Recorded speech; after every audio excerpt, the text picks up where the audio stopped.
Hello, James. And yeah, the result of this 100 runs is definitely like slightly above what I set out to do. At least for this 100, because eventually I want to play at 80. But for this 100, I was only aiming for like 75. So definitely very happy with 77.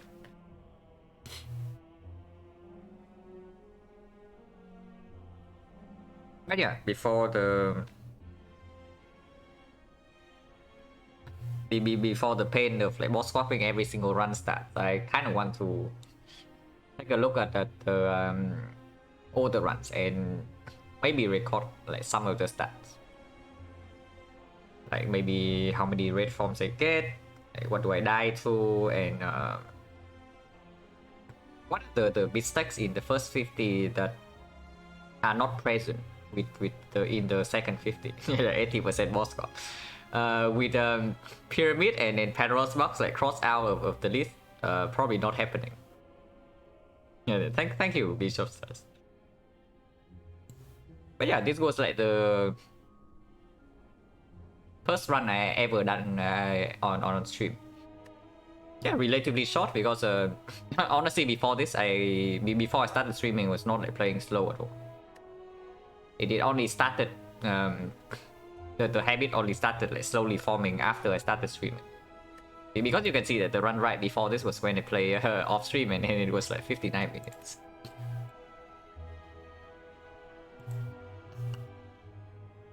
Yeah, thank you, Zinni. Yeah, first run I ever did on stream. This run was pretty fun. I still remember this one. It was the Nubudo with double right, blue candle centennial puzzle. With yeah, even with like one black star to put. Pretty neat, but yeah, there were only like 2 people there to see this run. And also I played relatively fast and did not talk nearly as much as I do currently. But yeah, this one has a red form, so I record that. Red form run count, win 1. 1 win, 0 loss. So run number 2. Okay, this is where the cow chops thing about me actually started. Because this run was with the this run was like really weird. It's a Giria stat, but for whatever reason I did not have damage through the whole run. Am I counting operations? Probably not, because operation without red form is not exclusive to silent. I want to see like how accurately rated the red form actually is. Because overrating red form is also something that I have done, like, and it has lost me at least 2 runs in this 100 games by overrating that card. I'm not saying it is bad or anything. If anything, like to describe red form with 2 words, I would probably say like it's both broken and overrated, which is weird to say, but I think it's true.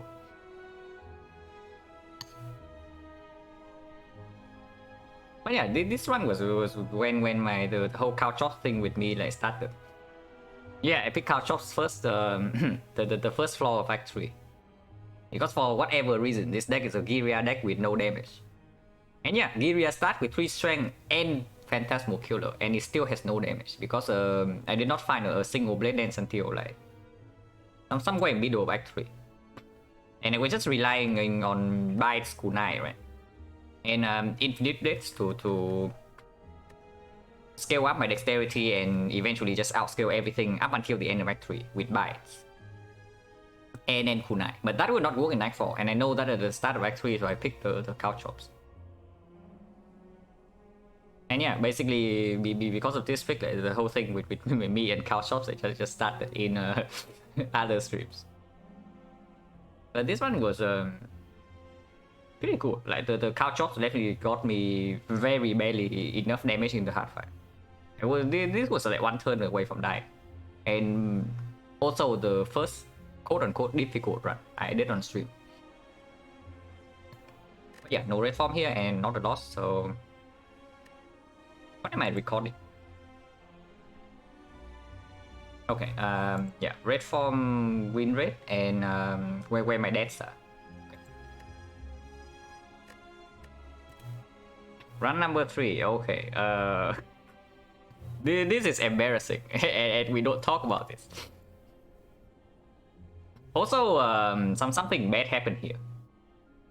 Yeah, the library. This was when I was using my old mouse, and it just double clicked into this deadly poison. I was going to pick cow gamble with pyramid. I just ended up being stuck with the freaking deadly poison, but at least this did not lose me the run. The main mistake of this run was, yeah, not evaluating the deck like at the end of Act 2. Not evaluating the deck properly at the end of Act 2. Because this deck actually has no answer for deckling whatsoever. I had a fairly big ritual dagger, right? It was like 40 something damage. So I was thinking with the pyramid and like with the both relics, it was enough to get me through the whole way fight Act 3. But yeah, this fight exists. This fight exists, and it actually just killed me for full HP because I had like absolutely no answer for it.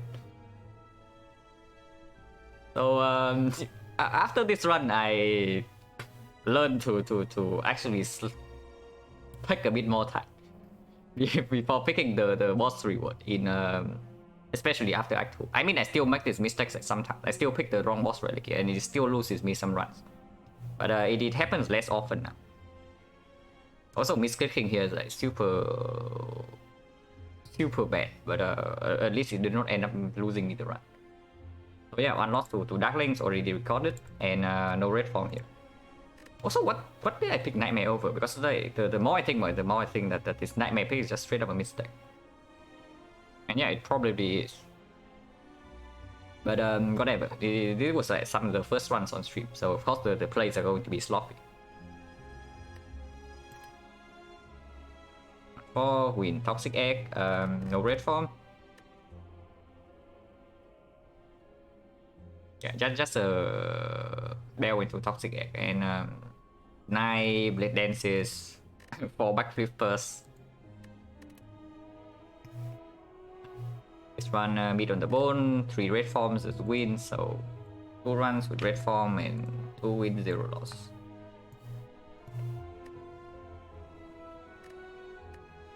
Also, yeah, again, like Black Star. Oh, yeah, I remember this run. I remember this run now. This was the run where I was like, really worried about dying to Hexagos in Act 1 because like, I had no answer even when I got somewhere like here. And I pick up a desperate keyword for it. But on this floor I got Corpse Explosion and I drew Corpse Explosion. I upgraded it and drew it on turn 1 against Hexagos, so that was like barely enough damage. Also, this was the first time Byron came to my stream, and he was surprised by the number of question marks I take at the start of Act 2. Because I had meat on the bone and anchor, so in theory the whole way fight should not be a problem, right? But I knew that with the Black Star my deck just sucks. So only 12 HP per fight with the anchor is not nearly enough for the advanced hallways in Act 2.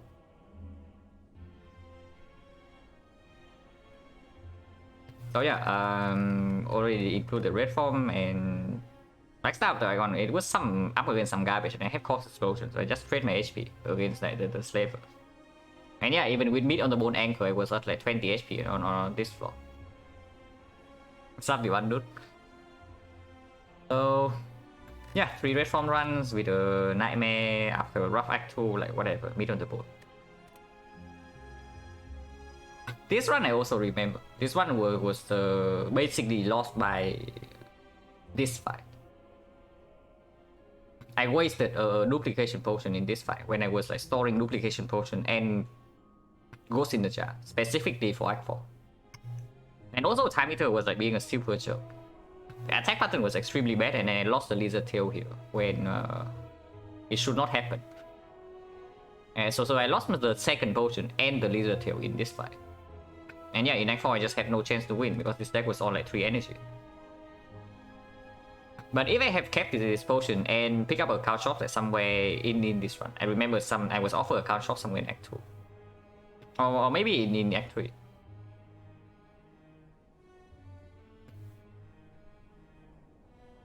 But mostly it's just this fight, like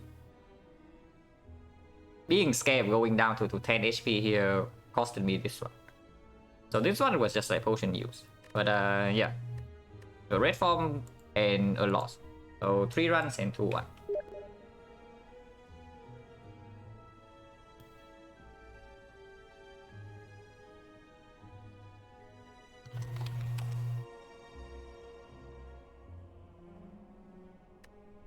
And die 1 to hard. So 1 dash in the first 50.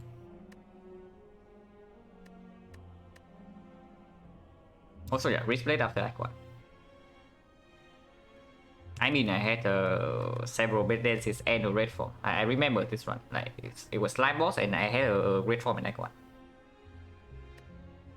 But this one, I think if I play this one right now, I would win. Because it just came down to like some sloppy decisions in Act 3. And I probably also misplayed some fights.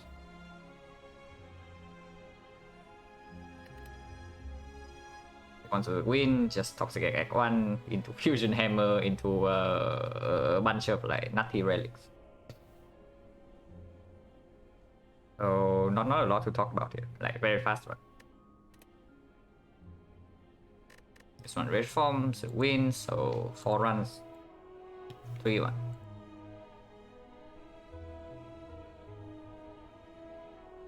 Wait, why is it?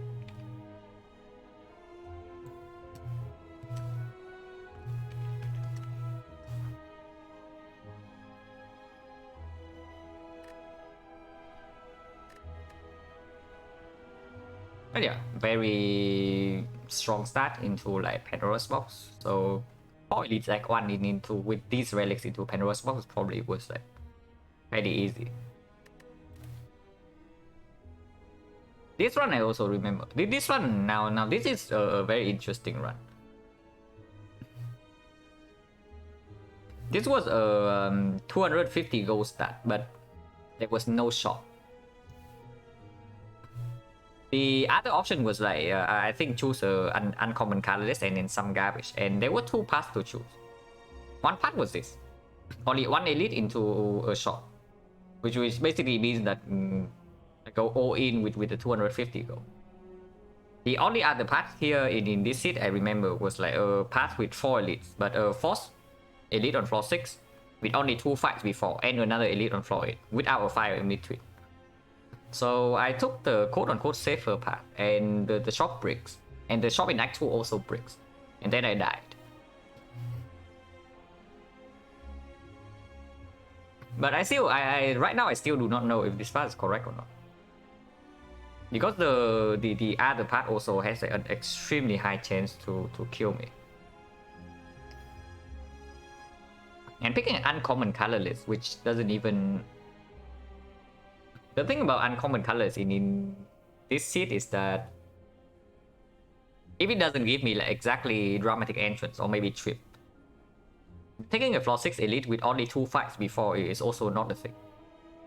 And then I'm still forced into this 1 elite part with the shop, and now I don't have 250 gold.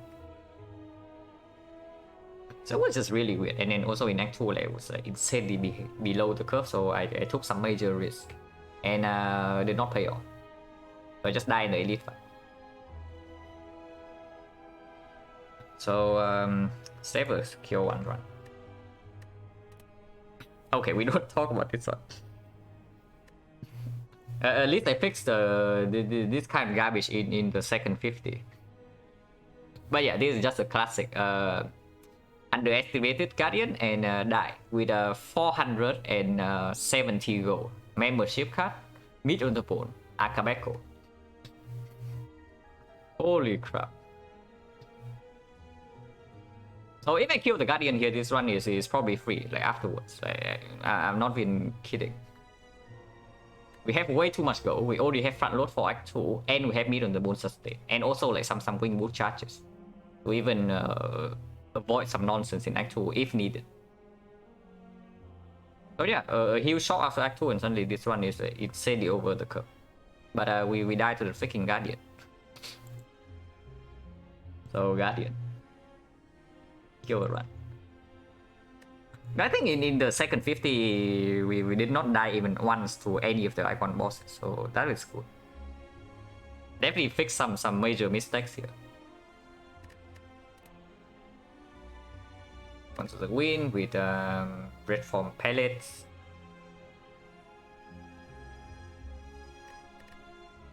Yeah, double red form pellets with alchemize, and also like a pretty small deck with acro, 2 acro concentrate. Also 3 edits in every act, like probably not a very difficult one. But yeah, red form found 5, and we lost this 4-1.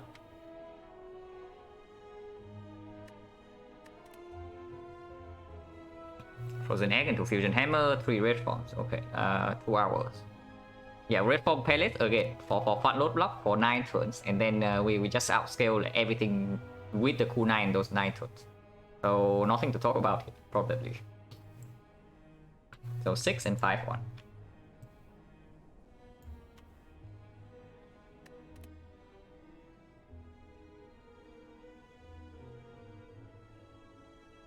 This one was just Nightmare Catalyst pyramid. Okay. I don't remember anything about this one, so yeah. Also Apparition Pyramid, Nightmare Catalyst. So I don't remember anything about this one, so probably not anything interesting. Oh, so this is the first run I did like over 6 hours on stream. It was the Pain Curse in this chest. I remember this one. This one was sick. The boot was gaming. No, the boot comes later. This one is the Pain one. This one is the Pain. And yeah, we went down to like 2 HP in the time meter. Right? We were forced to take a Pain Curse here for the blue key. And of course, there's no shot. And Giant Head 2 was down to 2 HP, but we got Regal Pillow, so we rested. And that HP is barely enough to win Act 3.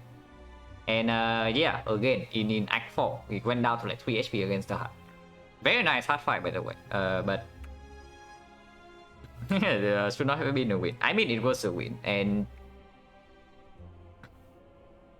I don't think we got like particularly lucky in the hard fight. So it was a very difficult win for sure, but we pulled it out.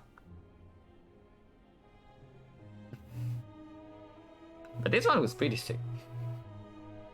I was like very excited after this one, and also it this was the first time I talked for this long on stream.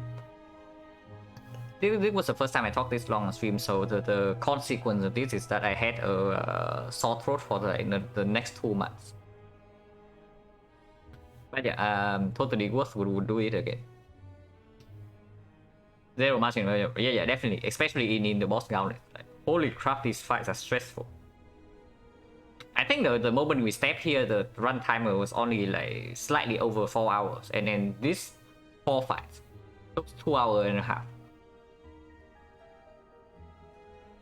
Like ridiculously stressful, because we go down to like single digit HP against Time Eater, and yeah, there's a freaking pain in our deck. Like mismanaging the pain a single time is instant death. And then we still need to set up Incense Burner for like the Act 4 Elite. And of course like after Act 4 Elite is under control, the setting up burner is easy. But this deck was not good against the Hut. The only thing this deck has against the Hut is the ability to block. Like yeah, we have 2 Piercing Well and we have After Image Plus, but so what? The only damage this deck actually has is like physical, with Plate Dance and only 1 After Image. So we actually have to play the hard fight like very slowly. And also, oh okay, I remember now. The first cycle draw of the hard fight was very bad. And there was a turn where we could So the turn directly before the artifact charges happened, we had like Creeping Cloud, Block Cut, and a Piercing Veil in our hand. And what I chose to play was to do Creeping Cloud and then hold the Block Cut. Because there was no way we could have blocked the single hit if it was coming. Because multi-hit we could have blocked with Piercing Veil. With Creeping Cloud to strip artifact into Piercing Veil. But single hit we never block if we hold the Piercing Veil there. I remember that one. So the draw order here is very bad, and this fight was played like very carefully. So this win was sick. How am I resisting the urge to continue streak to improve world record? I mean, I said something like along this line when I started streaming, right? Like if you are playing consistently at a level you are satisfied, then beating your personal best streak is just a matter of time. So there's no need to rush. Instead of just like rushing to improve the streak count, like just improve your gameplay and the streak will come. That's breaking, right? Yeah, no need. I mean, before, if I get something like a 15 streak or non-silent, then maybe I would feel like bragging about it. But 10 is very improvable, so no need to do that right now, because I know that I can still get better at playing the game.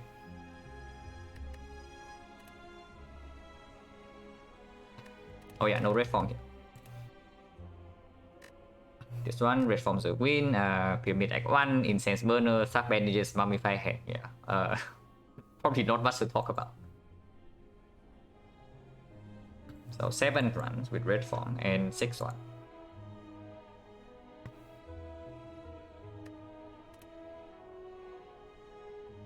So Koi, double red form, Sozu pick in Act 1, Half Bandages, New Risk Codex, and Hovering Kite. Okay.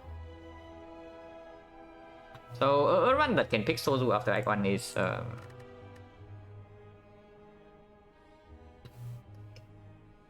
either dying immediately or ends up being very strong. Do I recommend replaying Seed as part of reviewing the run Act 1 only? I don't think it's productive to replay the Seed besides Act 1. Because the RNG just changes like way too much. And it's also a lot more difficult to actually evaluate if your different decision is correct or not. Because there are so many more factors to consider.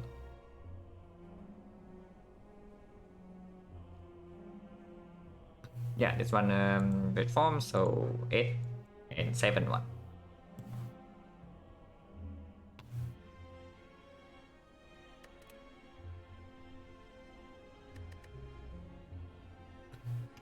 Profit Ripper into Pyramid, Nightmare red form. Okay, we got a lot of red forms apparently in the first few runs. Replaying boss fights elites. Only if you have not considered the line that you are doing in the replay before. If you have already considered the line that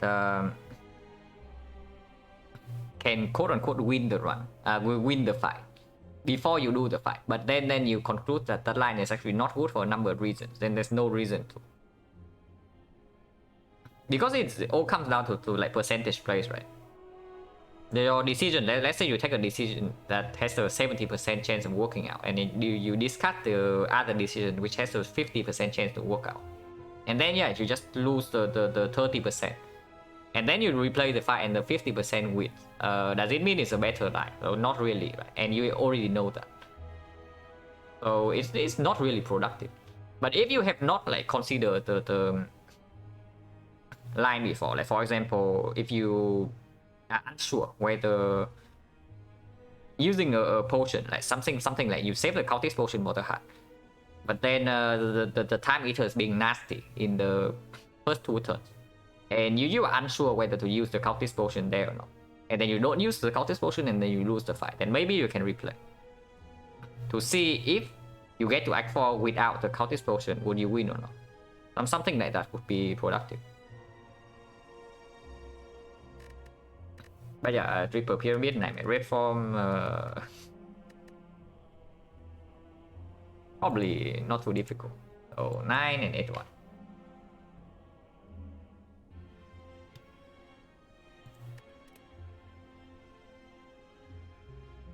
I remember this one. I do remember this one. We basically got one relic in Act 1 after taking 4 elites. Yeah, we key some garbage here. We got one relic in Act 1 after taking 4 elites, and our boss relic also break. But we have Cost Explosion, so we could have taken the thing. But unfortunately, this loss is still my fault. I have talked about this run like I think more than once on stream. But basically, after surviving this fight on 1 HP, I was feeling relieved that I made it out of the garbage Act 2. And this was the Burning Slavers, by the way. We just wing boost straight into the Burning Slavers here and won the fight with 1 HP left. And afterwards, it was like 2 fires. And the deck was good enough against the champ. But yeah, basically after winning this fight, I was feeling relief, and so I just stopped thinking. So I just rested here, and then I upgrade neutralize here, and then these 2 actions actually lost me the run like immediately. And yeah, we still had to roll exceptionally badly in this fight. Like I died to the execute because I failed a 1 out of 6 draw. I mean, I had 1 out of 6 to die in the execute turn, and yeah, I died. But if I evaluate properly in these 2 flaws, then the 1 out of 6 would never even happen, and then I would win this garbage run. Because honestly, after beating the champ, the run was definitely in a winning position. With 3 pathing in Act 3 with Black Star, and then with another boss relic. And the deck is fairly strong. It already had Violet Plans and Piercing Will, and then damage is already sorted out. We only was like maybe 1 or maybe 2 pieces away from beating the hut. And yeah, with the Black Star and 3 pathing in Act 3, we have like a ton more relics to come. But yeah, feeling relief after like surviving a super tough act. Turns out I did not survive the act after all. So this is just a mental mistake. This is basically a mistake in mindset, not strictly in gameplay. And I think in the second 50 we also lost exactly a run like this, where we had a super strong deck that actually died to Collector. Yeah, exceptionally bad ING in that fight, but we lost that fight because we thought that there was no way we could lose. So bad mindset to have when going into like a difficult fight, for sure.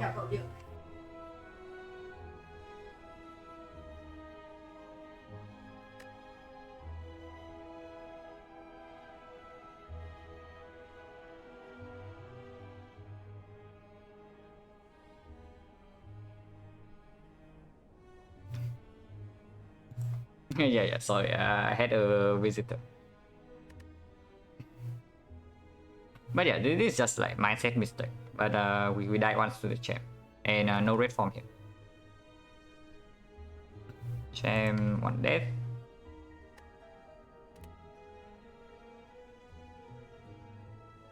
This one bandages things, Coffee Dripper, Incense Burner into Wristblade, red form. Nightmare. Liquid Technique Plus, okay. Double Panache. Oh yeah, I remember this one. This one's pretty fun with the Nightmare Panache as our damage, but besides that, it's just Nightmare red form, like 4 cow gambos with tough bandages. I mean, we don't. I definitely don't think we need the red form here, but whatever, we just have it. Yeah, like tough bandages with 4 cow gambos. What can possibly go wrong? So 10 runs with red form and 9-1.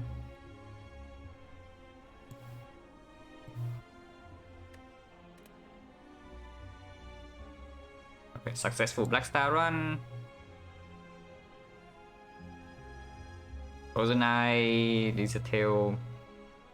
Yeah, Black Star into Reaper, like basically the best energy relic. And Apotheosis Plus, we just took 4 elites Act 1, 4 elites Act 2. Yeah, taking Black Star and successfully taking 4 elites in Act 2 has to be a good sign, and we did not even lose HP. So this is probably just a run that's like insanely over the curve, like throughout the whole run. But of course, playing on 3 energy in Act 3 is like always, in Act 2 is always scary, so probably that's why this run like took so long.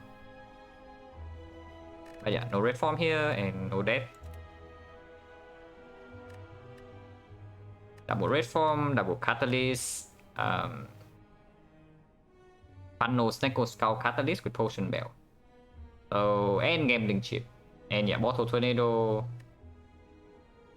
Probably not too difficult. Also beggar prep. Yeah, beggar prep gambling chip. With this deck, probably not too difficult. And yeah, we lost like 3 HP in the hard fight, as expected. So 11 red forms and 10 wins.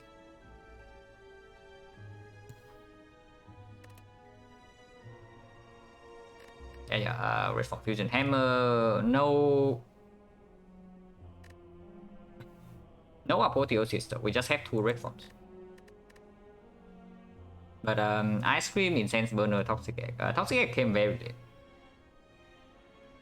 But yeah, this one probably was also like pretty easy. 12 red forms and 10, 11, 1. Oh yeah, this is the one time I died to slime boss in 100 runs. And it was because my own greed. Like this killed me. That's basically it. Because I lost the slime boss fight by exactly 1 HP. Of course, the exceptionally bad draw order because we with this deck and I had flex potion and Distill Chaos going into the fight. And I lost the fight by exactly 1 HP. But yeah, should not have taken this when we have like bandages, Sling of Courage, Tungsten Rod, Aqua. Because this is just really strong, like going forward.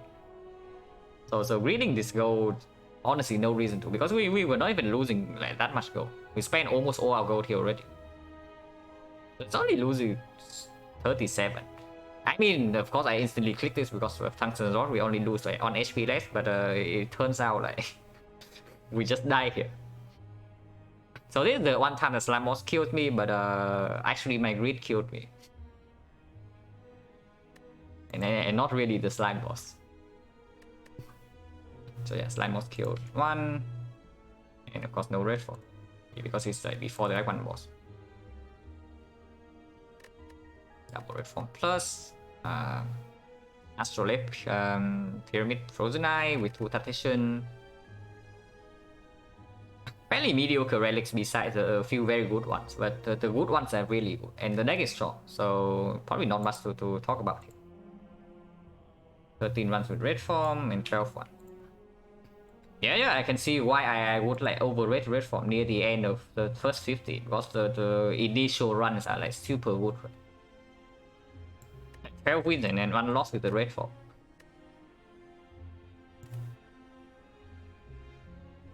Oh, it's this one. 7 hours. Pandora's box.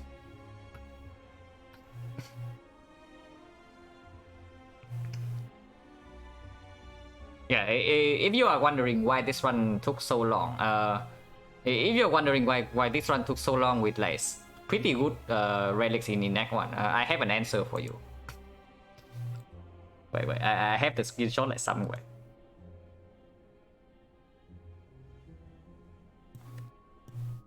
This should be it. Yeah, this was the P-buff, and I did not have a single shift card, just saying, and I just took the tools from here. So the P-buff for 8 cards essentially gave me 4 curses.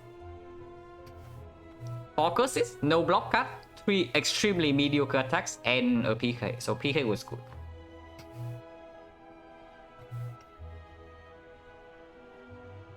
But yeah, if you see the how bad this P-buff is, you probably can tell like how rough Act 2 was. And yeah, we smoke bomb this fight. Don't be tricked into thinking that we are so strong that we killed XecnaR in 2 turns and took 0 damage. We smoke bomb this fight. And then in the hard fight, like with the moment we went into the hard fight, we only had like 25% chance to win or something. Because we were forced to potion here. But yeah, Nightmare after we missed line up on turn 1 and we still very barely won. 7 hours. But yeah, no red form here. Which is good because if a run like this ends up winning my red form, then it feels like a little bit less good.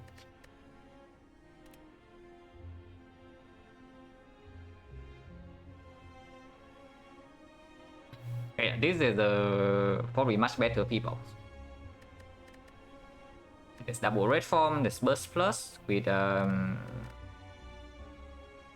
just physical damage and then couch chops and 2 red forms and pellets. So red form 14 runs and 13 1.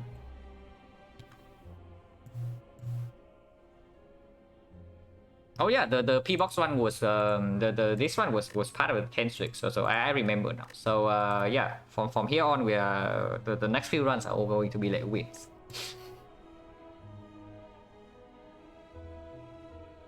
Yeah, dead branch. It's just dead branch. Here we start already into dead branch. We pick a blind kite over pyramid here. So basically, dead branch is our boss relic. How the analysis? I'm just looking at the runs and then recording some stats. Like there's no real analysis yet, because I think I have briefly like analyzed all of these like even before this stream already. Okay, I'm here redeem M. What do I think of Giria on silent? I like it a lot. At least of course like when it's still early on, right, before the end of Act 2, because this relic immediately gives you the direction to pick cards in, and so that's the first one. Like the rare relic that gives you direction is amazing, and also like this relic also makes you not feel bad when you have to pass away from elites to go into fires.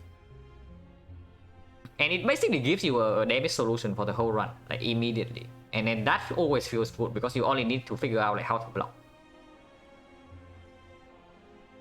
So I very much like it if I get it somewhere up until here. Of course, if I get it in Act 3, then it's like a lot worse.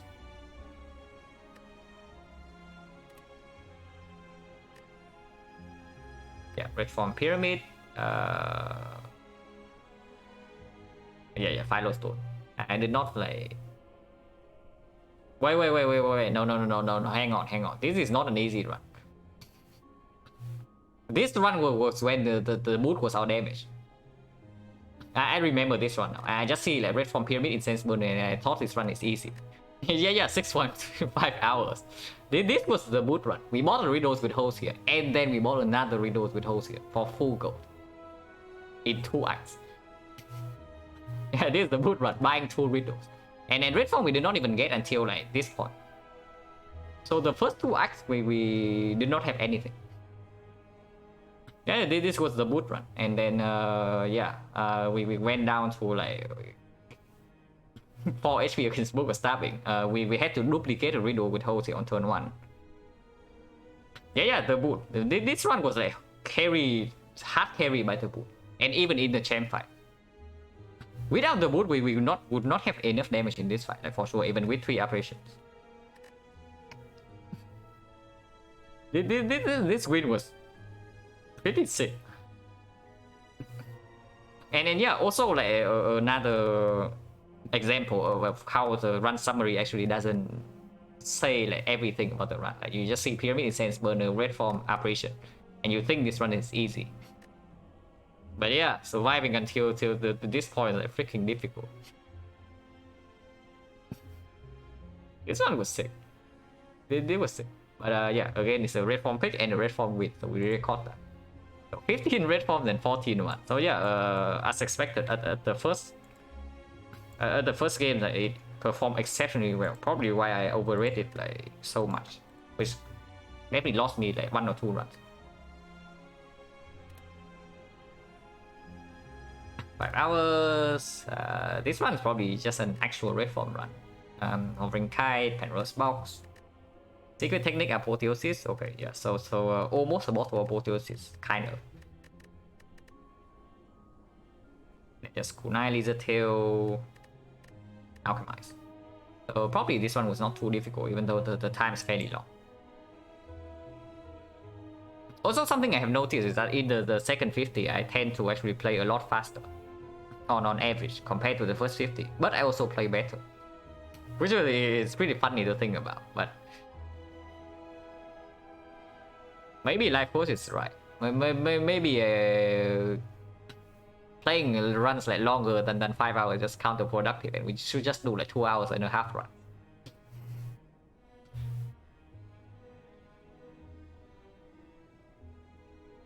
Do I want to record stats or playtime? Not really, because I don't think this metric is relevant in any way. The only thing you can conclude is that whenever you see that the first number being 6 or higher, it means that the run is difficult. That's the only thing that you can probably take away. Smaller run times will mean be less influenced by chat, yeah. Maybe. But yeah, another red form, another wins of 16 and 15 1.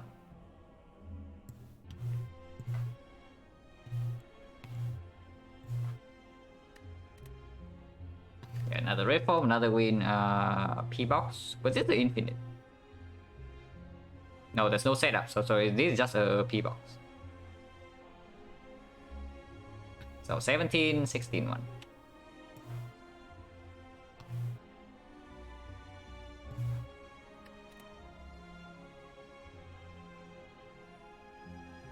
This one is like tough bandages with card game operation. It was a trade red form. I mean, there was a red form here. I don't know if this one should count or not, because I probably picked up. Yeah, I picked it up in the spear and shield fight.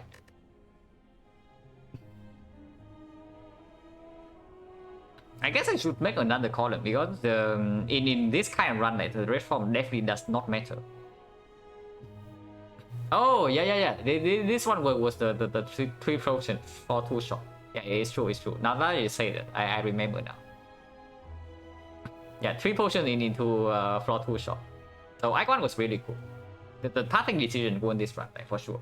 But afterwards, after Icon, the run was really straightforward. But this was pretty nice. I should probably make another column, because yeah, this one is when I see a red form. So I want to record that, because I want to know like how many runs on average do you see red form. But also, this is one of the runs where the red form definitely does not matter. I picked it up in Spear and Shield, is not upgraded, and the deck is like more than strong enough. So I should probably count here like count 1 and 1 queen. Red form not influencing. Sing without win.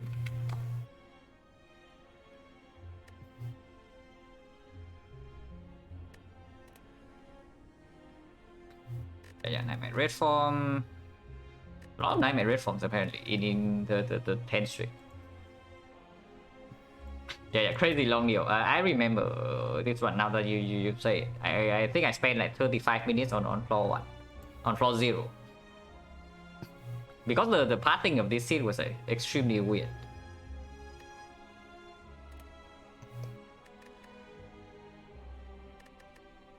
But yeah, it turns out if you have Nightmare red form and then a billion card draw, like it's pretty good. So I don't know what happened in the second 50, but apparently fighting aggro and backflip is quite a lot more difficult, and also like cow gamble.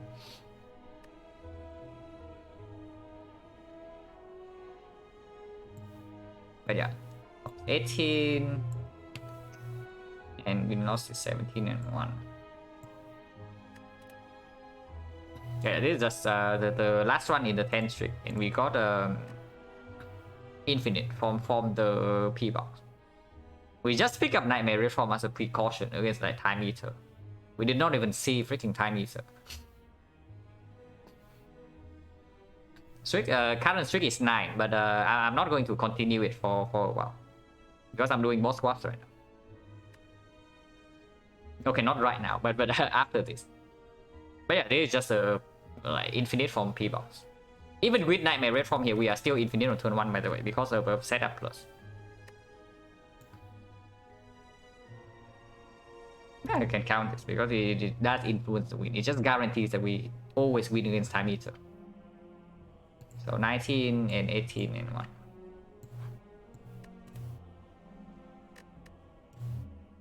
This one was set. This was the 11th run in the streak, and yeah, this floor lost the run. Like, I'm not even kidding. This floor is when I lost the run. And yeah, it's out of my control, so excellent event. Other than that, this one of the rare losses where I am like very happy with the quality of play. Even in the hard fight. Yeah, the run was like below the curve. No, just tuned in and didn't have the chance to end the sample yesterday. Here's congrats, absolutely amazing results. Thank you, incredible entertainment last 2 months. Learn was sample format. Thank you, man. Thank you.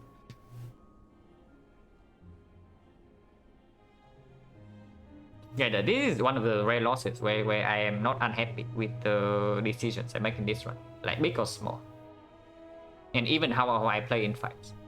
Okay, maybe one sleep up here. I had a sleep up here where it cost me like maybe 5 HP. But other than that, this one is pretty sick, even though it ended up as a lot. Yeah, well, thanks to the freaking wheel change. Unfortunate, but we died to the hut. So two deaths to the hut. Also, yeah, this is a run where we also lost 72%, 18 out of 25 to hit escape plan on turn 1 and preserve the buffer, and that would have won the fight. But we lost the 18 out of 25, and we broke the buffer. Escape plan did not hit a skill, and yeah, we barely lost this fight by like 1 turn.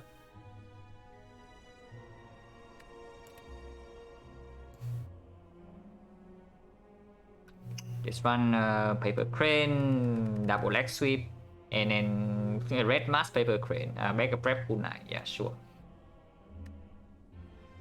So yeah, probably not a lot to talk about here. I don't remember anything about this one.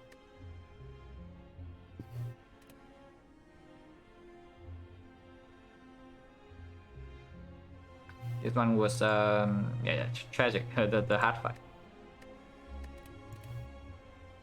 And honestly, this is just the lost. I mean, it lost the 10 streak, but if I were to lose a run, I want it to be like this one. To be honest, like being overall happy with the decisions I make in the whole run. This is one of the runs where I can actually say that this loss was due to meta. Very few runs where I can actually say that it's really not my fault. But this run was not my fault. Or at least if it's my fault, then I don't see it. But other runs, like usually whenever it's a loss, it's almost always my fault, like somewhere. This one we already went through, and this one, yeah, that runs in Sense Burner, yeah, whatever. Membership card Korea as well. But yeah, no red forms here. Double red form Horn Cleat. Yeah, double red form. Oh yeah, I remember this. This was the first time I picked up XecnaR in this set of games. The deck was not very good for XecnaR, but I had sustain from the Toy Ornithopter, and I had 2 both relics. So that was a lot of front load mitigation in Act 2. Which allowed me to survive the act with XecnaR and eventually pick a deck that's actually good for it. And yeah, 0 damage in the hard fight. When Sneko gets to Act 4, usually it's just completely broken. So 20 red forms and 19 and 1.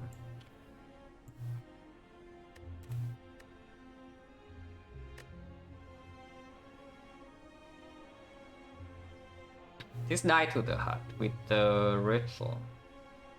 What was this run?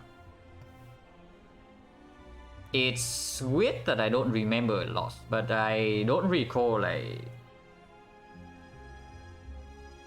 I don't recall a lot of things in this run.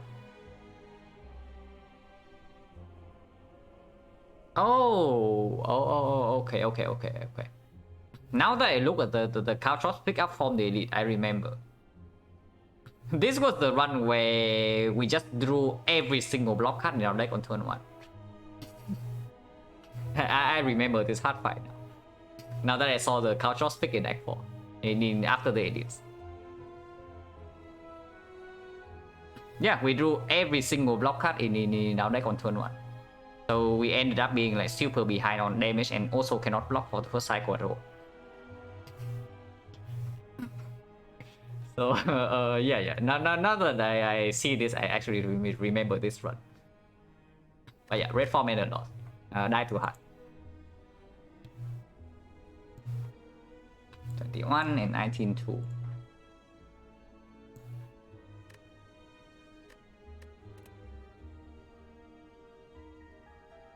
Like the boom stabbing. Yeah, this was the run where we had like 2 deadly poison and some other garbage, and going into Act 2 we just lost like... We just went down to 14 HP after 2 easy pool fights. Yeah, amazing. And then we died to boom stabbing because the run was just like super weak. Relic not playing. So we have no relics after Act 1. And deadly poison is exceptionally bad in Act 2. We already know that. If your deck is not defensive enough for it, that is. And then this deck simply did not have enough block to support this. Oh yeah, we just die here. And boom stabbing.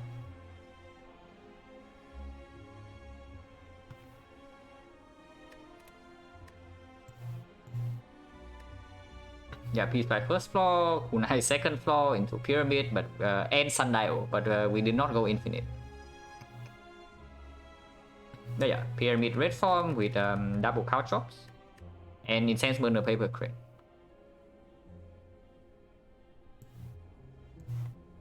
So 22 red forms and 20 and 2.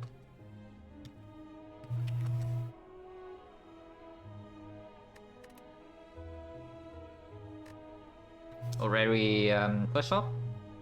I roughly remember this run. It was a Hexagons, yeah. So Nightmare red form, PK, well planned plus, double acro. Pretty over the curve because I remember this already being a very good one. It gave us like Predator, PK and some other cards. And we just end up like skipping cards for the rest of Act 1. Because our deck is already so good. And then yeah, we just get like Nightmare red form, Violet Plains with card draw. So 23 red forms, 21 and 2. So definitely looking like it's above 45%, my estimation of how often you see red form. But maybe we just like high rolling a little bit here. So we will see what it is in the second 50.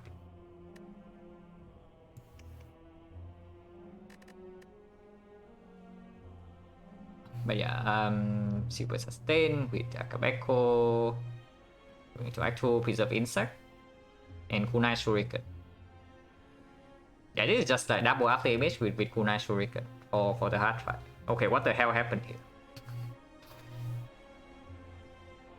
Oh wait, was this the... Was this the run where we spent like, I don't know, like 40 minutes calculating one turn in the hard fight? Because I think this is it, right? Yeah, we have reflex and then count game mode and yeah, shift cards. Right. This was actually the run where we spent like 40 minutes calculating one turn in the hard fight. because it was we had like 7 cards in the draw pile. And the card game were in hand, and the turn, that was the buff turn of the heart. So the turn after, there was like 50% chance we die or something if we choose the wrong thing. And we just ended up like drawing exactly to in the not exactly to, but we drew enough damage for exactly enough damage for lethal. Yeah, when Chatter calculated that, I remember this now when I see like 1 HP and then 11 turns with shit. But pretty nice one, I guess, overall. Even if the deck is strong, the draw order in that fight was probably pretty bad for it to come to that point with like 2 after image and then Kunai Shuriken.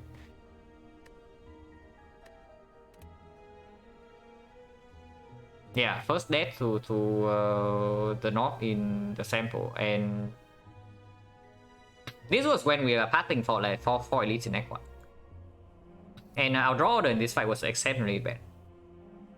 That was the only reason we actually died here from like... I mean, we had 12 HP, but if we did not draw exactly as we did, we killed the north by turn 3, and then afterwards the run's completely fine. And yeah, I took 100 gold over rare relic, and the relic was like old coin. Somebody told me afterwards. But in this one, I don't think we particularly misplayed the fights, at least. The draw order was just not good enough to survive this to survive this 4 elite path. And there's another elite after this, but it should not have been a problem because there's a fight right here. But yeah, I do not. And yeah, no red form because it's early Act 1.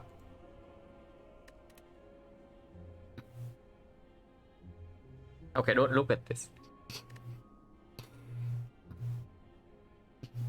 Just another day, another death to the Guardian.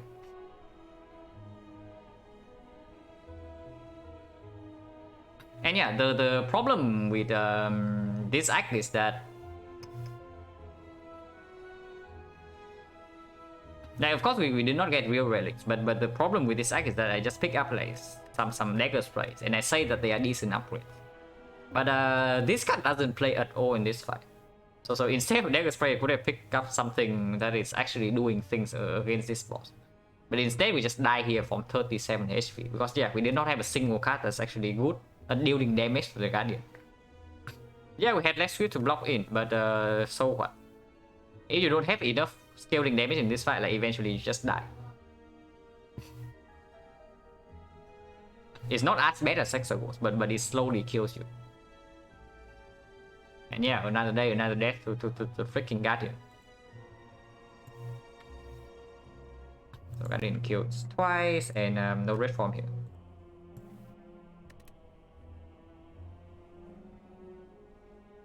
Okay, our whole deck is upgraded, so and yeah, Nightmare red form. No red form, only Nightmare.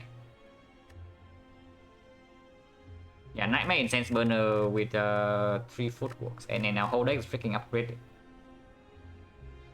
Probably not a lot to think about. Yeah, no red form though.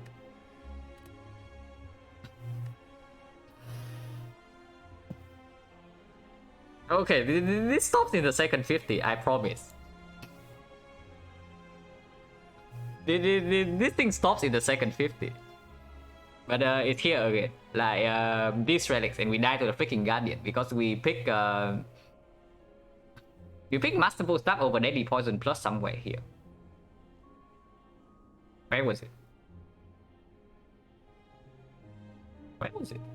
Yeah, here. We picked Masterful Staff over Deadly Poison plus, and yeah, we did not have any good cards in Guardian, and we die from 40. With these relics, like really now. Prayer Wheel, Toxic Egg, and Preserve Insight.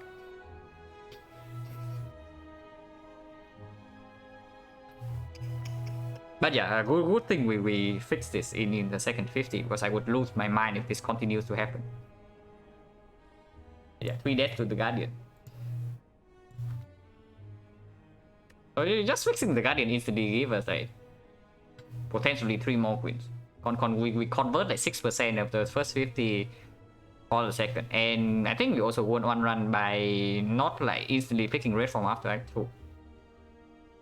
So at least 4 runs in Actually, no, that doesn't make sense because we if we only count the run we lose, I guess it's still 4 runs. Yeah, because we lost 3 in the first 50 to the Guardian by the exact same mistake, and then we lost I think 1 run or maybe 2, but I think it's only 1 because we overrated red form after Act 2. So 8% of the first 50 was converted by fixing the mistake, and our result is like 10% higher, so it did make sense.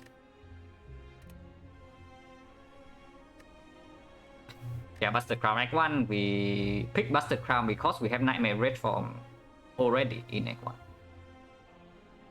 And the alternative was like complete trash. It was, I think it was Black Star and back with no potion.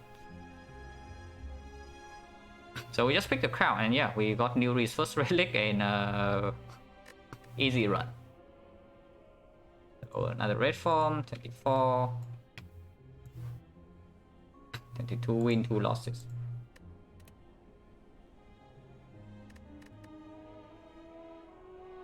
This one just Dome tough bandages.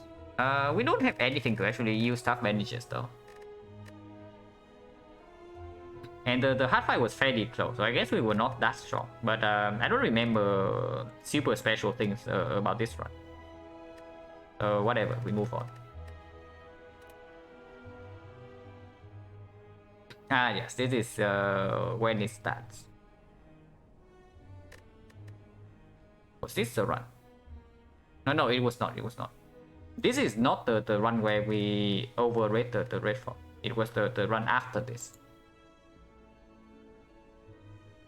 But yeah, a deck with 0 scaling going into the end of Act 3 with only 2 red forms and like front road block. If you have only front road block and no scaling, doesn't work out very well. That's what I would say. So that will awaken 1 and red form loss. So 25 and 3 losses. And awaken 1 not dead. Don't Deca, and yeah, this is when like Toxic Egg 1, and then we lost this run because we just picked this red form like a monkey over Nightmare Plus. So this is when like overrating red form comes back to bite me, because once again, right, this deck has like all upgraded cards with Toxic Egg, but it still has no scaling. Because we have to pick, I think we have to pick back leg sweep over footwork plus somewhere. Yeah, here. We pick leg sweep plus over footwork plus here. For our defensive scaling, just because this deck has no wick. This deck has no wick chain, and then yeah, with the red form plus instead of the nightmare plus, we cannot even like, maybe nightmare neutralize or maybe nightmare footwork to deal with it. So this deck has no defensive scaling, and then it just died here. So this was bad, but we learned something after this run, so it made the second 50 better. So yeah, learning experience, I guess. So Ronin Deca 1 run, red form 26, and 4 losses. So yeah, looks like the chance to see red form is closer to like 50% and then not 45 like I thought, at least in the first 50. We'll see how it goes in the second. Yeah, this is the run 51, the only run I'm like extremely unhappy about in the second 50. Pretty much tilted because I play this run like immediately after this,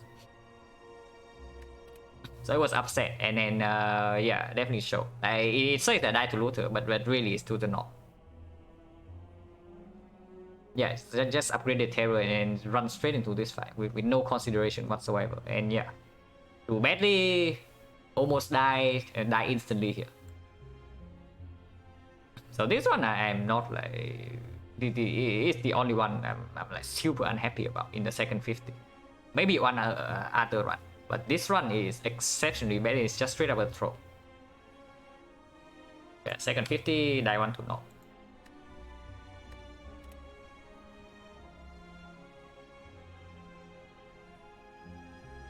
D-box into something. D-box pyramid. Don't remember a lot about this one, but it has like pyramid apparition, tungsten rod. So. Oh wait. This is discovery plus. Yeah. This one was when we actually got hard carried by the discovery because our deck sucks apparently. Yeah, we took discovery here and we upgraded it somewhere, and discovery saved us in this fight, like for sure.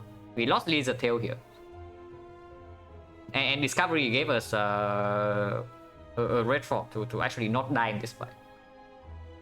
And discovery again like bail us out here, and again it bail us out like in the one of these two fights. Again, I remember that in Act 4 I did not perform so much, so the upgrade I don't know if it was wasted or not, but this one was definitely hard carry by this card, by discovery. But yeah, no red forms.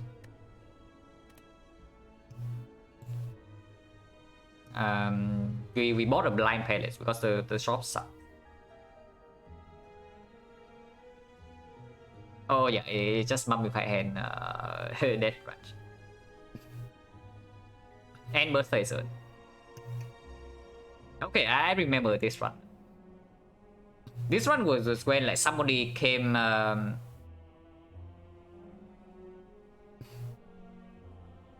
it's like somebody came to the run somewhere here and asked how the run is going. I say that this one is like going decently well, it's pretty solid, but it's not completely broken yet.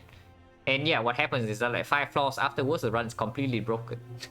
Because we just get like mummified hand, burst face, or death branch. So good timing. But yeah, no red forms. Also transmutation Chemex in the Act 4 shop, like pretty cool. And it did play in the 2 fights. Probably did not need it, but I don't think it was negative.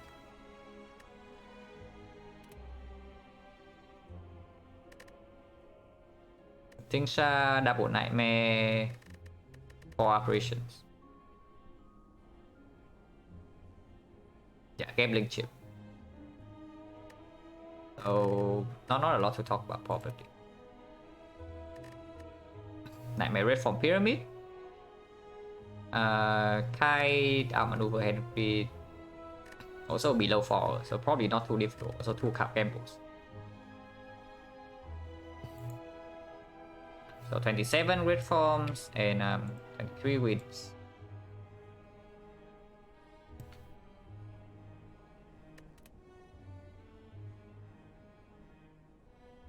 Yeah, we died of time eater because the deck had nothing besides the death branch, and death branch did not bail us out in this fight. That was the story of this one. I remember this. I think I mostly remember like all the losses in the second 50. Because they are fairly recent and there were not a lot of losses in the second 50. But yeah, we just totally rely on death branch because our deck is pretty bad. And death branch did not bail us out here. That's basically it. So die to time eater.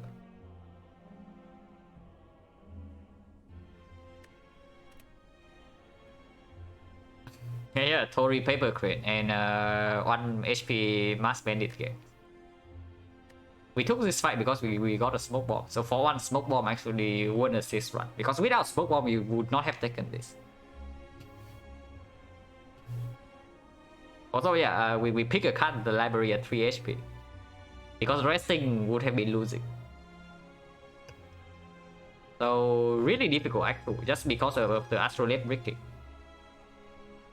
The Astrolabe gave us like 3 attacks. It was Slice, Skewer plus, and then I think it was like Bait plus or something. But I removed it at the end. So 3 attacks. And the relics before that was strong, like, but bricking the boss relic just instantly puts you like behind so much. But we survived the garbage act and eventually won the run. With pyramid triple catalyst. Okay, we actually had 3 catalysts. But yeah, no red forms here. Yeah, this is the run where we got garbage by the double question mark fight. So 1% low roll and then 3.6% low roll of not seeing a single potion. So every single path in Act 2 still arrives at this conclusion. Like we are forced to take 4 fights in a row no matter what path we take. But the mistake in this run was like over preparing for Hexagons. That's about it. If we did not over prepare for Hexagons, we probably would not have this garbage in our deck, and maybe Act 2, maybe these fights over like a little bit better, and then we survive this. But the moment we step into Act 2 in this run, we would dead. That's basically it. Bull stabbing kill us. Yeah, this one was some hot garbage in Act 2. Yeah, very salty about question mark and potion ING. Yeah, definitely. 1% low roll into another 3.6% low roll is definitely not like some normal thing. Especially when we even exactly path like this to avoid this garbage. But we still got this garbage because the game decides that this bad decision does not deserve to live. So it killed us. And then we had nothing to... We could do nothing in Act 2. There was nothing to do. But there was still a bad decision. Like over preparing for the Hexagons is a very real thing.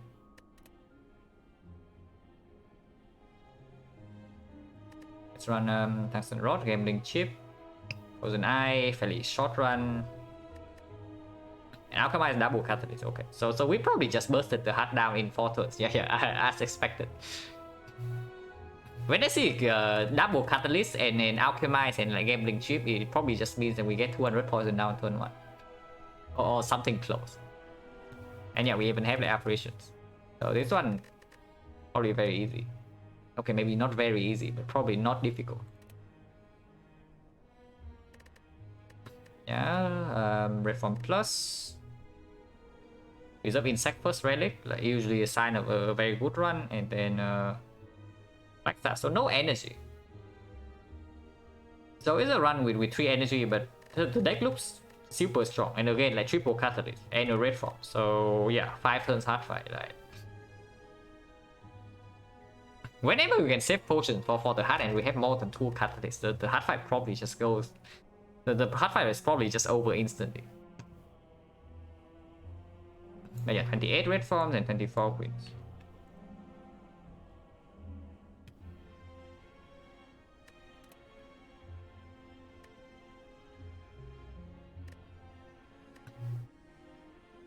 Oh, it's this run. It's the magnetism run in the hard fight. 7 hours. So this one's very interesting. The amount of decision points in this run is like pretty insane. Like right at the start of Act 2, the pathing we choose in Act 2 will instantly make or break this run. And then we again get complete garbage from the Act 2 boss relic. Act 1 boss relic was a brick, and Act 2 boss relic was also a brick. And red form did not drop until here. Like don't see the red form in the deck and be tricked. Red form, we did not get the red form until floor 55. Yeah, this one was sick. This one was like super sick. And in the hard fight, we just completely ignored these footworks. We did not play footwork, and then we play like magnetism from the toolbox instead. Because without high rolling, the fight is like super lost at 25 HP.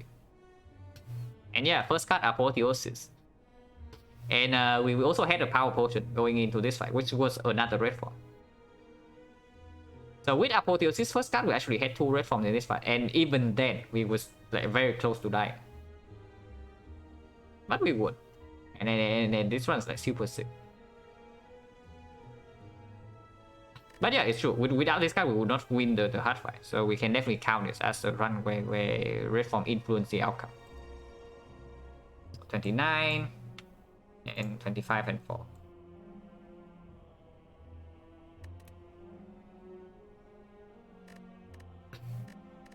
No red forms here, it's just Catalyst.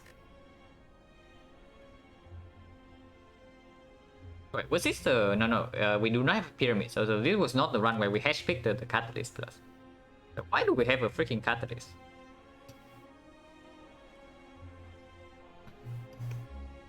And can anybody tell me why we have this freaking cut in our deck? But whatever, doesn't matter. Incense burner.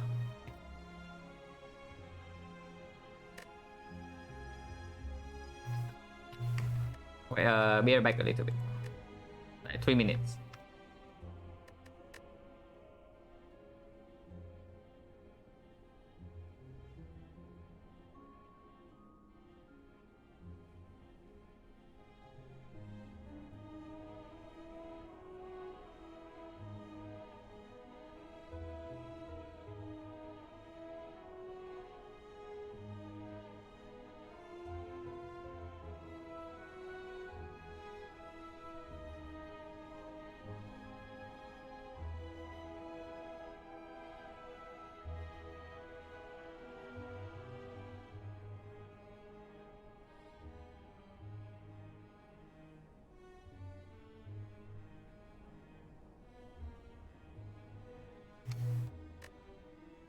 Okay.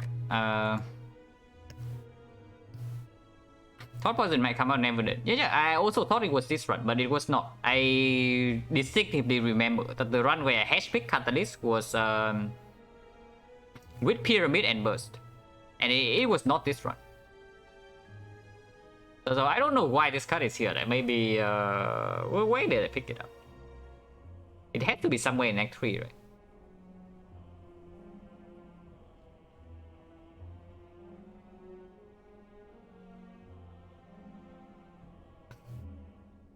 No? Was it earlier then?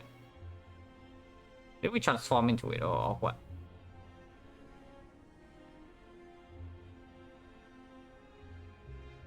Yeah, we pick it here. What the hell did we pick like Catalyst Plus in this spot?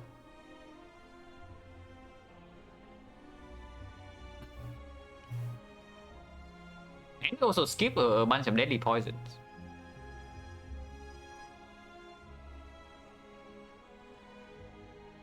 Okay, this was weird.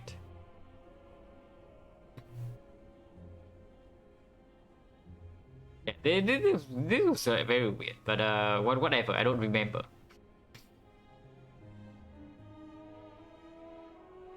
Didn't we take the bait here just because like we had no direction at the time? Because yeah, Shuriken comes after. Okay, so Shuriken Ornamental Fan, Shuriken Nunchaku comes after. So maybe we are worried about our damage plan by this point. We just hash pick a catalyst. Would have been the case because I cannot find like another explanation. Probably just got baited by the upgrade, like free upgrade, and we had no damage direction by this point, I think. But whatever. No red forms. Yeah, this run Act 1 Toxic Egg into Coffee Dripper Pyramid. Speculative Kata and no poison run. It was something. That run comes up later. And in that run, I think we pick Catalyst in Act 3. But this run, I think it was just like we pick up a Catalyst, Speculative Catalyst, yeah. But afterwards, we find a damage pair in like Shuriken, Nunchaku, and then we immediately just abandon the Catalyst. I think that was what's happening in this run. And yeah, this one just like it looks ridiculously over the curve. And yeah, Paper Crane, Toxic Egg in Act 1, and then there's also Potion Bell when we are like over the curve already, and then Coffee Dripper into Pantograph, into Pyramid. Yeah, sure. Probably not much to talk about here when the whole deck is freaking upgraded. Yeah, Nightmare from Tungsten Rod, Frozen Eye, also Paper Crane, but who cares about Paper Crane? Apotheosis Plus as well. So 30 red forms and 96 wins.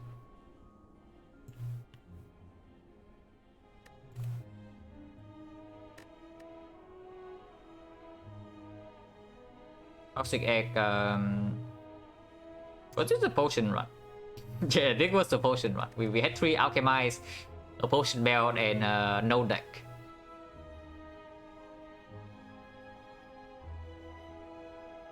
It's a weird thing to say when we have freaking Toxic, but we did not have a real deck in this run.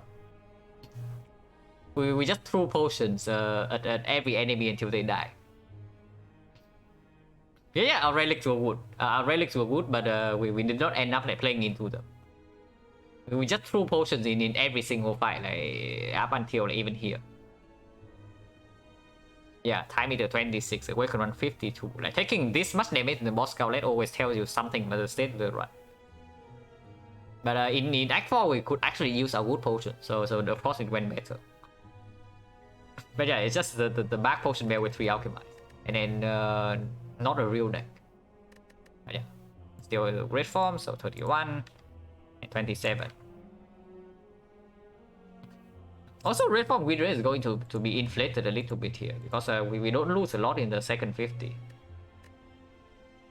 And usually we don't skip a red form.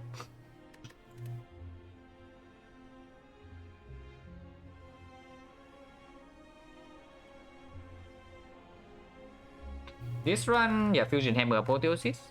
And yeah, Nightmare Red Form. Nightmare Red Form well plans a lot of card draw with Apotheosis plus. Red Form win rate also distorted because of aggro loss. Yeah, true. We also don't have a lot of those, but they exist, like for sure. So I guess it kind of evens out a little bit. I have a question about the calculation. Yeah, what is it?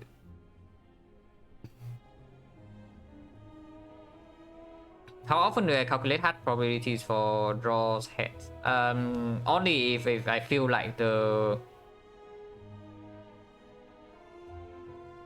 only when I feel like the fight is dangerous, you know. If the run is going super well and all like decently well, and honestly like, losing 1 or 2 more HP doesn't matter that much in some fights, and I don't really put that much effort in. But if the run is super behind or the fight is like exceptionally bad, like for example you see, sometimes I just spend quite a lot of time for the Jawworm on floor 1, or maybe the Cultist on floor 1.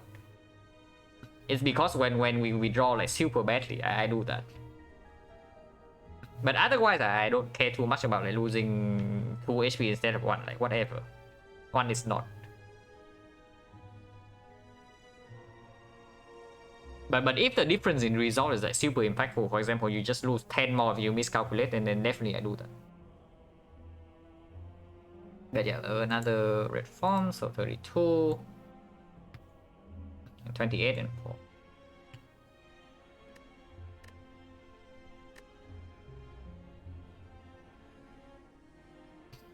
Didn't spend too much calculations for our runs. It's actually shorter in the second 50. I think in the second 50 we play like around 3-hour runs, like a lot more often.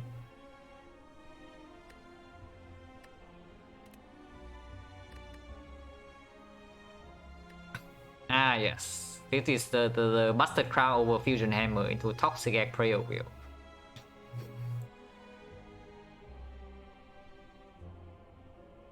Lost an edge pick because of this, but yeah, I remember this one. And I still do not know what boss relic is the correct choice in this situation. It just happened to like, well, obviously when you see this relic you just say Fusion Hammer is free, and this is definitely wrong, but that's only after the fight. Because there's another run like after this where we pick Sozu over Fusion Hammer, because Fusion Hammer is exceptionally bad in that spot, and it's really similar to this spot. Okay, maybe not really similar, but roughly similar. And then in that run, like Sozu over Fusion Hammer was definitely correct. So in this run, I don't know, because like Busted Crown is also like so much worse than Sozu. It's insane. Like Sozu is really bad, but Busted Crown is just like, insanely worse. I mean, it's not as bad as like some people think that picking is instant loss, but it's bad. But yeah, we died to Doron Deca and 33 red forms, 5 losses.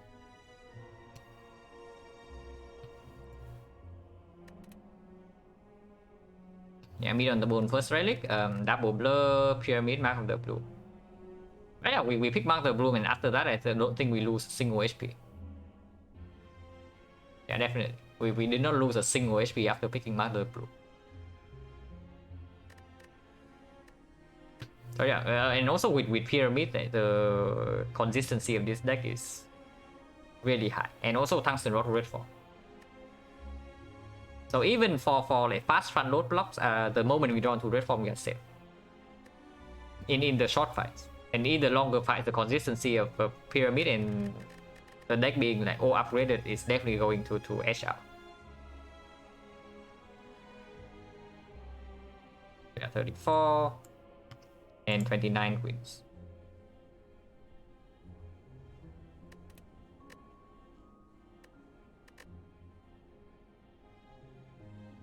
Yeah, Coffee Dripper Pyramid.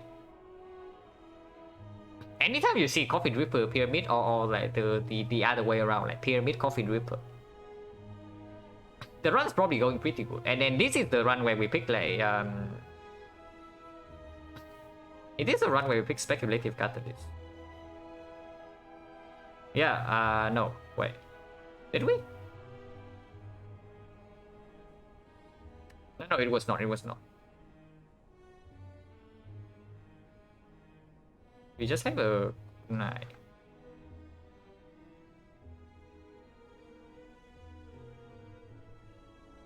This was not it, right? Yeah, there's no catalyst here. And we have 2 PK, so probably no reason to. But yeah, Coffee Dripper Pyramid, like this combo is just really strong because it means that you take one of the super strong boss relic and you survive Act 2. And then you see that the other super strong relic after Act 2. So usually when you see these 2 relics, it usually means that the run's going pretty well.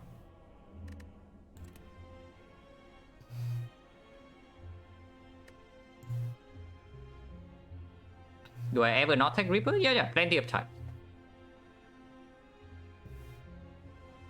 After Act 2, then it's rare, but after Act 1, like Reaper after Act 1 is very dangerous. Just because Act 2 can really screw you over if you don't have the golden idol. So I am not that huge of a fan of the Coffee Dripper after Act 1. Of course it's still good, but I don't instantly click this. Yeah, 3600 score, 31 relics without Black Star. Like probably a pretty good run, also 3 red forms and tough bandages. So 35 red form runs and 30 wins.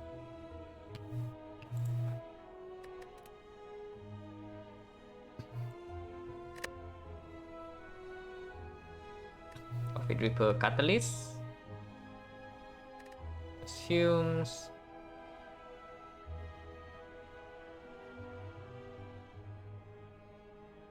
Telling me not going to strict extension without Scott sample. Yeah. We are leaving the 9 strict on hold at the moment. Maybe it's obvious. I presume Silent's favorite character. If so, why? Yeah, Silent's definitely my favorite. And I think I've said it on stream before, but I think Silent has the most interesting early game of all characters, at least in Act 1. Just because you start the run like at a complete disadvantage. You have 2 more base cards than Watcher and Defect, and you have like 1 more base card than an Ironclad, and you also don't have a Sustain or Ironclad there, of course. The HP you start with is also lower, and the base deck doesn't have any damage. No doubt, my Ironclad has the most interesting. I think Ironclad has the most interesting transition between the early game and the late game. But surviving the early game consistently on Silent to me is the most interesting. I mean surviving without like gimping yourself, of course. Maybe because if you just want to survive Act 1, you just pick like every single card and you die in Act 2, but who cares, right? Because you survive Act 1. But Ironclad, I think it has the most interesting transition. Because the mistakes you make on Ironclad early game is not really punished until you get to Act 3 or something. And then you realize that, yeah, your deck is garbage and then you die.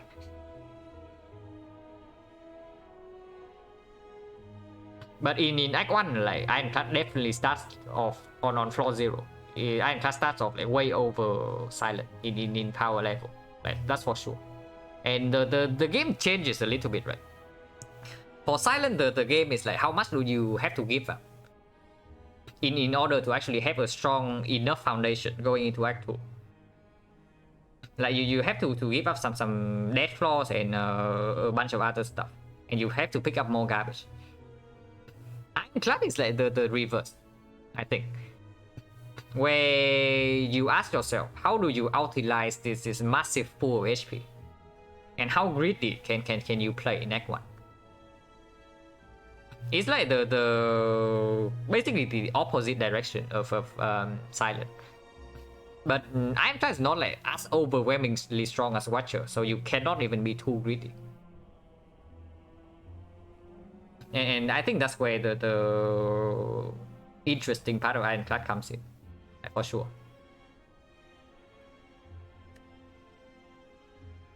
To me, Silent is more consistent than Defect. Defect has a... The Defect is weird, because the Defect... I have not played that much Defect, but to me it feels like Defect has a really tough time to... actually not die in Act 2.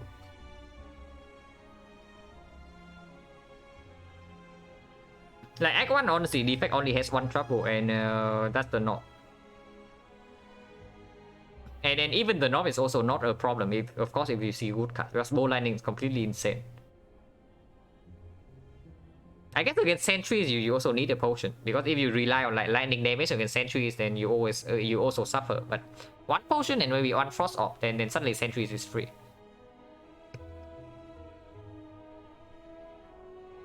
Defect also home. Yeah. Act 4 edit. Act 4 for Defect is always something, for sure. That has combo and then perfect strike. Yeah. You just compare like quick slash with combo strike, and you see that the card pool is like kind of biased. Hey Peter, thank you very much for the 2 months sub. But yeah, this run pretty easy. Like so fishing well with Nightmare Catalyst, Violet Plans, Coffee Dripper. No red forms. Double Nightmare, double red form. Is it Pyramid? Is this the run? No. This is not the run where we pick setup. But yeah, this run seems like super chill. Like our whole deck is freaking upgraded. Toxic Egg 1 into P-Bounce. And then Nightmare Red from Pyramid.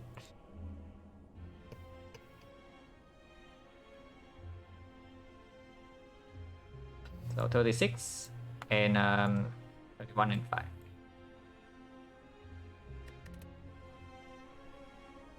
Yeah, Ectoplasm. 1000 gold. Earlier I said red form is overrated. What do you mean by that? I say that red form is both broken and overrated. Overrated in the sense that if you blindly pick it over other cards, like every single time you see it, you are going to lose some runs because of that decision. And I have already lost some runs with that exact decision in this set of 100 games, like maybe 2 of them. But yeah, it's definitely the strongest card in Silence Pool, like for sure. But you actually need, like the red form alone doesn't win you the run. If you find some way to multiply the red form, then sure, it wins you the run. But if not, it can actually hurt you, because it's essentially a curse that you cannot play in the Act 3 bosses fight. And even against the hard, like if you don't have a way to multiply it and you don't have consistent block beforehand, you actually can never play the red form.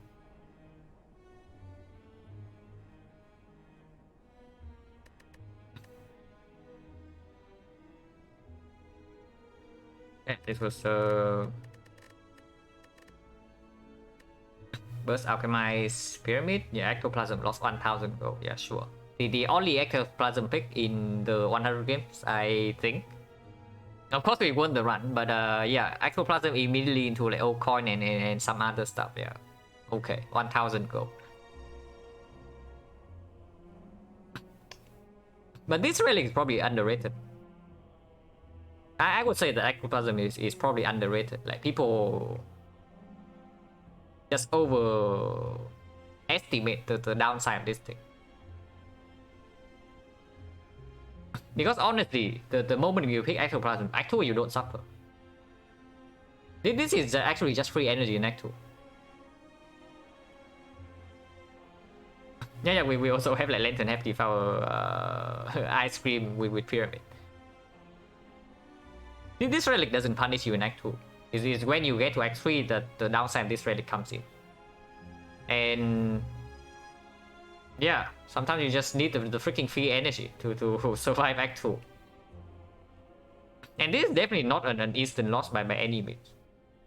Yeah, sure, you get like some slightly less removes, and so what? Does not removing kill you in Act 2?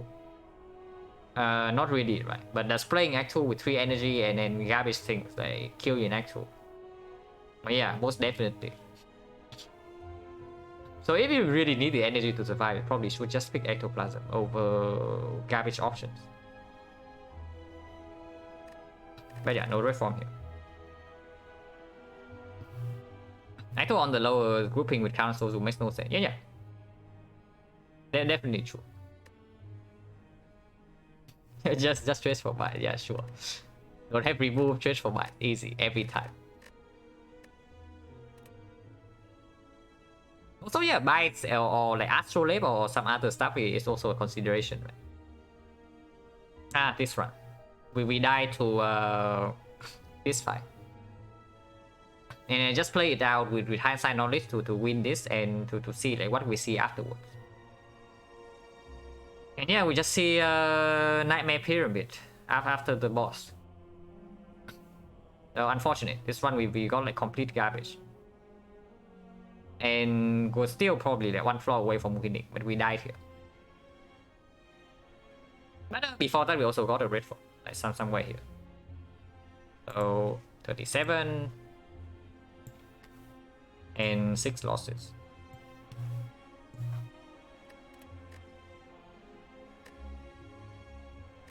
My red form, Dead Branch, Incense Burner, Mummified Hand, yeah, sure.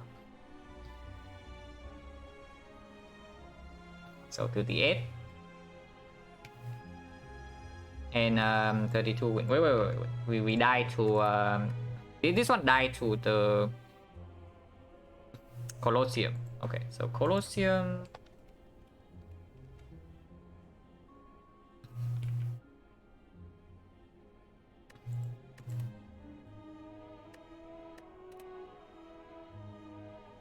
Is the streak still alive? Yeah, it's alive at 9 at the moment. But we are not continuing it before boss swapping is finished. And I don't know how many runs I would actually do for the boss swap. Like I think in order to actually get like real meaningful data, it probably has to be at least 100. But I'm not going to set a number because like, maybe after 50 runs I just feel like it's not fun anymore and I just probably just stop there. And we can still get some rough data, like some very rough estimations. Doing boss swap without panorama pyramid, yeah, exactly. Like no panorama box and then no pyramid swap.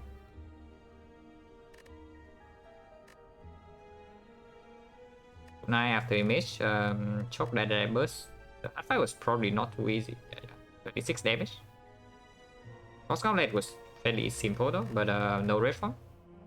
Don't remember a lot about this run, but relics looks solid and deck looks okay. Wait, was this the run where I picked no, I just skipped the boss card. This was not the run where I picked Malays over red form.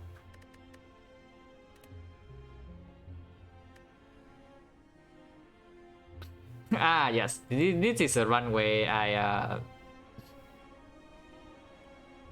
this has the same problem as the run where we died to the champ in the first 50.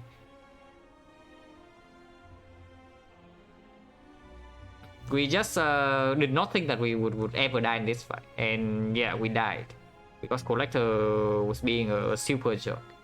We had 2 potions with this deck going into the Collector, and we died in this fight. Ridiculous, but what can I say? Underestimate the collector and you pay for it. Isn't it weird to leave streak on hold when you get 3 wins in a row boss swapping? I don't count them. And losses also don't count because obviously I filter out the seeds with Pandora's and Pyramid swap and I just click swap every single time. So these are not counted towards the streak, like win or loss. I don't exactly care much about the streak. I just want to improve my gameplay.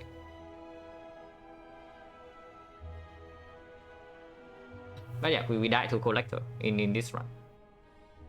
I super bad ING, but this should still not happen if I was like alert. So collector kill 1.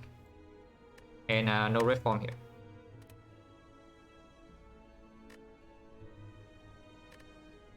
Yeah, Nightmare reform Snake Eye. Okay, what the hell happened in this fight? I think it was just medium death. It looks like 53 damage, but this run should not be in danger at all with these relics. It probably was. Yeah, so 39 reforms and 33 wins.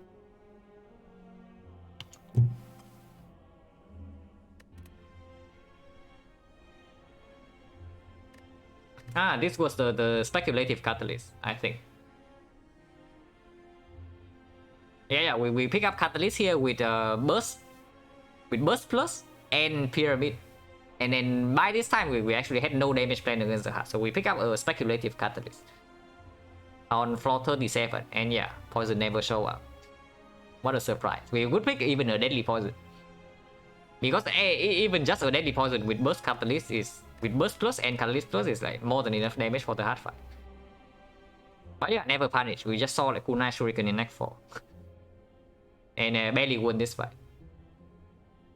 Also, this was the one where I just completely forgot the mutation and just picked the artifact potion here to block the vulnerable. But of course, it did not block the vulnerable. It just blocked the 3 strength down. Did not lose the run though, so that's at least that's good.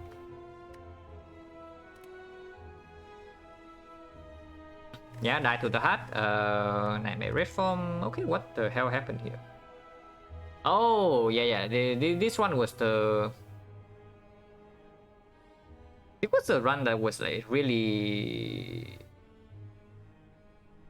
below the curve, right? Yeah, we took more ahead. So you see like Nightmare Red form here and you say that the run looks good. But this one was looking bleak in Act 2. And then we also see like no cut draw whatsoever in the whole run. This is the only card draw we saw, like the backflip, and we took the reflex with not a lot of this card because we were like kind of desperate.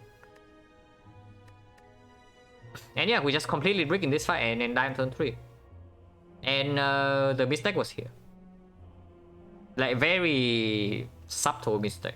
But the more I think about it, the more I think that this is just a mistake.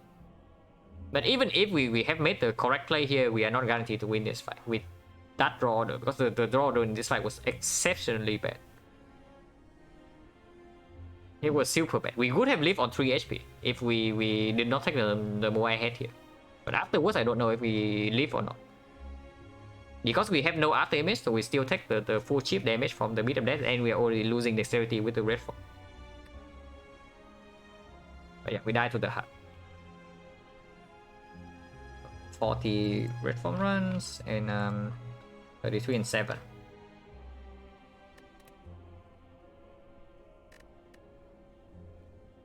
Double Nightmare, double reform. Is it the setup run? Yeah, it is the setup run. It was the run where we just bully Time Eater.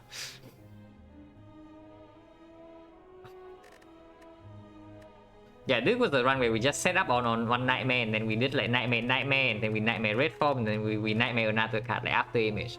And then we just play that hand like forever. Like every single turn our hand just has like 9 cards of our choice, like 3 red forms, 3 Nightmare, which all cost 0. And then 3 after image. We just completely bully this Time Eater and the Donor Decker. And we always have a full heal with Birthplace Earth. This one was funny. This one was really funny. And yeah, setup completely delivered. We pick up an unupgraded setup on floor 46 and it carried the run. But yeah, 41 red forms and 34 greens.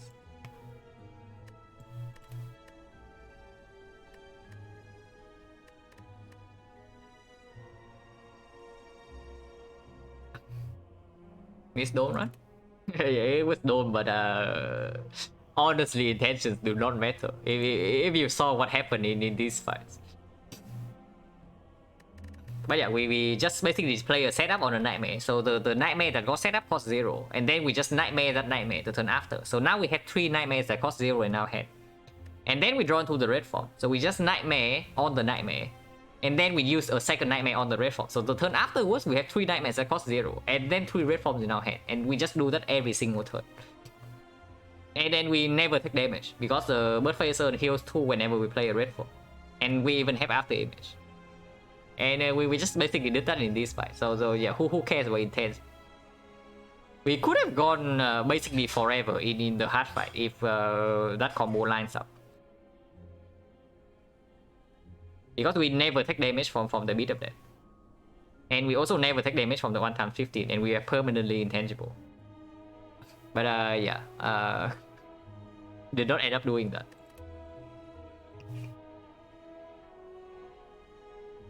Just run Apotheosis, Adrenaline.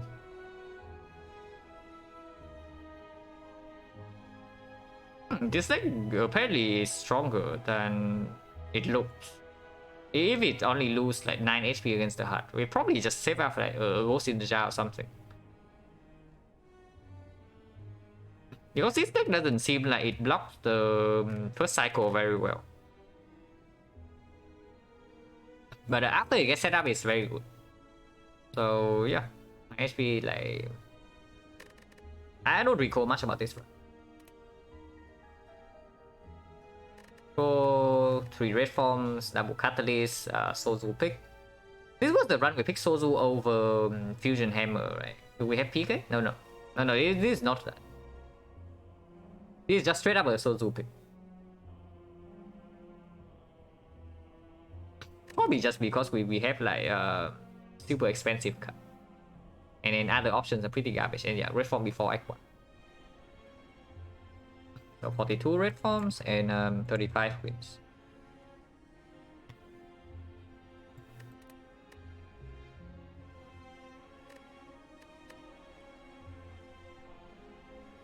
So do Tiny Hound something. Yeah, probably. It was not the run where we pick it over Fusion Hammer Pandaros box. And yeah, Toxic Egg 1 with like 4 acros, 2 backflips. Turns out when your whole deck's upgraded and you have a ton of draws, it's pretty good. And yeah, 0 HP hard fight. Also appreciate.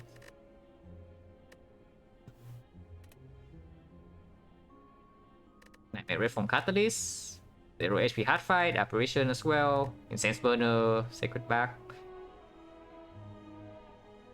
I remember the back after Act 1 here was like fairly interesting, but afterwards the run seems pretty easy.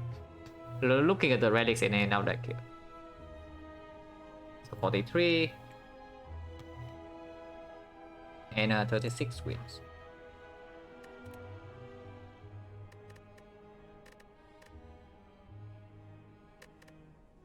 Oh yeah, the bomb. It was the bomb with XecnaR.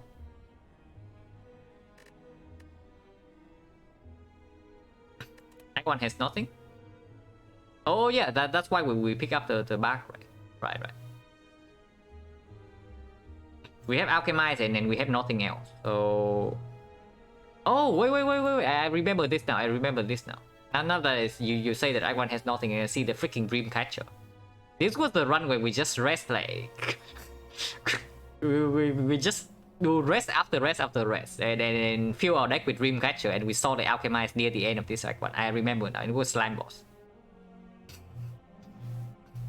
So afterwards it's easy, but yeah, this Act 1 was like something, but we just completely high rolled Act 2. That's basically what happened.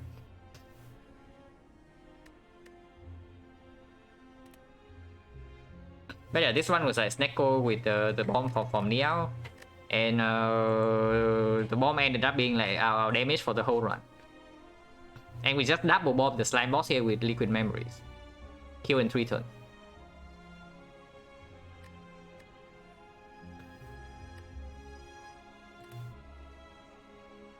No red form. Yeah, no red form.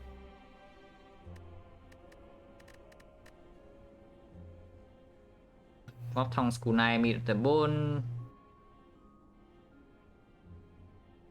It was yeah, double storm steel run. Like would love to see a blade dance somehow. But I don't think we saw a blade dance until like late until very late, and then before that we just pick up like 2 storm steels to do some similar things, but just worse. Also, there's infinite blades here. Yeah, we bought infinite blades for full price before the slime boss. They not ended up mattering, I think, because we had a very good draw order in this fight, but could have mattered. But no red forms here. Yeah, Nightman red form top bandages, Frozen Eye, Curse Key after like 1. Yeah, Nightmare red form Operation Blow, top bandages. Probably pretty easy.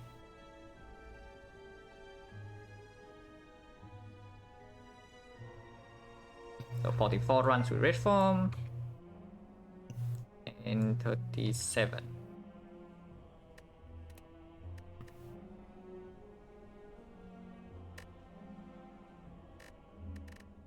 Nightmare Footwork, Madness, Secret Technique. This was the run where we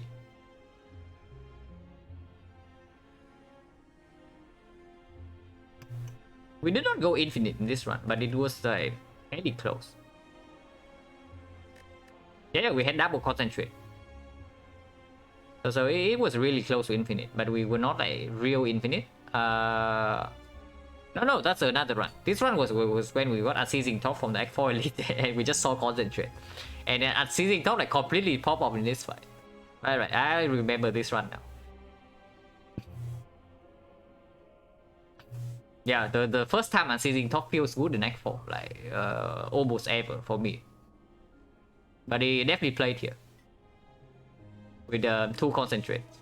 And then 2 the trade to discard the status of withdraw.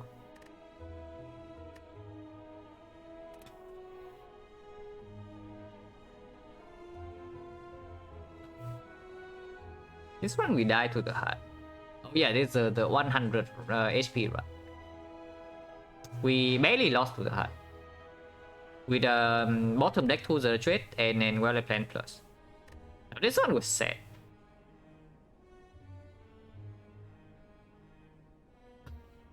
And yeah, losing decision probably somewhere here, like maybe digging. But digging up Bottle Flame was not even bad. Like digging after the Bottle Flame actually caused us to get out this fight relatively unharmed. So I don't even know. I have not thought too much about this run.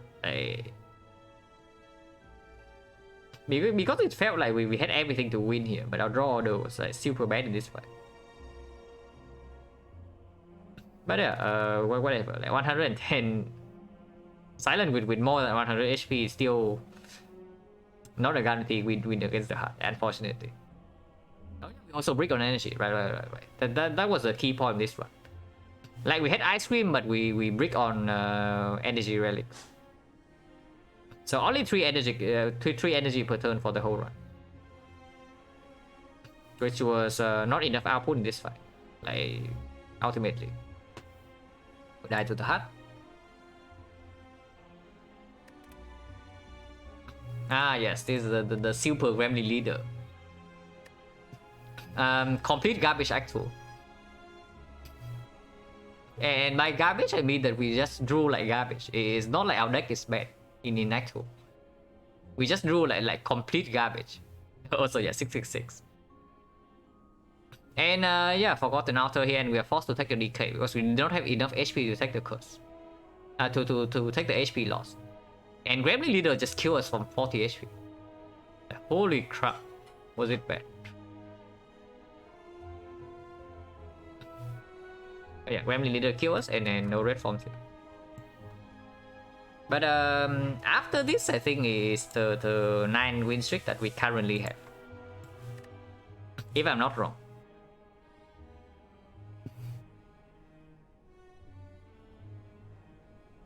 If I could nerf buff one relic or card, would I choose one to buff Tiny House? Congratulations on results. 77 win rate is insane. Thank you. Could nerf buff on relic or card.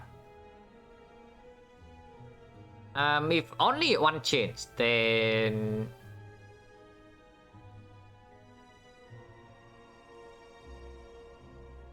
it's hard to say. But if not, yeah, nerf or buff. If it's not like silent specific, then I would probably like to nerf eruption.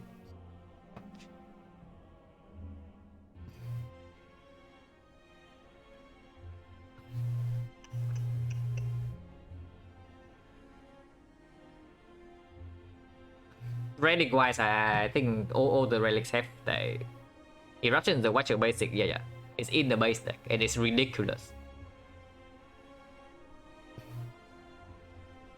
Otherwise, I don't think like a lot of things actually need buffs in the game, because right now, honestly, even the worst cards also have their places where they actually perform. Maybe Forethought.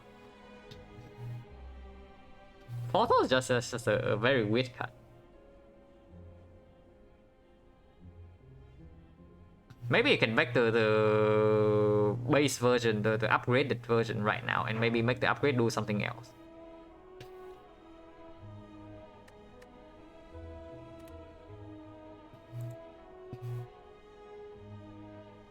Okay, what is this run? John Hammer, Richard Dagger, Paper Crane, Spring Kite, 2 card Gamble Catalyst, loss. Pretty juicy hard fight. I don't remember this too much.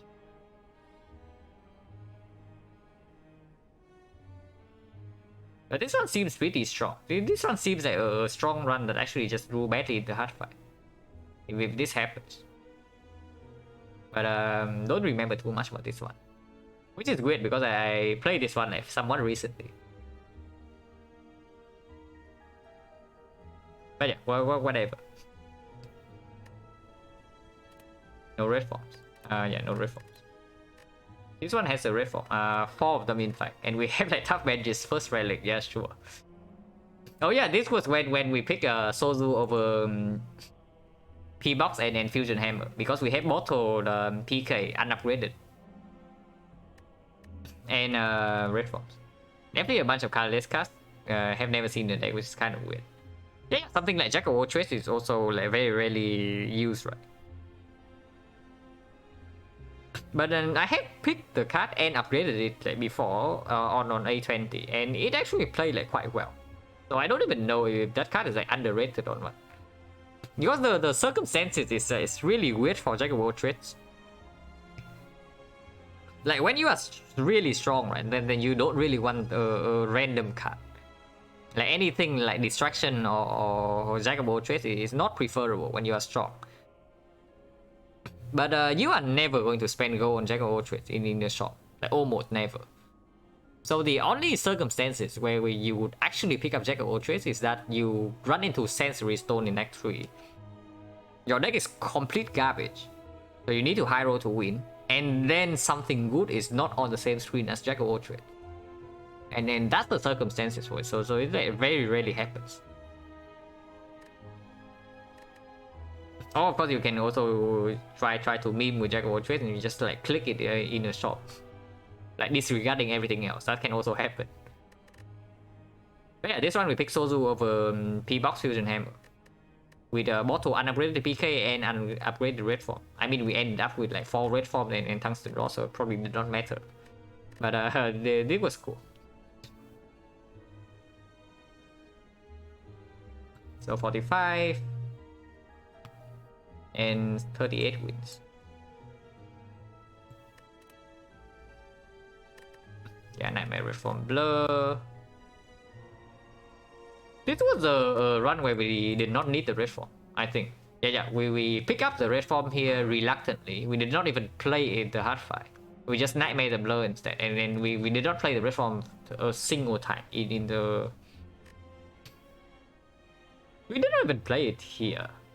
I don't even remember, but we just played this hard fight with the red form being a curse.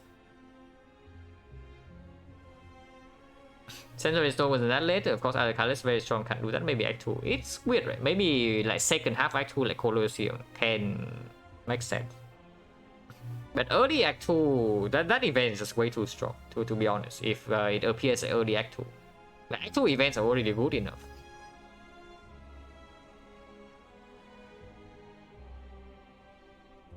But yeah, Toxic Egg, Bandage, and then this run is one of the runs where we pick up a late red form that did not influence. So I recorded in the second column. So 2 red forms there and 2 red forms not influencing sync wins, and 2-0 of course. Because when we pick up red form, it doesn't matter, then of course it's a win. It's actually just a curse in this fight, and we were still like having permanent blur, basically, with tough bandages and then Cow Combo plus. Yeah, Nightmare red form Snecko Eye, double Catalyst, 0 damage hard fight, or a Calcum Tungsten Rod. Yeah, sure. Also that range for good measures. So 46 and 39.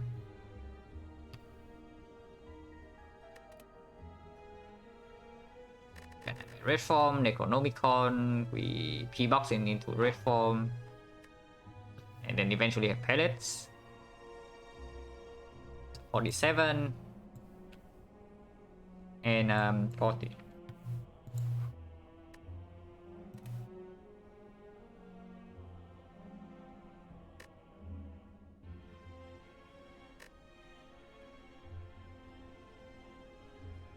What was this? I don't exactly remember this very well, but it was probably just Nightmare Catalyst. Yeah, we lost 7 potions. Sozo to Wipes. This part I remember, but I don't remember how this run play out. It was just probably just Nightmare Catalyst in the hard fight. And we blocked the first cycle with like the Dark Cycle and Piercing Veil or something. Yeah, no red form.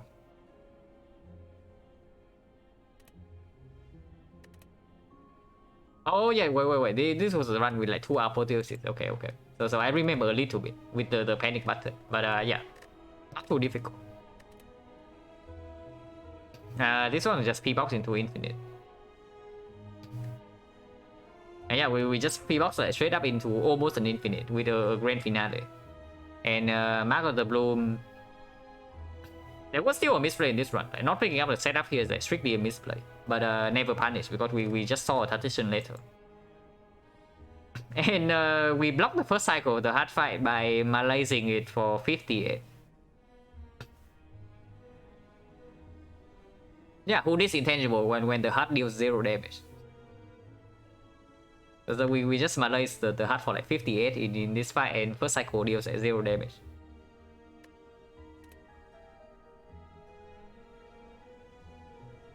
Can you explain how I want to use setup in this run? Yeah, setup it's basically our energy solution for the infinite. Like we have plenty of card draw already, and we have Sundial, but that's not enough alone. But we have 2 sticky strikes, so when setup is picked up and upgraded, the setup actually gives us 2 energy at the cost of card play. But we have like plenty of card draw to make up for it. The only bottleneck we have in this deck, in order for it to infinite, is like energy. And setup will give 2 energy, but we skip it here because there are better energy solutions, like Tactician or Concentrate, but we almost never found Tactician, and that would have lost the run. Yeah, if you are energy positive, then Malaise just completely solves the first hard cycle. Definitely. And this run, yeah, Pyramid, Red Form, Operation Catalyst, yeah, sure. And Apotheosis Plus with Fusion Hammer. 48 red forms, 41 wins. And this was the final run. We just blocked the hard today. We had like permanent blur with full burst plus and then sweep with technique plus, and then we just actually just blocked the hard today. The only damage in the deck was like Corpse Explosion. and that was like barely enough to kill the HUD in time. But yeah, no red forms yet. So in 100 runs, we actually saw red form 50 runs. 50 out of 100, so yeah, 50%. It's slightly higher than my estimation of 45, but not so much. And 2 runs were like mega wins, even without the red form. In fact, the red form was actually just negative in those runs. So it's actually like 41 and 7, which is how high is 41 and 7? 41 divided by 48. 85%. Yeah, very strong, right? But not as strong as you may think. Like pick up a red form, instant win.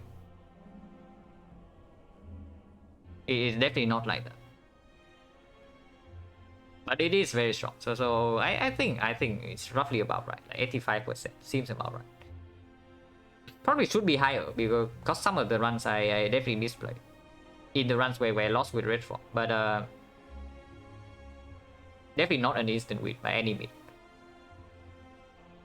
26 corruption, 50 games. Yeah. So I guess like the chance to actually see a rare card is any specific rare card in a single run is like roughly 50%. That's interesting. But yeah, what do we die to? We did not die to Lagavulin or Sentries a single time. We died to Knock twice.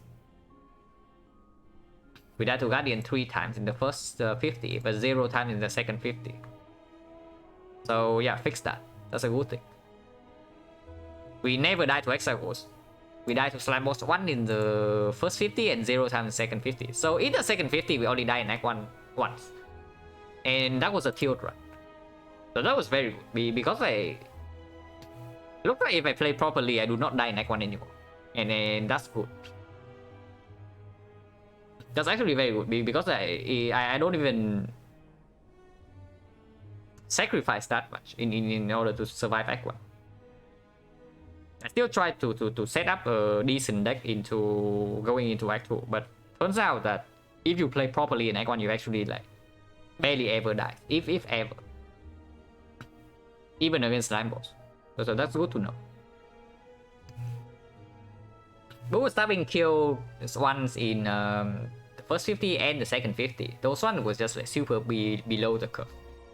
I don't think that speaks a lot about the book of stabbing specifically, but it's just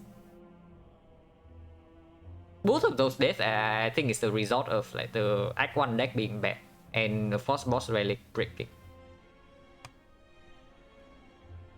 Gremlin Beater kills once in the second 50, exceptionally bad draw order. I do not think the deck was bad in that specific run. The Act 2 in that run was just a super curse. Slaver's kills one in the first 50, the same story, is the run that is super under the curve. Probably could have been like some pathing mistake in Act 1, but that was in the first 50. Yeah, Automaton never kills a single time. Chem kills us once in the first 50 and Collector kills one in the second 50. Both of those are same mistakes. Just straight up underestimating the boss and then feeling that the run is safe, but it was in fact not safe. And then we got punished for it, which is good. Like misplays should be punished, otherwise it's hard to learn. Never die to any elite in Act 3. That's good, because if you die to any elite in Act 3, it means that your deck is like kind of garbage. Or you are playing Defect and you are facing Retromancer.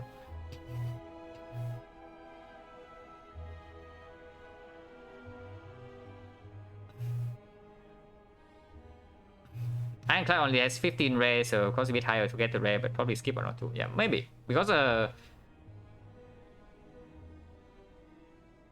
Corruption is not a rare that you pick like over everything after Act 1, right? But Red Form is probably a rare you pick over almost everything in after Act 1. Like the circumstances for you to click a different rare card than Red Form if you see it after the Act 1 boss rewards is like exceptionally rare.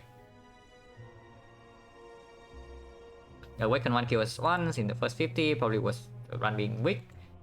Donor Neca kill was once in both The first and the second. The second 50 was the crown run, so in that fight we had no chance to win. But that comes back to the decision before that, like picking the crown. The Only Deca was a run that overestimated red form, so yeah, that's also a mistake like before that. Not because the boss is exceptionally difficult or anything. Time Eater kills one in the second 50 was the run that totally relied on death range and he did not deliver. So again, it comes back to like before that, and not because the boss is annoying. And yeah, the boss is annoying, but it was not like the Time Eater that killed us in that run. It was a decision before that. Never die to Sphere and Shield, which is somewhat expected. Like usually we always run into Act 4 with some potions for the heart. And if the Sphere and Shield fight has a chance to kill us, we just potion there. So never dying in the Sphere and Shield fight is of course expected. The heart killed us 3 times in the first 50 and 2 times in the second 50. So probably also like roughly expected, like most difficult fight in the game by far. And even if you prepare for it like really well, if your deck is marginal slash best and can brick from bad draw, the heart can always kill you immediately in the first cycle, or it just cripple you to the point that you can no longer win the fight. So yeah, one death to Darkling. How many times Ether death? Only one in the second 50, and that was not a real deck. It was just a deck that completely relied on Death Range, and Death Range did not deliver. Yeah, Time Eater only kills us once. One deck to Darkling is just like picking the wrong boss relic and die instantly. So never made that mistake again, so that was good. At least not instantly. I still picked the wrong boss relic and die later, but just not like instant punish, die 2 floors later kind of thing in the first 50. And yeah, Colosseum kills once. It was just not anything about the Colosseum. It was just the run being super weak.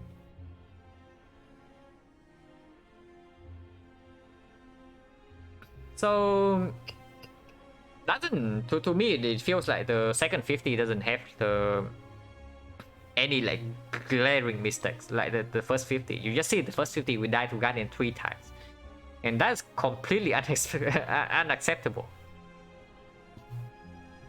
But looks like it's fixed in the second 50 because he did not die to any boss like ever in that one. So that's good.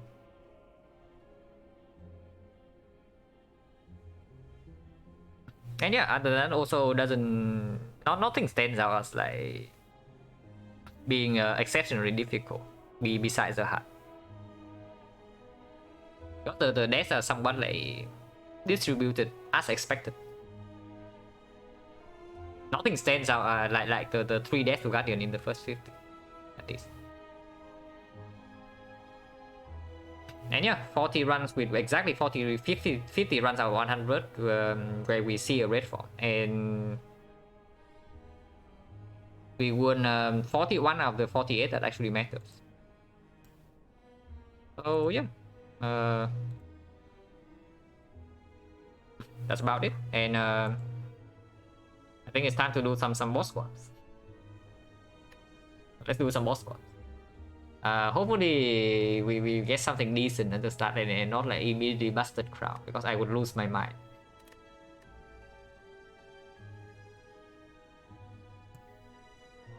So yeah, let's change the stream title.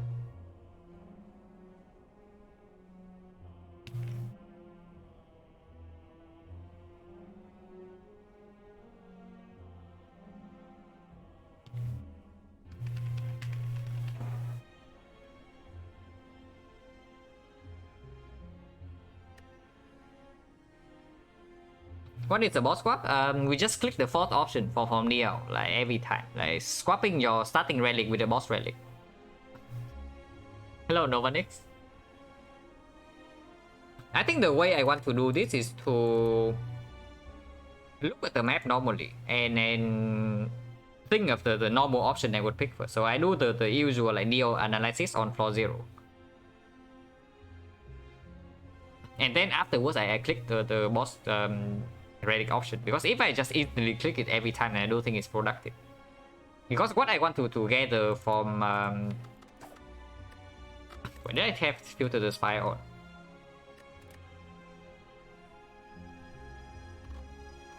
Yeah, pyramid off, Pandora's off, and non-silent relics off. Okay. How many boss swap runs am I doing? I don't know. Until I get sick of it, I guess. But I want to do at least 50. In order to get a meaningful data, I think at least 100 is needed. But I don't know if I would still have the interest like, by that point. And I was also thinking of like going in like rotation, like pinpoint the first swap being tiny house, the second swap being tiny house, and all that. But I don't think that's like super productive, because it would change my evaluation of the neo options on floor 0.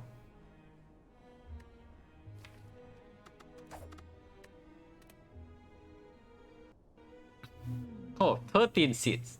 So we would have swapped into P-Box or Pandora's like for the first 12 times, or I don't know what I'm missing.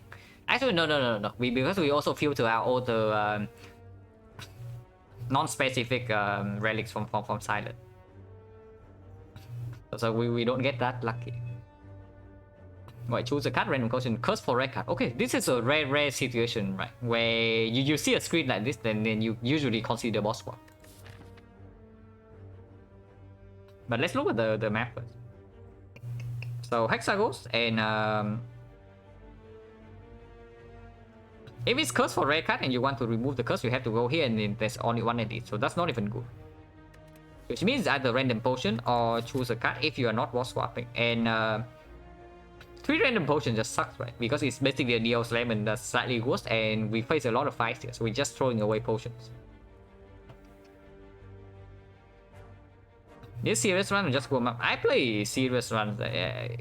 Whenever I play a run on stream is serious. If it's silent at least. I keep track of this stats like separately, but it's definitely not included in the streak because I filter out some seeds. For sure, and I always get 4 neo options even if I die in Act 1 beforehand. But 3 random potion cannot, so it is if we do not click the boss swap here, it's actually choose a card. So this is a situation where boss swapping is actually a thing. So yeah, let's click the freaking boss swap.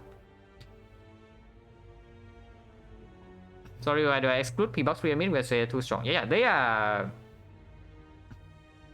Anybody who actually plays this game at a high enough level just knows that like swapping into pyramids or P-Box is exceptionally strong. So there's not a lot of meaningful data to get there. We only know that they are like the extreme high rolls of boss swaps.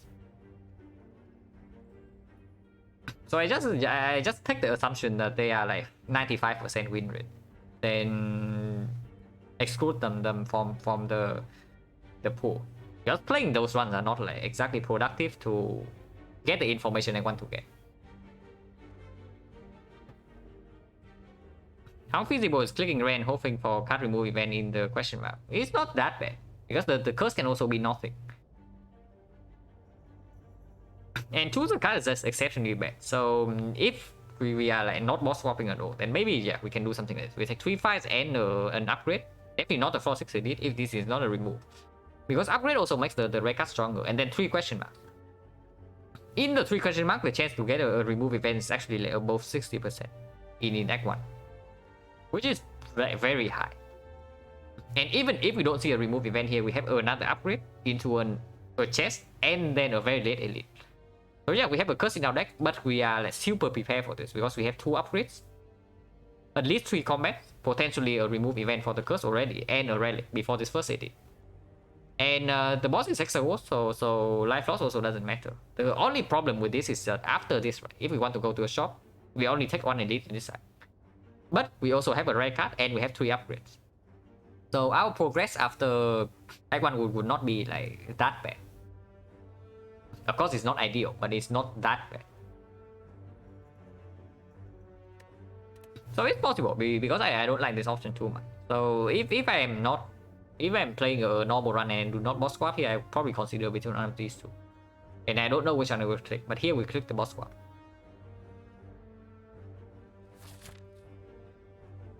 Okay, spicy one to start with, yeah. So, what does Coffee Reaper say? Coffee Reaper probably says that safety fire in the second half of the act is not a thing. So, but what about the early edits? Because I think there are a lot of boss relic swaps that say that you actually cannot take edits on floor 6. So is this one of them? It all depends on what potions we see. Yeah, it's hexagon. So of course we don't even want to rest here. If it's slime boss, then it would be pretty sad. But it's hexagon. And we don't want to go to the left path, right? Now, if safety fire is not a thing, then honestly taking this elite into this elite is also not bad at all, right? The fact that there's no fire in between here, like, doesn't matter at all. And we have 4 energy. But because we have 4 energy, we probably want to see more card reward screens before we do our first edit. Which would suggest that we start, I would say we start here and we see what this event is. Because if this event is something good, or maybe it's a fight, then we can still go here. Take 3 fights and then get some potions, or we can still choose to take 4 fights. Yeah, we definitely want cards to upgrade as well, like for sure, if we don't even take the city. And we have 2 upgrades in a row, so most likely what we want to do in the first few floors is like taking 4 fights. But yeah, taking 4 fights is always a little bit scary. Like advance over on floor 5, now that we can not even rest, like, if this fight garbages, it's tough. But it depends a lot on the card reward speed. I think the assumption we are operating under is probably that we do not take this fight. Because we cannot rest here. So let's say we have to brute force this fight with like losing 30 or maybe 40 HP as usual. Then the second half of the act is like completely dead. But we still start here. And then depending on what this is, we can go to take 4 fights or we take 3 fights. If this is life loss, we can take 3 fights.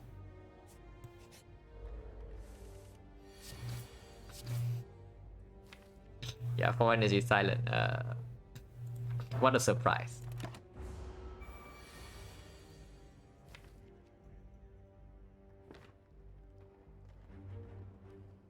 So this is 3 damage versus the curse in our deck. So is this 3 damage ever going to be a threshold? Go to 37, but whenever we draw to neutralize, we play it again. So it's actually essentially a strike. So right now this is in range of 7 strikes. If we discard the neutralize here to let the Ascender's Bane exhaust, it's actually 8. So we have 2 here and we need 6 more. Next turn we need 2 defense. And we draw 1, draw 2, and then 6 more, draw 4. So we need to actually draw 4 strikes. With 4 energy Bane is so bad. Yeah, Ascender's Bane is really bad. But this also meets a threshold. If this guy has 1 HP less, I don't even know if this guy can spawn with 51 HP. But if he has 1 HP less, then discarding neutralizer is always correct. But right here, there's actually a threshold. Because whenever we redraw to it, we play it instantly. So our damage in the deck is actually multiple of 6. Which means 37 is a very bad number. No, 40 is a very bad number. Because 40, if we discuss the neutralize here, the next turn we draw into it, we leave this guy at 37, and then 6 strikes don't kill, so we actually need 7. So I think I want to discard Ascender's Bane here. Just because of that. Because next turn we already have like 2 defense already.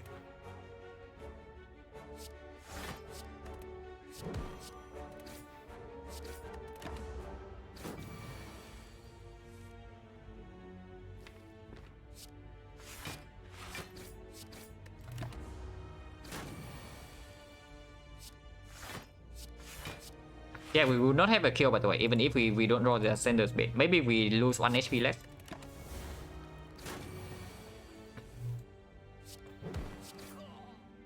We lost 2 HP, 16 gold, no potion, and complete trash.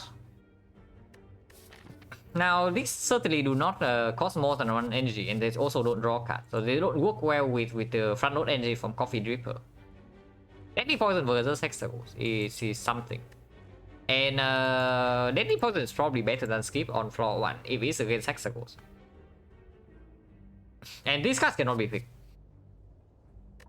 Like, Hero is even worse than normal. If it's a Guardian Act, maybe you can consider Hero, but Leg Sweep is uncommon.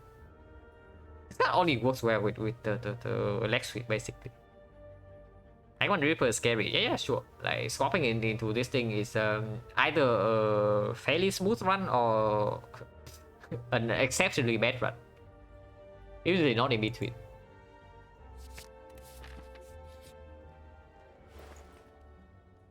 Very interesting.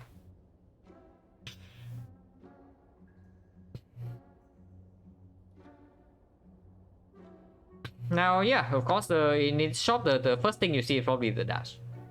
And dash on 4 energy definitely plays well, and it's also a block card, which makes the Coffee Dripper more manageable. Because you take less chip damage in hallway fights. But something I've been thinking about is that with the main problem with boss swapping is that it makes your Act 2 draws worse, right? It makes your Act 2 draws worse because you have so many base cards and you don't really want to draw into these in Act 2. But now you don't even have backup plan. So removes are stronger when you boss swap, like for sure. Removes are definitely strong. But is it strong enough to take over the dash? I don't think so. Right? Especially since our first card reward was almost a brick. So yeah, we probably just take the dash here and remove right later on. Or maybe we can still see P-Box.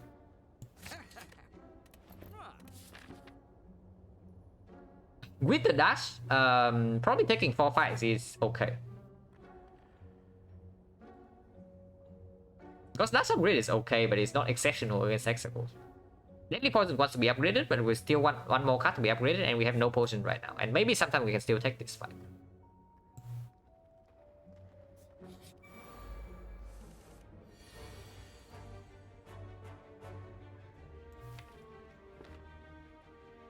Now this deals 9 damage, so 9 plus 6 would kill this. Probably means we Deadly Poison here, we dash here, and when we survive it. I mean, no, we should probably dash here because this guy needs to die next turn. I mean, it doesn't matter. If we draw 1 strike, then both of these die next turn. It doesn't matter where we target here. And yeah, that's already playing.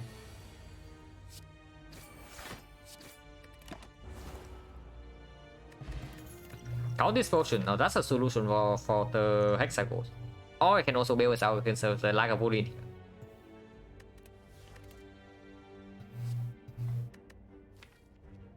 I could have had 2 backstabs. Eviscerate.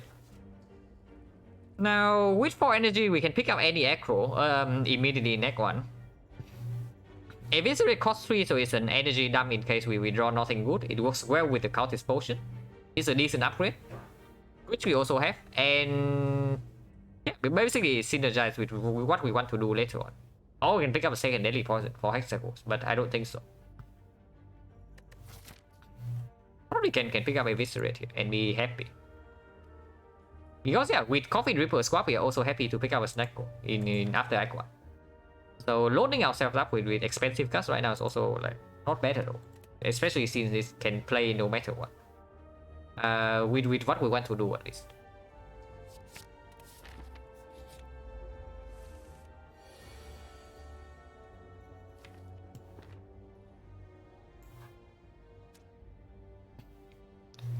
So we can take 2 here, or we can take 0.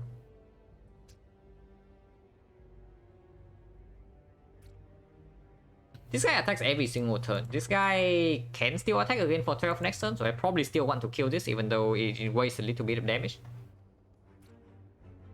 Now we draw a lot of block cards on turn 1 already, so maybe we should just take 2 to set up a potential lethal on this guy next turn.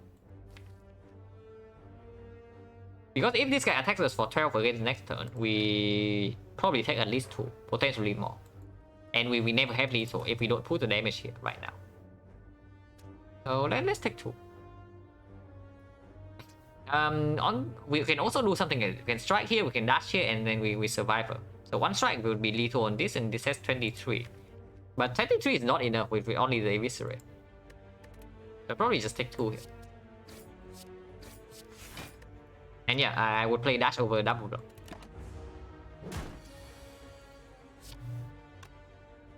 Okay, set up for the potential lethal, but we don't get that.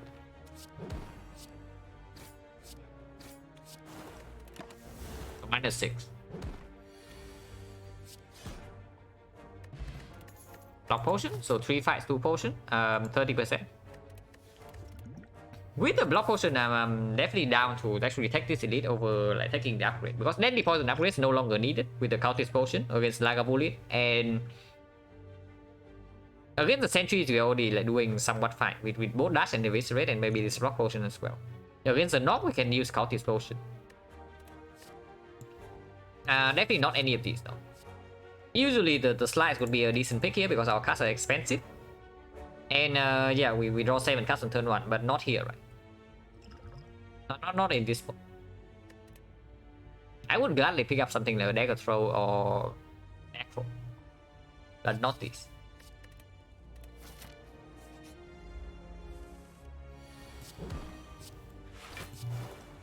Again, we draw a lot of blocks on turn 1.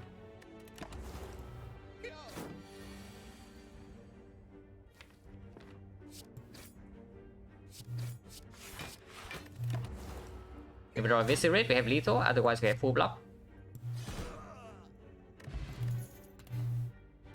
Yeah, dagger throw. Exactly right. Prepare needs an upgrade. And prepare is of course like more cost efficient with the eviscerate, but we have 4 energy already, so that is like slightly less of a concern. And card draw here also plays well with the energy from the coffee dripper. So 4 fights and 2 potions, 40%. And with this deck and 2 potions, I'm definitely willing to take the elite immediately. Because after we take this elite and this elite, we can still avoid the third one and go to a shop instead to maybe buy a potion for Hexagons.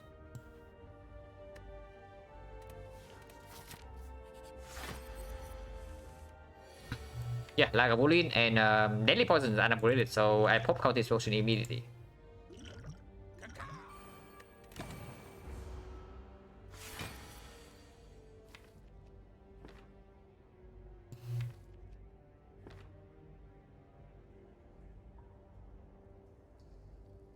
And open with 41 damage, which is quite a lot. And we are drawing into wood block cards. If we wait until next turn and then we don't even play dagger throw here, we are drawing these -2 and then we draw another 2 cards. So the open would not be very good.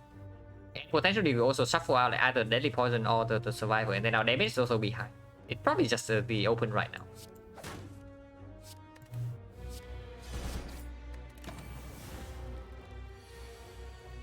Did not draw the Survivor. But this potion is going to be worth the 12 if we use it at the correct time. Right now it's only worth 7, so definitely not here.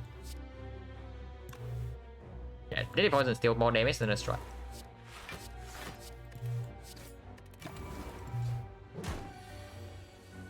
House Pyramid excluded mod? Yeah. I'm running a mod called like Filter the Spire, where you can basically limit like what boss swap you are swapping into, what boss relic you are swapping into, and I just like filter out the Pyramid and then Pandora's.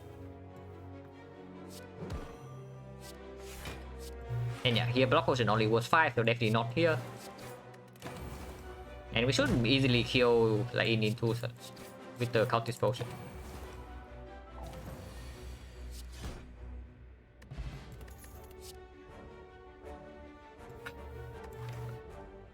Warpaint is okay. It can hit like either 2 blockers or the Deadly Poison, or decent choices. Blur doesn't really play against the Hexagons, and we just face the Lagavulin, so he doesn't play basically anyway. We can still face the knock. Cloak and Dagger, we use the Cultist potion already. So even if we pick up Cloak and Dagger and it's upgraded here with the War Paint, it doesn't really do anything. And it's still better against the Knob. Also blocks the synergy of this thing. Any card we add to the deck right now that doesn't synergize with Eviscerate makes it worse. And this is not exceptionally strong, so we just skip and then pick up the War Paint. And yeah, Deadly Poison upgrade is actually very good because it saves us on upgrade before the Hexaghost fight. So we can actually upgrade something else here.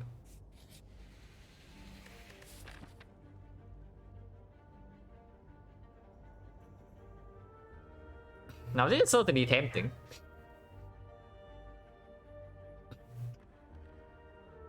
Because there's the shop like immediately after the elite. But that also means that we do not go here.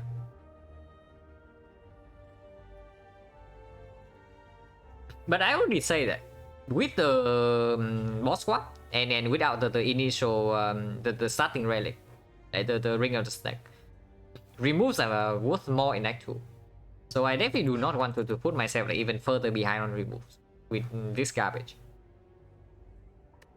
Because we already have the front load energy from this thing.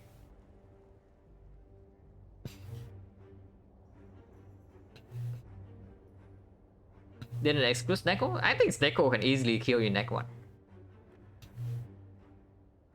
So there's still like things to consider there. P-Box Pandora, you just start off the run like completely over the curve. Like Pandora either give you enough damage for the entirety of Act 1 or just give you the infinite instantly. And P-Box Pyramid pretty much trivialized like 2 out of 3 elites. So you only need to prepare for the knob. And it's also exceptionally good against 2 bosses. Maybe Slime Boss is slightly worse, but even against Slime Boss it's still very good.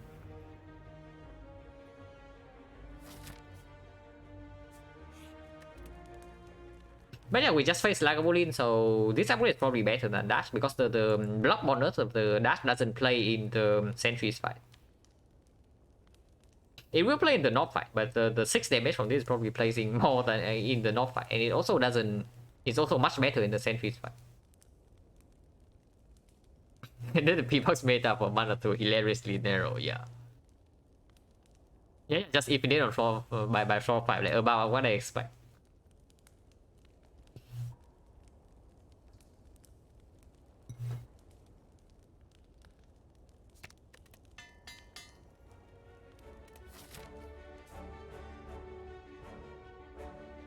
With block potion, we are definitely taking this elite.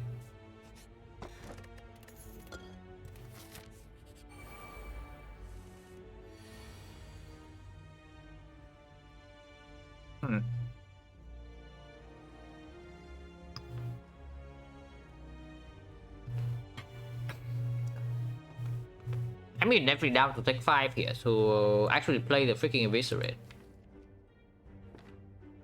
Because otherwise we don't kill one of these 2 next turn. And then we suffer. Dash is already drawn.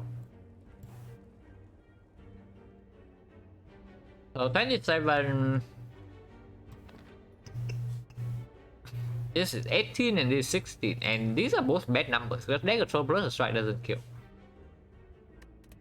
So probably hitting this guy is slightly better because it opens up like... Dagger Throw Strike neutralize or 3 strikes. Lethal. Do we ever take 10 here? I always say that yeah. If you only spend 1 energy to block it in another turn, then you just do it like... It doesn't matter which turn you do it in. Because if we block right here, right, next turn we need... Unless we draw exactly to Dagger Throw Strike neutralize, we actually need to commit 3 energy to kill. So we only get 1 energy to block. So why block now? I mean, next turn the 1 energy we block with can be more efficient, and maybe sometimes we can also fully block the 20 with this.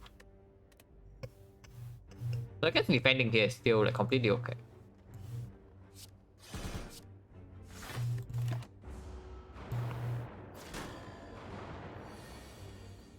Yeah, we actually draw into the thing, but we also did not draw into a good block. So we'll see. Okay, we actually drew into the good block.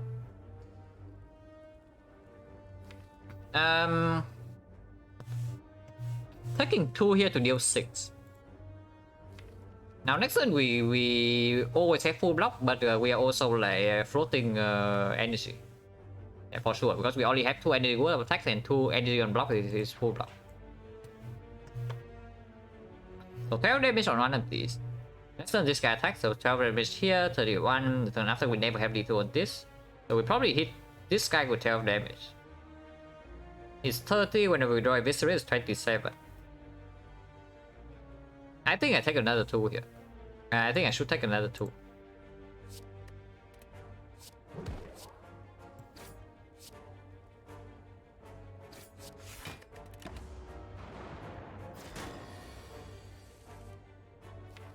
Okay, saving a defense on next turn is actually quite good.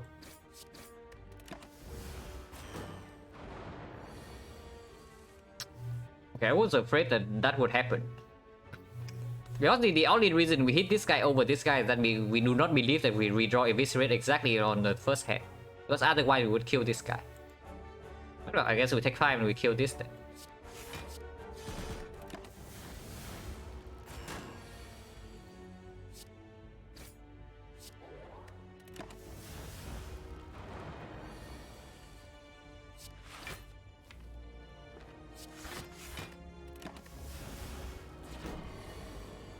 Okay.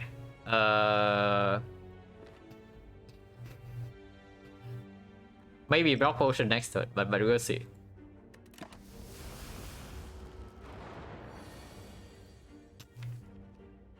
Yeah, sure. Block potion for 7 now.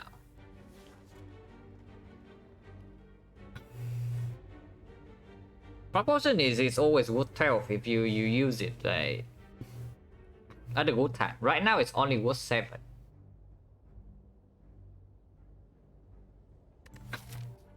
But this fight can still be a no. Or even against Lagavulin, we are still not guaranteed to actually use this to full effect.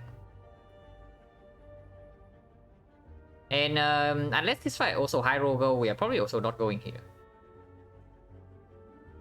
I don't want to use it. I want to go to 50.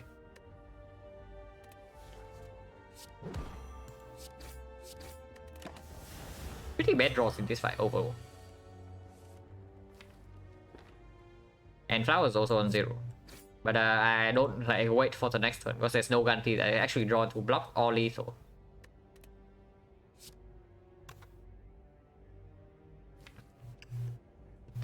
Yeah, there are too many misses in the draw pile.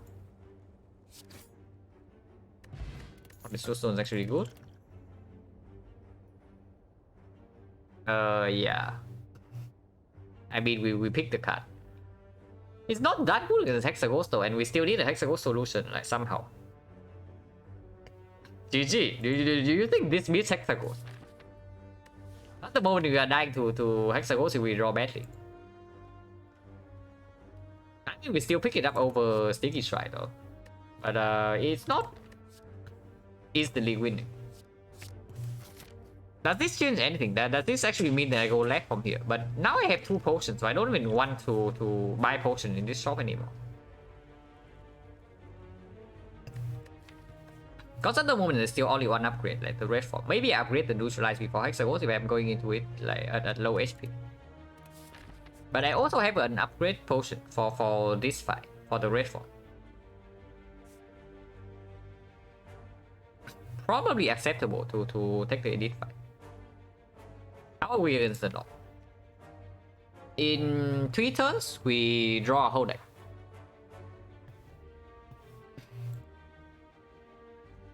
So how much damage do no in 3 turns we do not draw the whole deck because we don't draw 7 on turn 1. Right. I need to rethink the number. But in 3 turns we only draw 60. And that is if this guy is not bottom deck.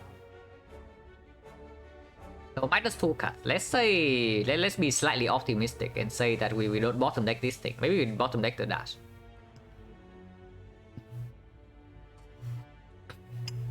Actually, let's bottom deck like 2 strikes. So -12 damage, and let's say we draw deadly poison on turn 2. So it's going to be 7, 6, 30. 31, 40, 67, 77, 80. But we have red form, so we can actually play the knock fight until turn 4, unless we also bottom deck the red form. But then even so, we can still block potion. And if we draw deadly poison on turn 1, it's also enough damage.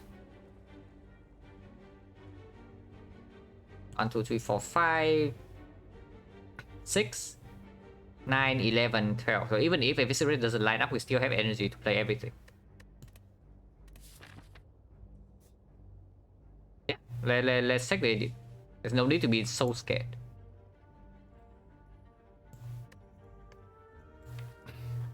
Actually, the fight we should be scared of is freaking Hexagons. Because against the elite, if the elite is bad enough, we might need to waste the upgrade potion on the red form. And then our damage against Hexagons still sucks. Holy crap, is our damage better against Hexagons if we bottom deck the deadly poison, and we can definitely do that. 162 is not a lot of gold going into the shop though, especially considering we're not buying potions. But it immediately gives us an upgrade on the red form, and maybe we see a fumes here, we can buy it with a card remove, and then we just take the upgrade of red form and we upgrade the card that solves Hexagons like by this point.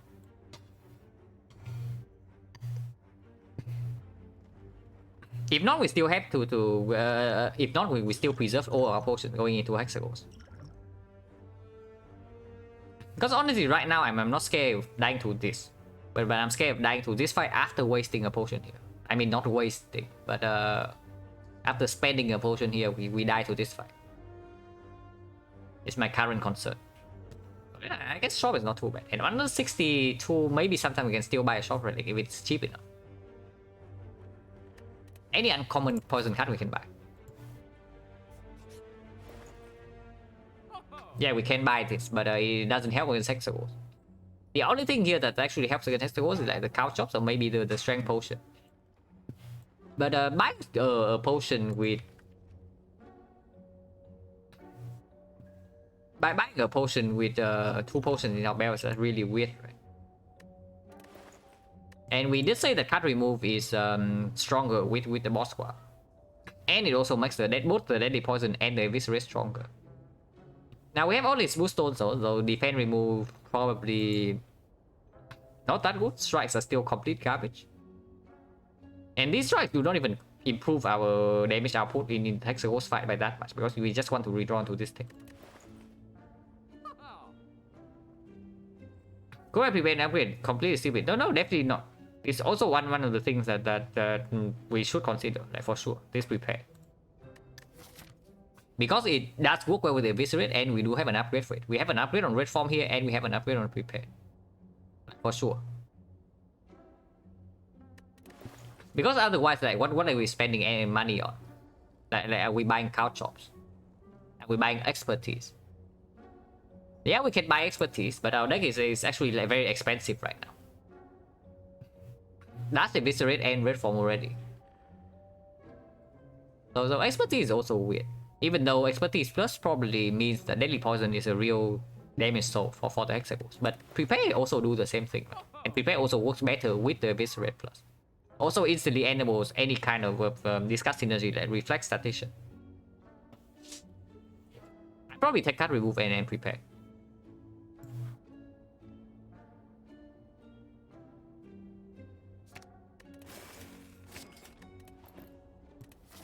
And yeah, upgrade first. The red form upgrade can actually play it in the easy hallway fight. I mean, not easy, this is advanced hallway.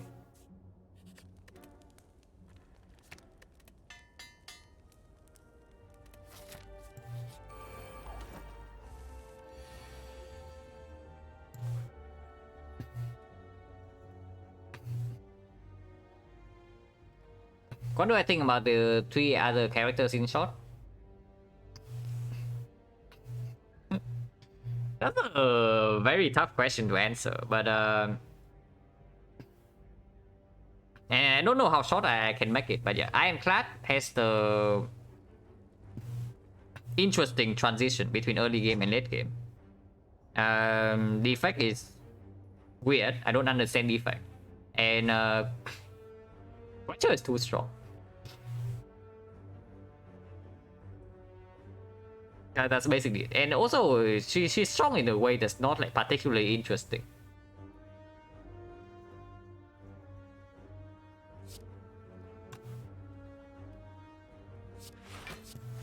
Yeah, this kills this next turn, and we do that because this needs to die next turn.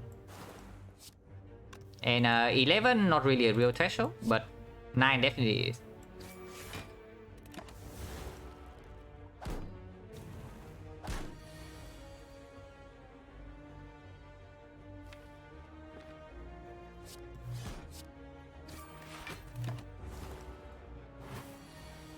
Flower energy. I don't want to kill this turn because I want flower to be set up. Is flower better on 1 or on 2? Because turn 2 is the turn we need to block. But on turn 1 we don't even draw 7 cards anymore. So we really need energy on turn 1? Maybe flower on 1 is just better with this situation. But we'll see.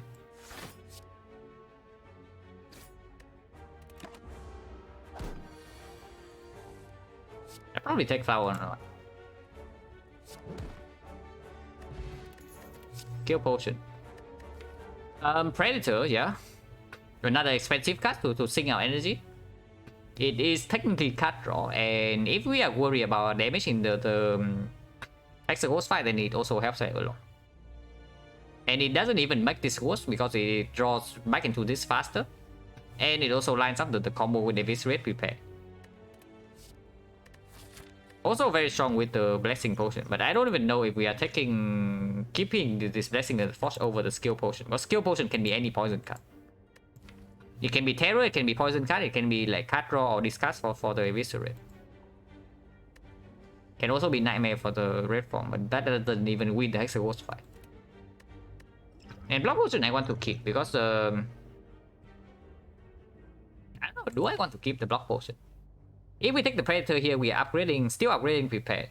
So Predator unupgraded, Neutralize unupgraded, and Blessing is stronger with the upgrade potion. I guess Blessing is also stronger with the skill potion. But this block potion can definitely bail us out if we brick on the 9×2 turn, for example. I think this is definitely a pick, but this one is tough.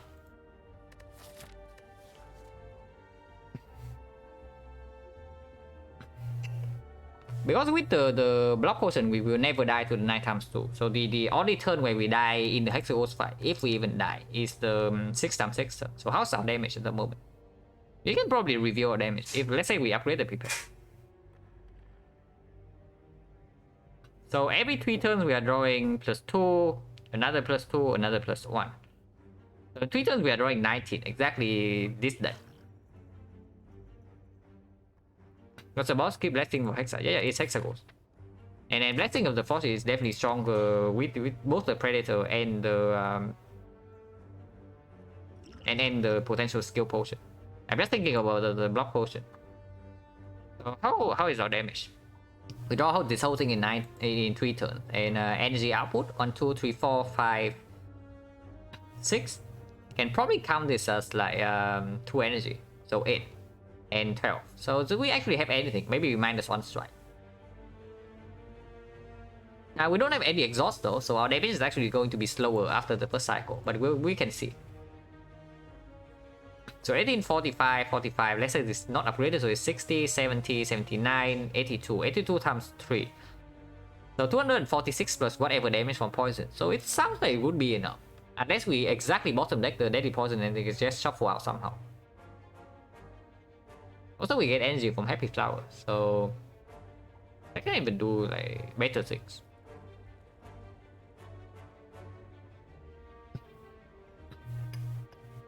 If our damage is sufficient, then we should never discard the block potion for the skill potion.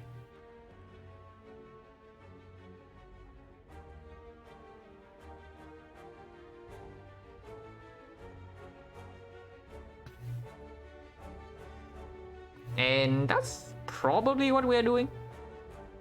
That's probably what we are doing. Hopefully it doesn't come back to bite us. Because yeah, if we use the Blessing of the Force in the fight, then our damage also improve by a little bit. And sometimes we don't even die to the Inferno.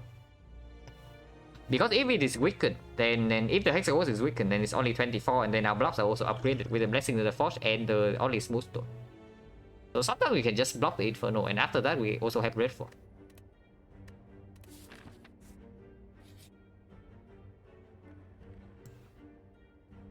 Yeah, can't remove stronger, right?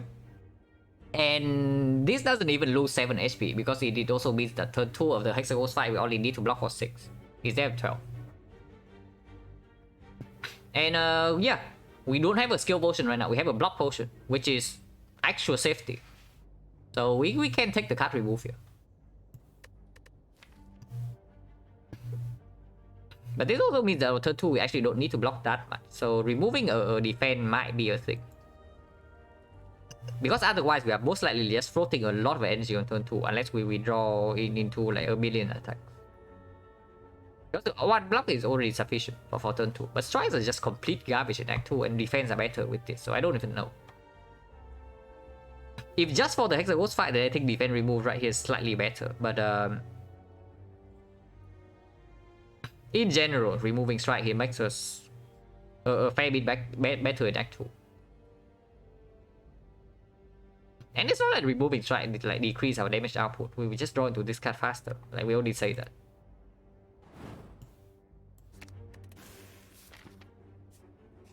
Yeah, we are well prepared here.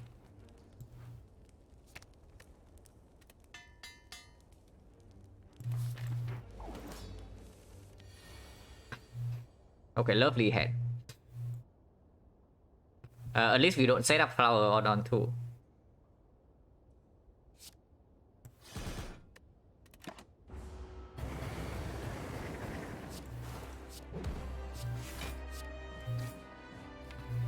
I don't use the upgrade potion before the Predator.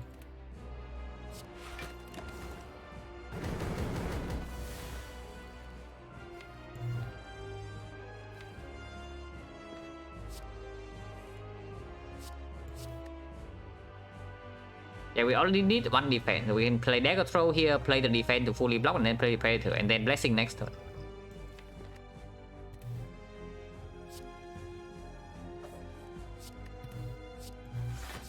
And of course we want to draw because we just want to redraw to Deadly Poison Plus.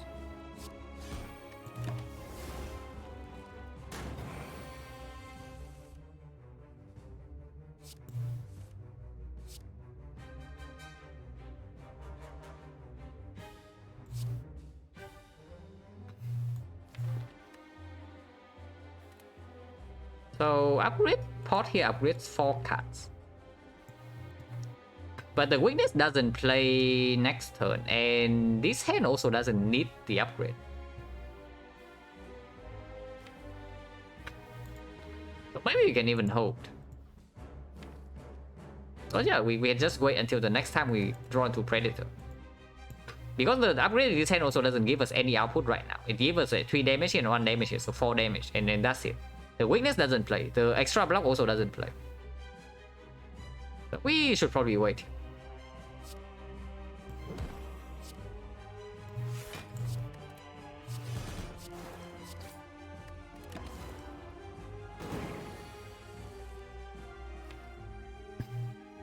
Yeah, like now we can probably Predator and then upgrade next turn because the hand next no it also shuffles out the gap dash.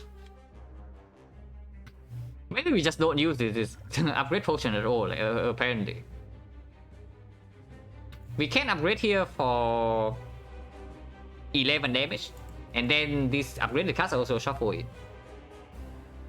So how is our damage like currently? Let's double check our damage. Because 6 here, the next turn is a buff turn, and the next turn is a 9 times 2, and then another hit, and then the Inferno. So 11, 10, 9, 8, 7. So 45 damage from poison. Plus whenever we withdraw. No, we force upgrade bird. No. Yeah, thankfully it doesn't. Do we ever not play Predator here to not shuffle out the dash? You also shuffle out 2 birds though. But yeah, 45 damage from poison currently, plus whatever we get from the deadly poison. So I count it as like 21. So 66. This guy's a 67 right now, and if we don't use the upgrade pot, it's 27 is 40. 40, next turn we have at least 19. So 21 plus Eviscerate plus Red Form, we should be fine without this potion, at least for now.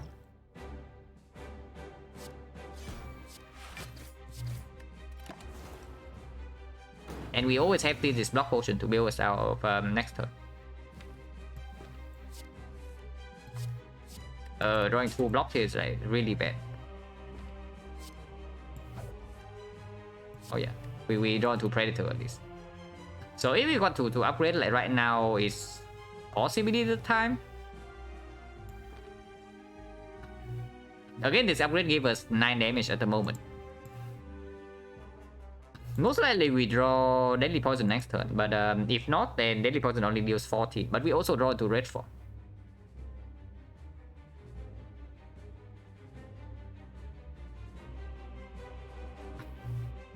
But yeah, 10, 9, 8, 7 is 34 damage plus 14, so 48. 48 is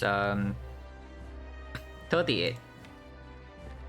38 minus 21 right now is 17, and 17 we always have with Eviscerate, Neutralize, Strike, and then whatever. So we don't need upgrade potion. We don't need upgrade potion.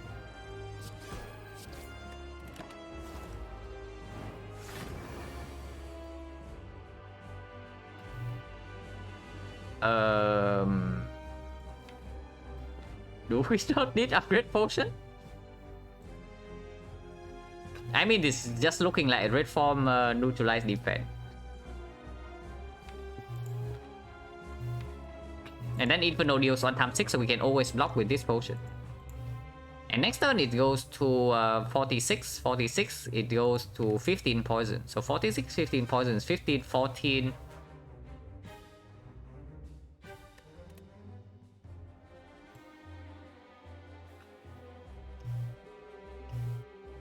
Honestly, probably fine. Because we always have this potion to make sure that we live in 3 turns. And this guy just dies to poison. Even if we draw into Burn Plus. Because Burn Plus also deals only 1 damage.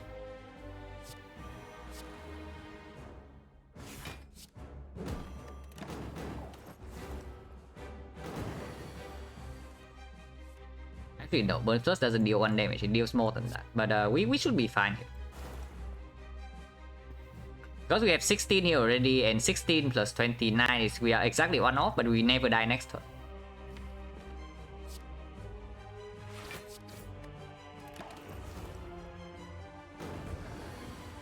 And yeah, just 1 is a kill, and we actually preserve all the potions.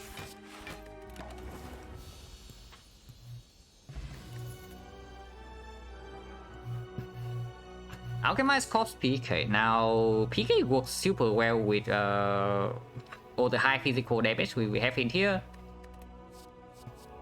Corpse works better with all the energy we have, and Alchemize is Alchemize. Also, Corpse Explosion is our first AoE card. Right now, we don't have anything. Like we don't have an answer for the Slavers. We are also not super good against the Gremlin Leader, but it's not like Corpse Explosion is exceptional there. But Corpse Explosion also immediately enables a Catalyst pick. PK goes better with both the Prepare and the Predator though. pick all, yeah. Maybe I would like to pick all of these. And yeah, Alchemize just freaking Alchemize. Like if we draw badly because we don't have the Ring of the Snake, then Alchemize, making sure that we always have potion to build ourselves our bad draw is like exceptional.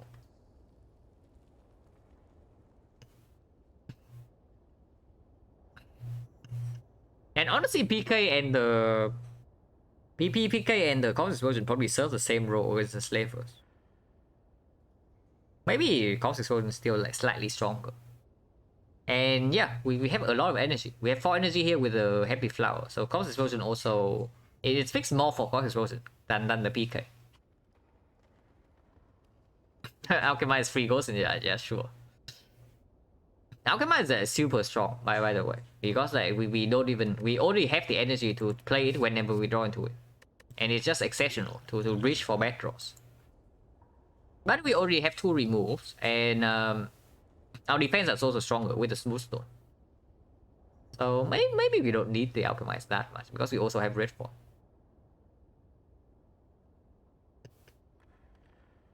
One awkward thing about Wetform and the Cosmic Explosion is that if we draw it on the same hand and we are not picking up energy here, and yeah, we could absolutely pick something like Astrolabe over energy, then we have to make a difficult choice if the Happy Flower doesn't line up.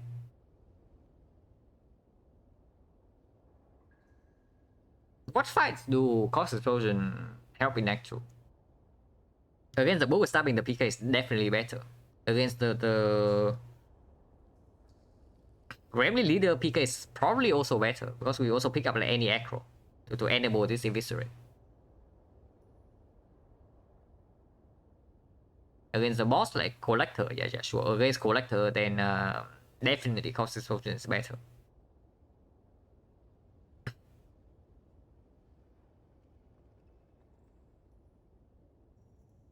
I think in a vacuum, the PK is just like has a higher chance of working out compared to the Cosmic Explosion. It's just that the good thing about the Cosmic Explosion is that we never have to pick up an AoE card like afterwards, and it also opens up the quote unquote better damage package in the end game. Burst level 6. We are not worried about the burst so much because we block for a lot and we already have Eviscerate to down the burst with Prepare.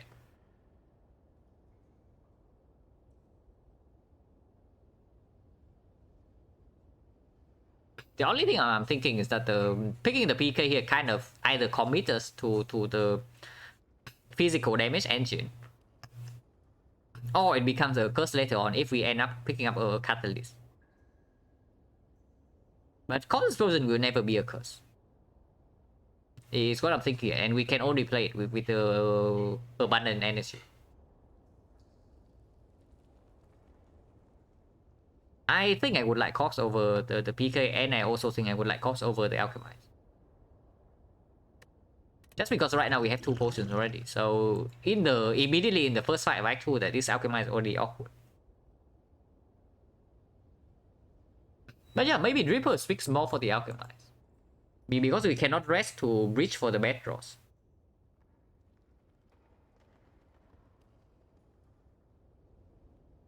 So if we draw badly enough, the Alchemize can bail us out. But the Cosmic Explosion, we still lose all the HP, and then we are like 1 bad draw away from death. So maybe that's the argument we should take.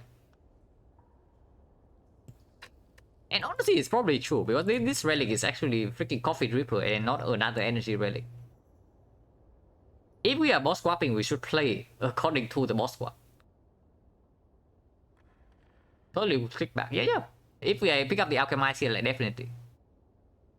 If I click the Alchemize here and then it's not up against like an exceptional option, like definitely. Yeah, this is a freaking Coffee Dripper and we have no sustain and we have no golden idol. So it actually has to be Alchemized. So let's pick the Alchemized. Okay, maybe I would like the Cosmic Explosion because like the Stecco Eye is here.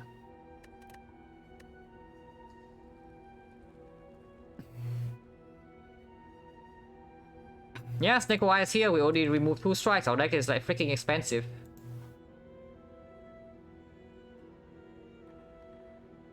Now, Stecco with Coffee Dripper is always scary because the problem with Stecco is that randomly, somewhere in a random fight, it suddenly just takes away like 20 HP from you. And yeah, you can mitigate that with like some sustain or maybe a rest, but here we cannot rest. So if Stecco screws us over, bad things happen. And also with the Coffee Dripper and the red form in the deck, we are like extremely incentivized to pick up operations in Act 2. And Stecco just makes the operation like a lot worse.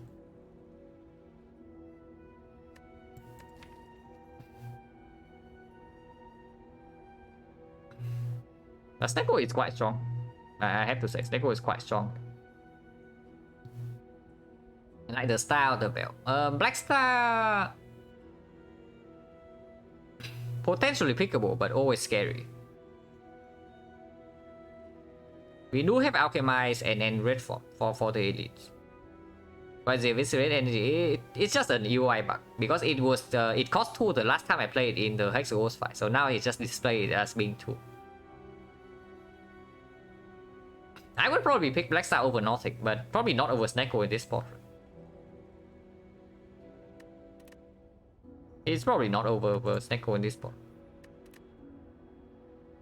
Because we already have the 4 energy, and 4 energy Snecko is a lot stronger than 3 energy Snecko. Let's put it that way.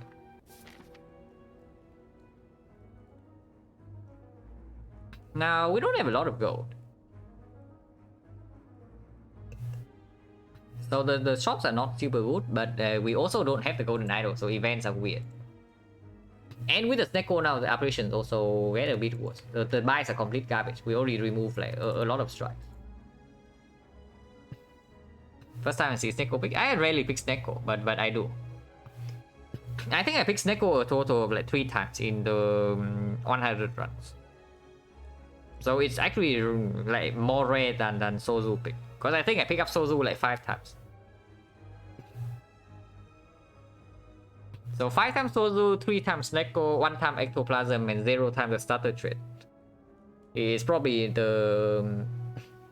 maybe Joker 1 time. Those are probably my least pick boss relics. Okay, Crown 2 times. And yeah, those are probably the least pick boss relics for me.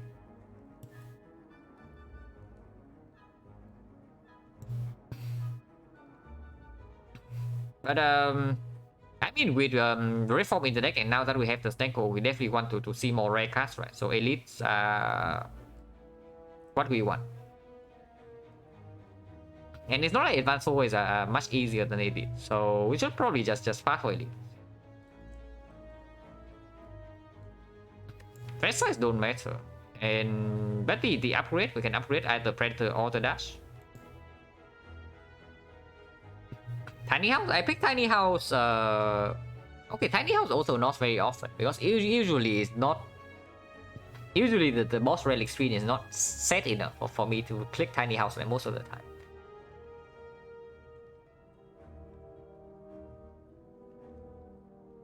But I think I also pick up Tiny House at least 3 times in the 100 runs. You don't have really strong upgrades to make before the first city. So it is this one. Because honestly, with the Coffin Reaper, like pivoting to a quote-unquote safe fire doesn't even do anything. And we do have 2 potions, so we should probably start here. Because going this way also give us like too many advanced hallways, and it's not even like much easier than the elite.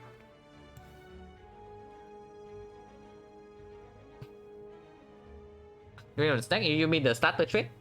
The starter trait I did not pick up a single time in 100 runs.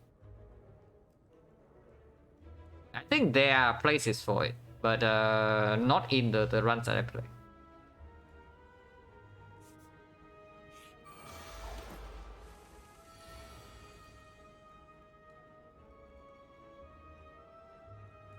Yeah, if we want to fully block here, then hey Terrence, thank you very much for the raid. Hope your stream went well.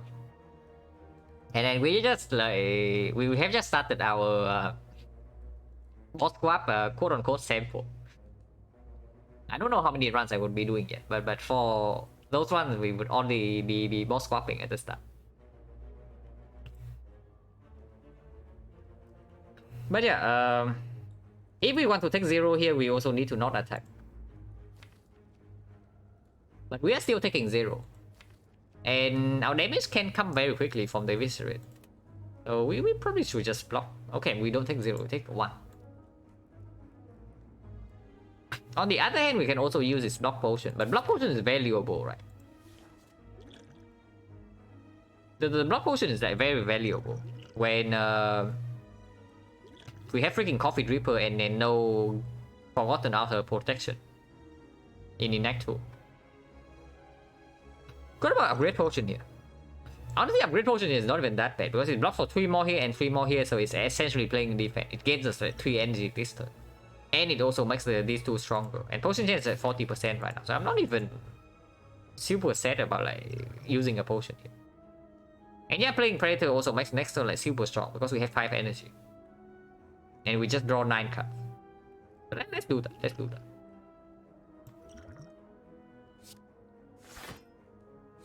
Yeah, we still take 1. But we can like blow these guys up right now. And with the Snake Eye now, I definitely want to have flower on 2 every fight, I think, if possible. So this is 47. 47 probably means that we hit this guy like always.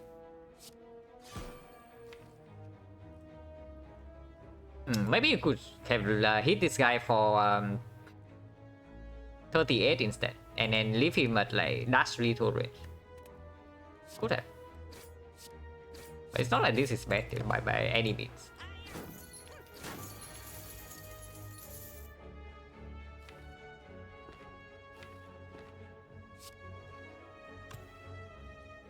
Now I want to play Alchemize this turn. Oh yeah, we also have Alchemize. So yeah, of course we use the freaking potion. Now I want to play Alchemize this turn, so neutralize here to not waste damage, probably not a thing.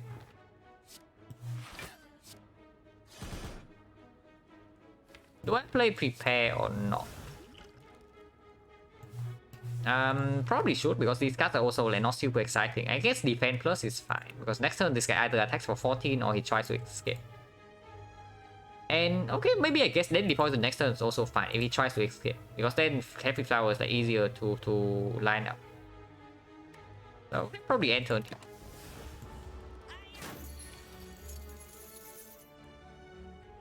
Yeah, so I guess we kill next turn, and Deadly Poison deals 13, so with Deadly Poison and Dash, it's guaranteed to die next turn. And Flowers on 2.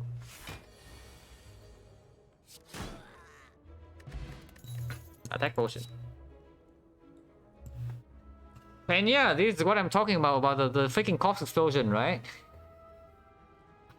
Because apparently there's a Catalyst Plus right here. I mean, yeah, whatever. There's also Terror with the PK that we did not pick. Then Terror right now is just stronger than the Catalyst Plus, for sure.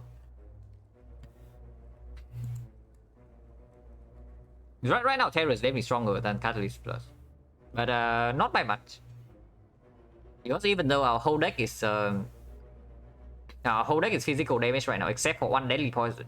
We pick up any Creeping Cloud that we see, and we also pick up any Corpse Explosion that we see. And we are facing 3 elites in this act, so the chance that we actually see a rare card is quite high. And yeah, if we see Nightmare, then Catalyst is definitely very good. Nightmare Catalyst, Nightmare Red Form, and of course we pick up Nightmare with Snake Eye. And yeah, Terror doesn't... It's not even guaranteed to actually cost like a small number that we can play it. The last time we pick up... Yeah, Flash is extremely pickable with Snake Eye. That is true as well. The last time we pick up Terror with the freaking Snake Eye, it costs 3 like every single time. So I don't know. I do not trust the Terror that much. Because Catalyst is not a card where we need to play it whenever we run to it. But Terror is like a card that we actually need to play. Otherwise it will do nothing. We can wait with the Catalyst and later on it will be stronger. But the longer we wait with Terror, the worse it is.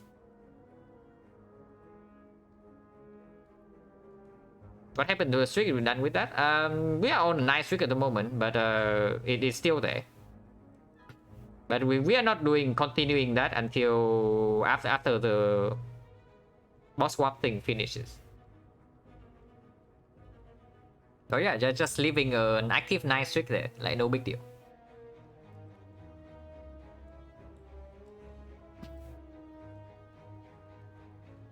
Because first and foremost, like, I always try to play for win rate. The streak is the byproduct of the win rate and then not what I'm aiming for. I remember at 9 thought it might have died. No. How big is the sample size boss swap? Until I get bored. I don't set a fixed number for this. Because I don't know like how much I will end up liking this in the long run. Because some of the boss relics are actually like very similar in nature. So they might not be able to generate like a lot of interesting analysis. And yeah, maybe I also get tilted by swapping into crown like 3 runs in a row. And if that happens, I will just stop. But I want to do at least 50 to gather like at least a very rough estimate of the data. But yeah, Catalyst Plus. Just because it's upgraded. And attack potion, now that we did not pick up the terror, is it better than Catalyst? What can Catalyst be? The bomb is very good. Apotheosis, it's okay. It's not that good. Panache definitely never plays. Master of Strategy, yeah, sure. Very strong. Panic Button, probably okay. Dark Cycle is probably okay, but not a lot of hits, right? Not compared to this thing. I mean, the strong hits are stronger, but we usually don't need that strong of a hit with this deck. So potion chance 30% and we still want to pass for this elite. We still do not want this shop. Is it true that we do not want this shop? Because card picks are, first of all, card picks are stronger with the XecnaR. So hallway fights get slightly more value, and we say that we don't have golden idol. And apparition also get worse with the XecnaR, and bias we definitely do not pick. And card remove is also stronger with XecnaR. Do we really not pass for this shop and just remove 100? If we see a better thing to buy, like maybe a nightmare in the shop, then we just buy it.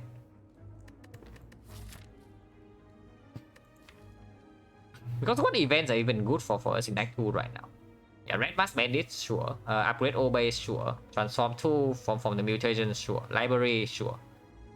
But the bricks are also fairly frequent, right?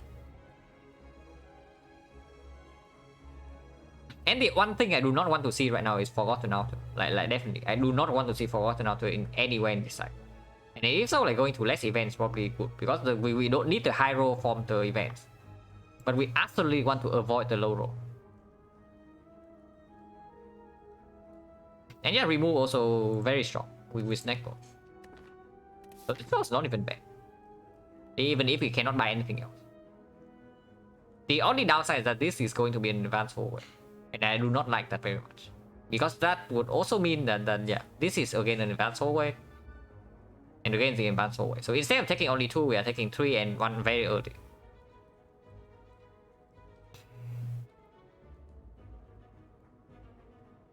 But besides the fear of advanced hallways, like taking the fight part instead of the event part is probably better. Because we don't even go to into another shop in this side. So going into an early shop here to just take a card remove is completely fine. Also we get 30 more gold here, so even after we take a remove for 100, if we see the cleric here or here, we can still take the event and remove another card. And that is still strong. Let's take the shop.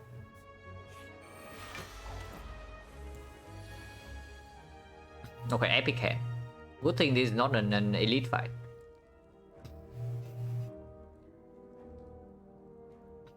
Yeah, I guess we prepared. Because we have 5 energy, so any card we draw into we can still play. Yeah, I guess we play Predator. And that's our turn.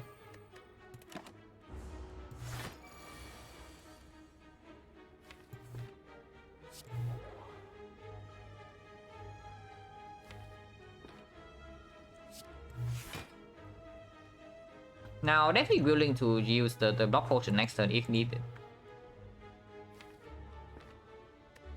And we have Red Form in the deck, and most likely we are not killing this guy through stripping artifact into Catalyst, Deadly Poison. So I think I want to play Dash Eviscerate here over Dash Neutralize. Dash Eviscerate here deals 37, so it goes down to 43, and it goes back to 58. It's probably okay.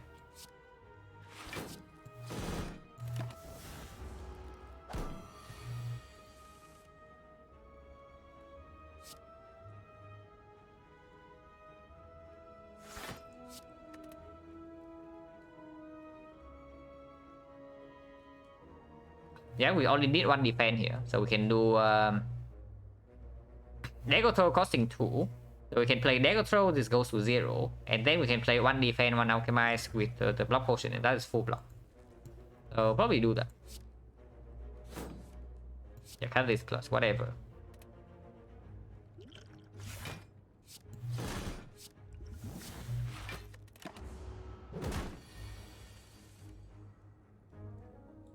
Now, Flower setup actually is slightly relevant against the advanced way, so I would like to do that if possible. And we can just play red form defense here, maybe a strike. Because even if we strike here, the dash is not lethal next turn.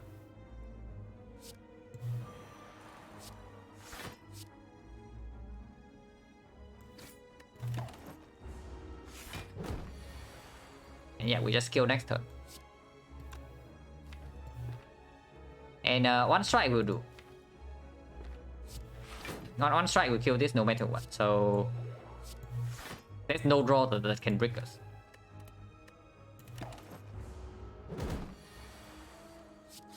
I'm not sure what close to breaking us. Acro, Cow Gamble Plus. Also outmaneuver but unupgraded, probably not.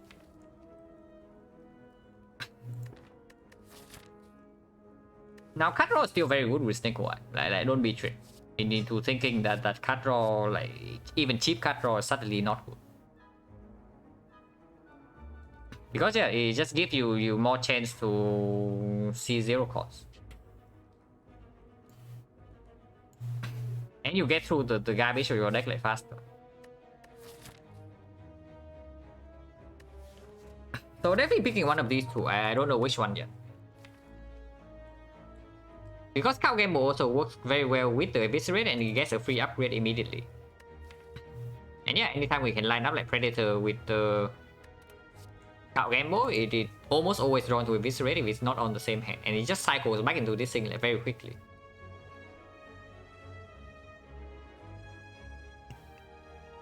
And being 0 cost doesn't matter that much. If it draws like...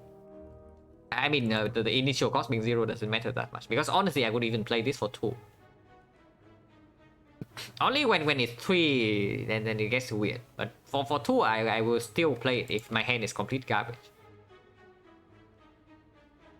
Because we have the energy to support that. It's probably Cow Gamble before Echo, just because of the upgrade. Like, okay.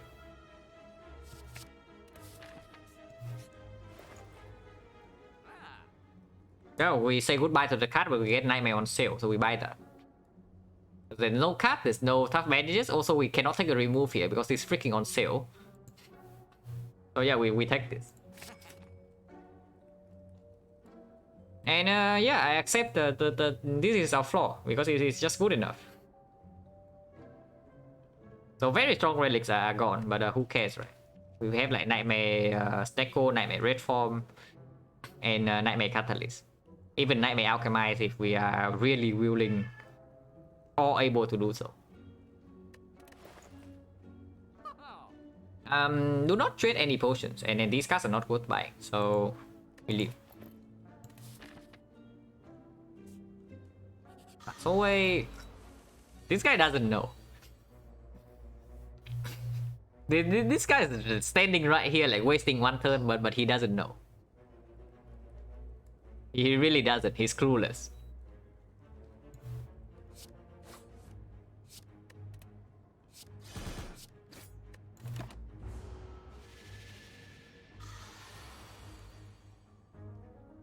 Okay, apparently we need to reform right now. But that's not so bad, right? Because we get Nightmare Catalyst next turn.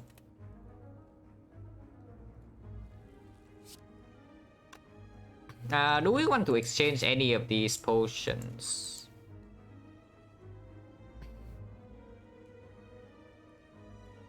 I mean, I think I want to keep Attack Potion, but what about the Steel Chaos?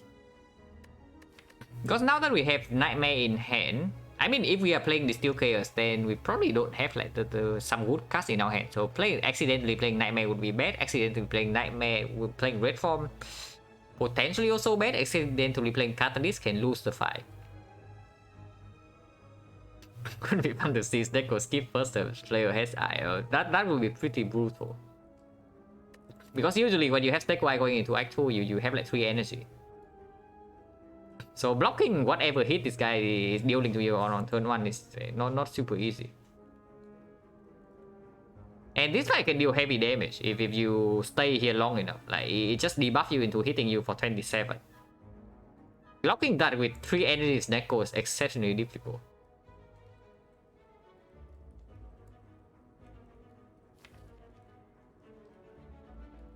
Honestly, you should probably play this Steel Chaos Blade right now.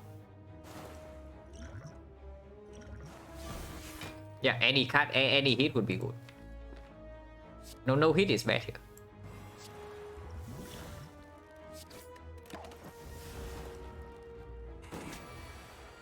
If we can kill this turn, I would like to, because Flower is on 2 and we only need to deal 19 damage, so we have that.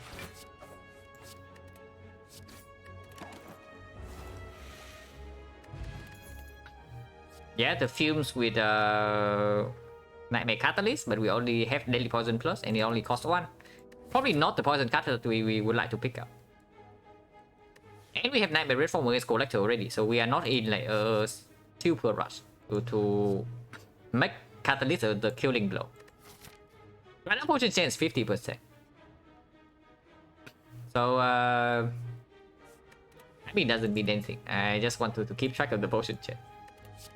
But we don't need to do this. Time Life Fume just for artifact strip, but we faced the baseball already. And the boss is not automaton. So when do we actually need the artifact strip? Like, not until the end of Act 3, right? And then hopefully by then we find something else. Even if we don't find anything else, we still have Nightmare Redfall. Yeah, who's the artifact stripping actually? Like, exactly. If this is the automaton, then sure. But it's not the automaton. And we just faced the Spirit Guardian here already. And yeah, remove cost 100, so this shop's not a thing. We go here. Yeah, 85 gold, it means that this is not the cleric, but it's fine.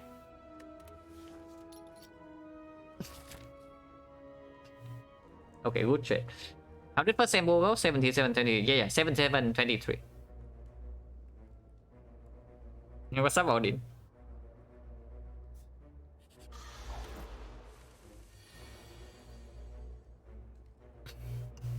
Okay, this is a dangerous fight, but our third one's pretty good.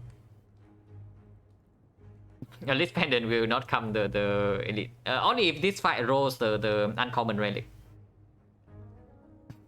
Because as far as I know, like the relic rarity is roll first, and then it will take from the queue.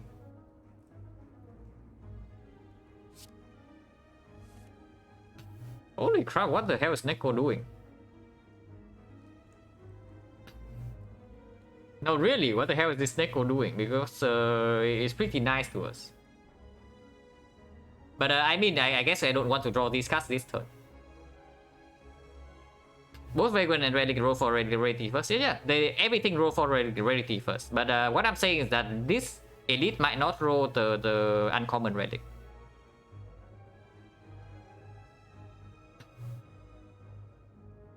So maybe we just see this Darkstone Pyramid in the chest instead, and this is a free blue key.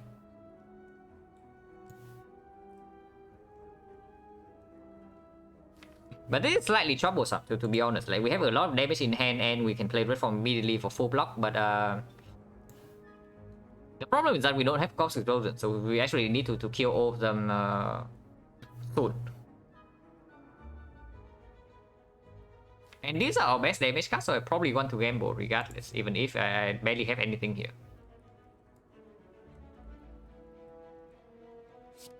Let's say something like this, and draw... I do this and gamble for only 2, it doesn't make sense, right? So I guess I don't even play the gamble. Because I do want to play Alchemite, so this is basically it, and then I play my whole hand. Yeah, just discard gamble or discard defense, doesn't matter. We have full block here. Unless you tell me that we don't play red form and we take this 50, but no way, right? So this gamble being here doesn't really matter because we're not playing it. And we don't have enough energy to play Dagger Throw. Actually, maybe we should play Dagger Throw. Like we do this instead. We lose 1 damage and we dig 1 card deeper into the pool because these cards are pretty trash. We don't want to see this. And it's only one less damage because we have a full block with the defense regardless. Probably a good idea because we can also see the nightmare immediately here.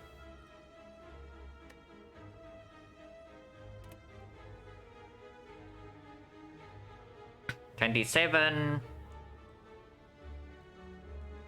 42, 51. Okay, maybe that's a mistake.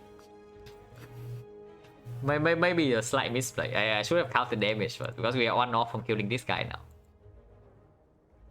But it's fine. We are using a potion here regardless. Okay, potion first. And yeah, here's a choke. Probably better than Eviscerate. But maybe not. It's probably not. Eviscerate is just like front load 21, so we need to play 3 cards after this. And whenever we redraw into it, like with the Snecko effect, most likely we cannot play 3 more cards. Usually. So yeah, this is just better.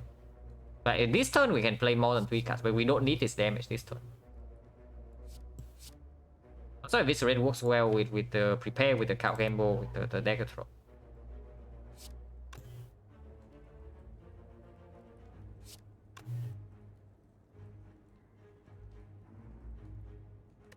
So what is this? 21, 27, so 48 here. So we only waste 5 damage. It's fine. So dagger throw this guy. Yeah, Catalyst, sure.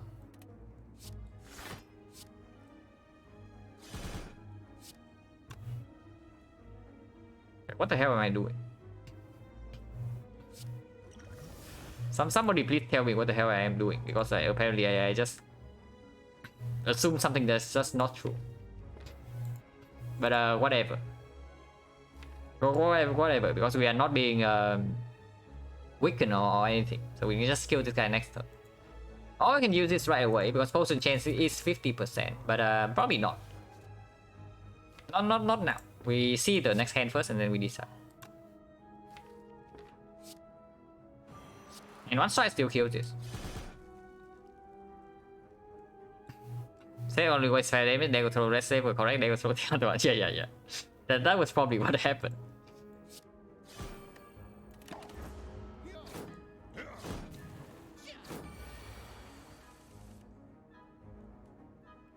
Yeah, we can Nightmare Deadly Poison plus here, it costs 0.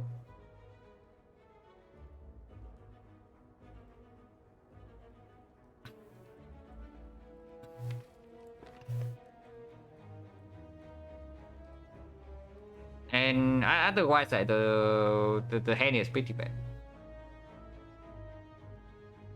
I guess we can take 1 here. Like, no problem, 1 is not. Taking 0 here is a bit greedy. I mean, it's actually 2. Can use the pot? Yeah, I can use the pot. But potion chance is only 50% and we run straight into this immediately. And potentially we even want to run into this afterwards.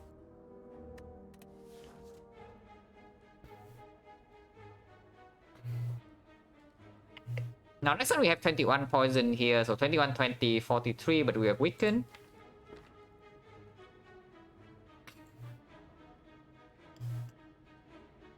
Just playing defense seems fine. Is it really fine? Because intangible runs out in 2 turns, and we can only kill 1 of these by the time intangible runs out. Because next turn we are weakened. And we put only like 21 poison here.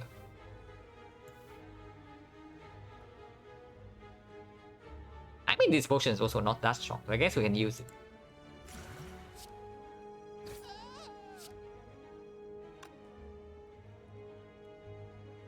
So it goes to 27. 27, 26 plus 7 here, so this is 4 damage off, but the strike, weakened strike is good enough.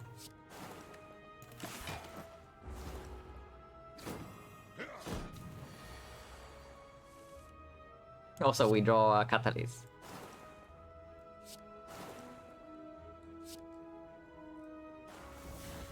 Unfortunately, we cannot kill this guy this turn. I would like to do so because of the Happy Flower, but maybe we can still block in with the Moonstone and the potion. So if we want to block this guy, we probably should not play Deadly Poison here. Because if we play Deadly Poison here, we cannot even play the Dash, right? Because dash deals 7. So dash deals 7 plus 18 from this, so this dies into 3 turns. So flower is going to be on 1, and I front flower on 2. I think we are still weakened. But if weakens runs out, then we also cannot play the dash on this guy. That is weird. It's probably okay. Also, choke would have killed here. If this is the choke instead of eviscerate, it would have killed. So, whatever.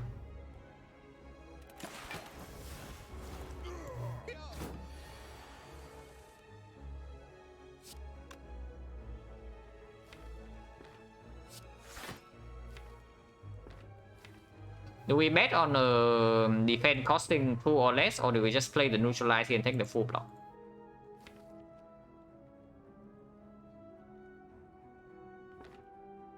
I guess neutralizing is better. Now we cannot play the dash next turn, but we can still play all the block cards and they are sufficient. So flowers on 2.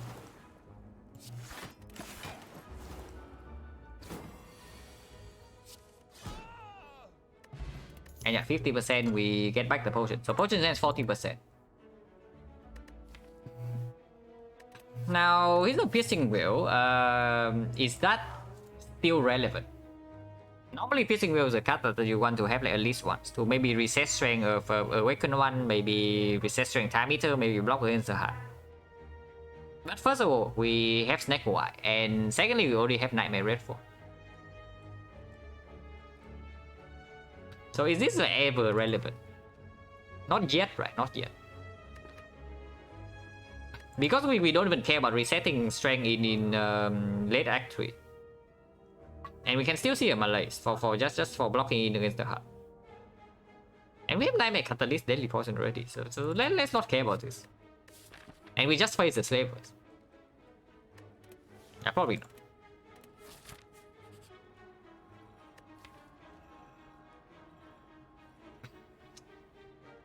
Seven upgrades. But as I said, with the Snake Y removes like are so much stronger than usual. And the defense upgrades, do the defense upgrades even play that well when we have Nightmare Red Form already? Because we are not picking up footwork or anything. Like, sure, we have only Smooth Stone, but Weak Chain is non-existent, and then it's not going to exist until we pick up like something like a Leg Sweep. Or a Creeping Cloud. But if we see something like Creeping Cloud, then we don't even need to block for that long. We just end the fight instantly with like Nightmare Red Form or Nightmare Catalyst. I think I just take the side removing. Sure, the upgrade is like super strong, but we don't even want to play these cards. Even when they upgraded, we just want to draw into this. And yeah, still a strike over defense to reach for the earlier turns. Before we get a strong Nightmare combo in play. That is exceptionally greedy, by the way. But we can probably get away with this, especially if we draw something like this.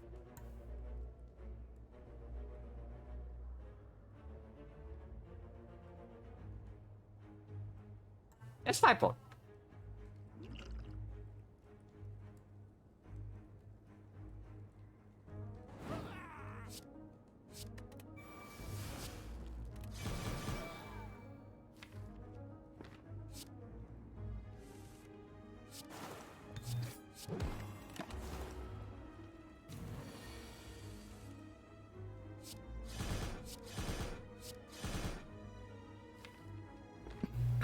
Catalyst guarantee next turn we can probably just pop red from Alchemize here.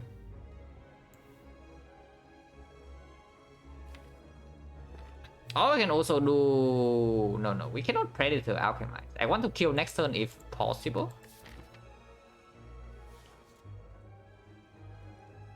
Predator here goes to 6, so 51 minus this is 36 with 5 poison. With Catalyst it goes to 15, so we still need 21 damage. But we have 4 Eviscerate plus in the deck. But we know that these are the cards we draw, so it... Also not playing Alchemize here when Potion Chain is 40% and potentially we want to take this immediately is probably not a very good idea, to be honest.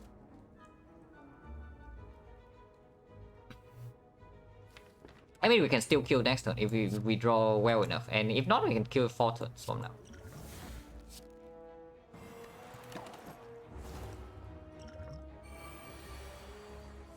Okay, Catalyst costing 3, so maybe don't kill this turn.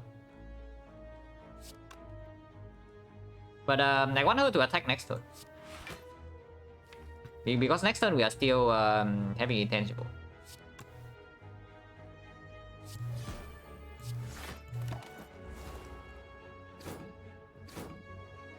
And we only need to block 5 here.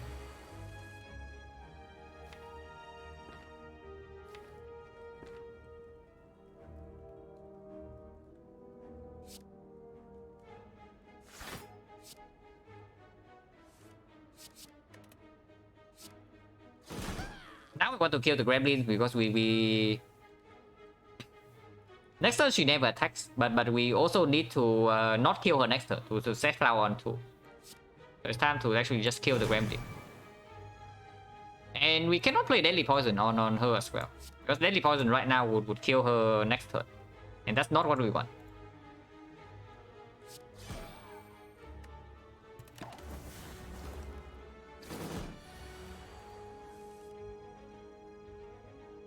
$14 damage if possible, but we should always have lethal next turn, even if we only do this.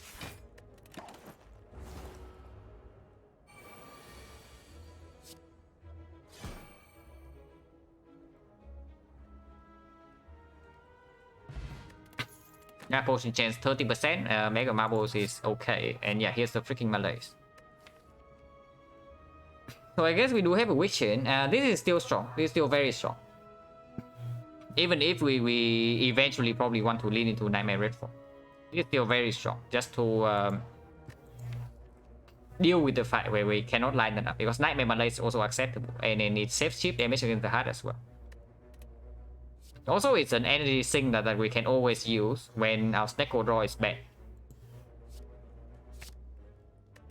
And with the Malaise now, the weak potion doesn't make a lot of sense. We just take Entropic Rule. We just face Rebel Leader, so this either Slavers or the Book. Now, burning Elite in Act 4 always a little bit scary. But we have 3 potions, and we have a lot of HP, and we have Mega Marbles front load. And we have 5 energy turn 1. With potential Nightmare Red Form just instantly winning the fight. I guess we see the relic and we decide afterwards regardless.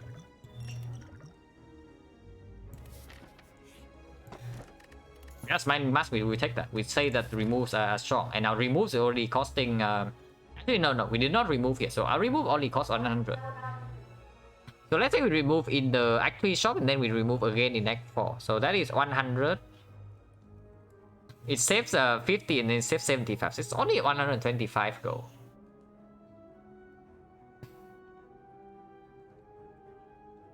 It's only 125 gold. Let me remove 3 times, only if we can pass for double shot. We don't always see all the shots that we can. 3 passing, we are not even sure if we are taking Burning Elite right now. But yeah, you are correct. That if we take the Burning Elite right now, we should probably take this. The Smiting Mask. And I mean, it's fine. Gold is gold. Gold is gold, and removes are worth like more than the cost suggests at the moment. Just because we are playing like into Snecko. And yeah, with 3 potions, we are not scared of this, right? Even if it's Strength Book, we are still fine, because we can Red Form and then we Nightmare enough damage in 4 turns. The Slavers is probably the scarier fight, but against Slavers we also have the Mega Marbles. And then a lot of front load damage and also the Red Form. And 3 potions. I'm willing to use all 3 potions in this fight if needed. Regen Potion, Red Form turn 1 and nothing else, so potion time. Yeah, Metamorphosis. Impatience actually draw cards here. So it's probably Impatient over Magnetism.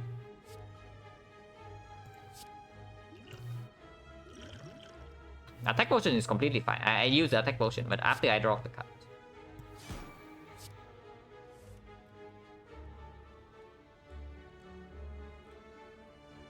Yeah, sure. Attack potion right now is worth more because of the bag of marbles. And yeah, sure, another eviscerate. Like, why not? And it deals 30, it instantly kills this.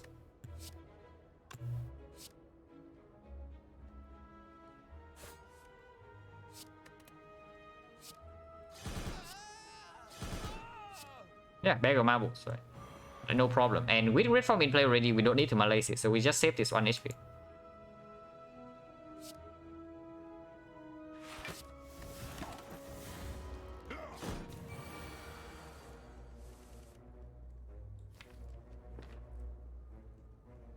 I would like to Nightmare Alchemize at some point, but this is not the fight for it apparently.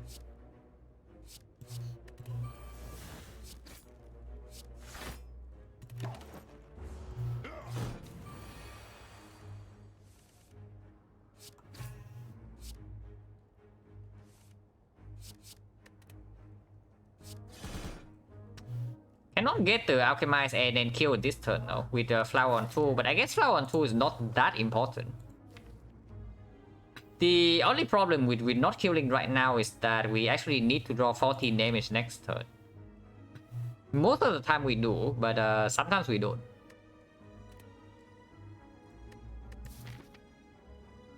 But I guess if we don't draw into the kill, then yeah, we just take 1 hit, like no big deal. And potion. Because it's not like we block for 0. And yeah, we actually have like almost a full block here, if we even want to.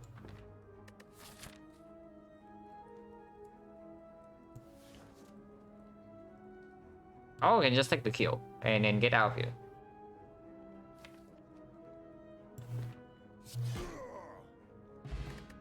And if it's completely fine, garbage cuts. So we actually did not see red cut from the elite. Oh no, we just saw Malays. What am I talking about? We just saw Malays here. Late question mark in Act 2, you always think of like Colosseum, but other than that, the events are still bricks. What question mark do I want? Yeah, not a lot. I mean, library is strong, and Red Mask Bandit is definitely very strong. Upgrade always we saw already, so transform 2 from the mutations, right? So the transform 2, there's library, there's the Colosseum, of course, there's the Red Mask Bandit. And I guess the cleric is still positive, even if his remove is more expensive than usual. Forgotten Outer, honestly, we can probably take right now. Because we have gone to like 3 elites and then we have barely lost any HP, and the burning elite as well. So even Forgotten Outer right now is not that bad. Apparition we don't take. Apparition we don't care about. Because of Snake Eye. Maybe that's wrong. Because Apparition can still be Nightmare and it has a good synergy with the Coffee Dripper. Bites we definitely do not have. The book? I guess the book we take. We can take the book. Ritual Dagger, probably just 50 though. I mean, Ritual Dagger Penny is a thing. Ritual Dagger with Nightmare is a thing, but we already have Catalyst and we already have Red Form, so not super needed. So question marks honestly not that good. And fights are stronger because fights are another chance of re-rolling potions, and it's another card reward screen that helps with Snake. And right now we still need to see like 1 more poison card. How does book work with Snecko? If it rolls 2, then Necronomicon will work. So you can Necronomicon a strike. I'm starting cards. Like, these do not matter that much. The 2 strikes matter a little bit, but these still block for a reasonable amount. Rise to skip? Yeah. Rise to skip. Mausoleum, I don't take in this spot. I take the Mausoleum when we meet like, a few conditions. So first of all, we need to be ahead on remove, which we are right now. But we also need to not have directions. And we cannot spend our energy on turn 1. Right now we have 5 energy on turn 1. So even with the Snecko drawing like 7 cards, the Ride is probably still blocking something. And having Ride is also bad, for sure, when we have Nightmare Red Form into that. And yeah, our direction is already here. We have Catalyst, we have Nightmare Red Form, so we don't need a random relic. I think I take the fights. I think I take the fights, and only one late question mark. What is the upgrade? Yeah, I don't know, but I guess we'll see after this fight.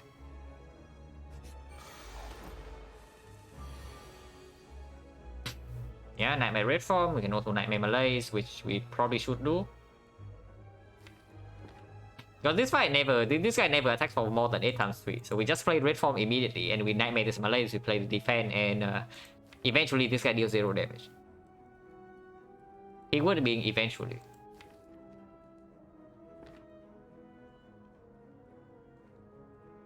Or we can also Nightmare Red Form, and then just play this and reroll this potion. That's also possible. Thought Chain significant. Thought Chain is only 12%. Because we only get 1 more question mark by going right. So it's only 12%. It's not that significant. I mean, of course, a shop would be pretty good with the Smiling Mask. But we don't need it. I mean, it's probably just Nightmare Red Form use Essence of Steel here. 12? No. It's like 3% here, 6% here, and then 9%, 12%. And we already get the 9% from here. So the only additional thing is like 12% from this question mark.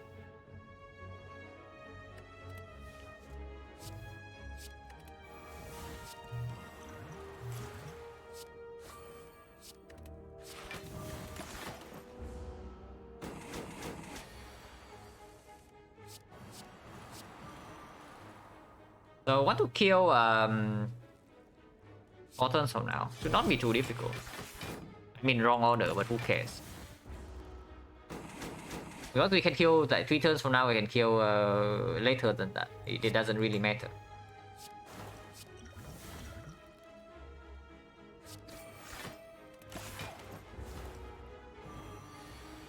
Want to kill next turn, and Catalyst will easily do that.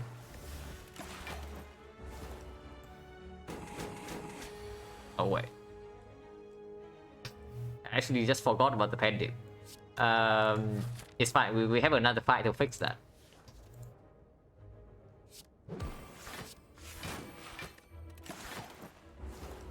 I mean, pendant is not that important. Game Burst Rule is very strong though, so I would definitely take Game Burst Rule, and yeah, Eviscerate plus. Probably don't turn that down, because it only works well with what's in our deck, even if we eventually, maybe we want to lean into Catalyst, but we also can just not lean into this Catalyst, because we do have a Pendant now. Gambler's Rule is very strong. Eviscerate and next cost 0? Yeah, it's visual bug with Eviscerate, because the last Eviscerate I played cost 0. So when you view it in this deck, it's going to show like 0. But of course in the fight it will work normally. Yeah, it's a visual bug. It has been in the game for like since forever. And Gambler's Brew has to be good with the 2 Eviscerate. Now, Strength Potion is also quite good if we are worried our damage in the Collector fight is not enough. But whatever we keep from this potion, we are probably just rerolling this fight. So we probably discuss Strength Potion, because Skill Potion can maybe be a block card that can help us early on in this fight. Gambler's Brew we are keeping, like, for sure. Because this potion with Nightmare Red Form is exceptionally strong.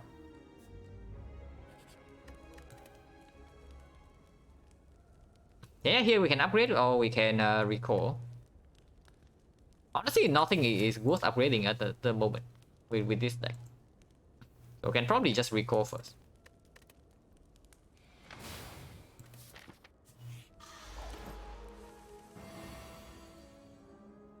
Yeah, I guess we use it right away.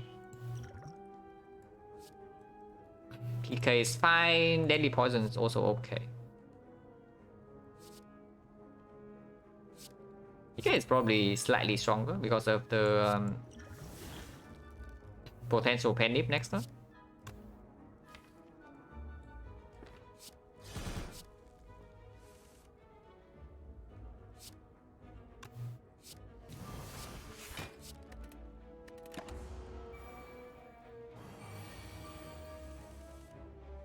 Yeah, we have Nightmare Red form, but we can also just straight up kill them.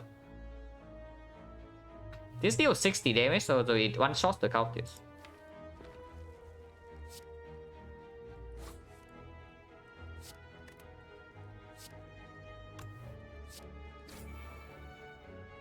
And we just Nightmare Predator, and next turn we just kill, and Flowers on 2.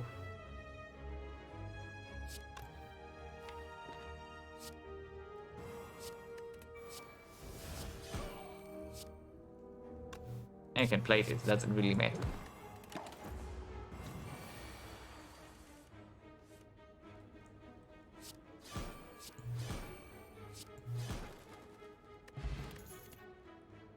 Yeah, Terror's here again, and this time apparently we just have Pennip and then the 2 Eviscerate now.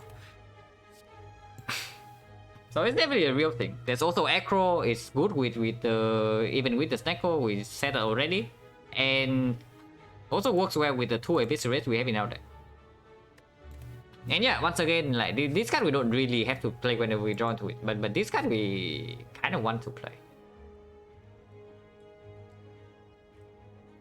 And we are not really worried about damage output in the collector fight, right? Not with the Nightmare potential red form.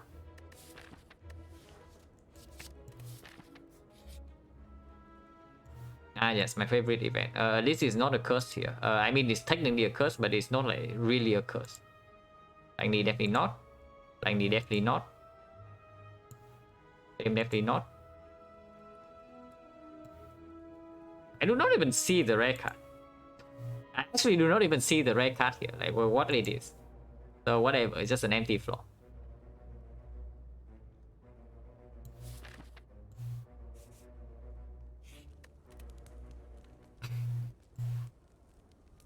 But yeah, this upgrade can be Predator, can be Malaise, can be Acro, like one of these 3. Can be the Dash. So one of these 4. But I think I want to upgrade Acro. I think I want to upgrade Acro out of all of these. But the damage is not like super relevant, to be honest. After we get the fight under control with like Nightmare Red form. But this can definitely do good things. And we don't really overdraw even with this upgrade.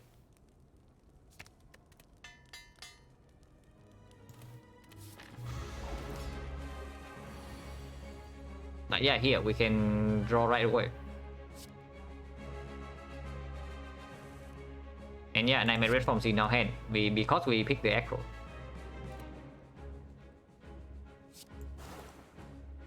We can also Nightmare Catalyst, but unfortunately it costs 3. Any reason random clicking pattern uses set pattern? I have been picking up curses when I click like 1, 2 on the top left. So right now I just instinctively like click away from the top left if the card is a bad one. No actual reason. But yeah, the past few times I just click, I just get a curse 1, 2 in the top left.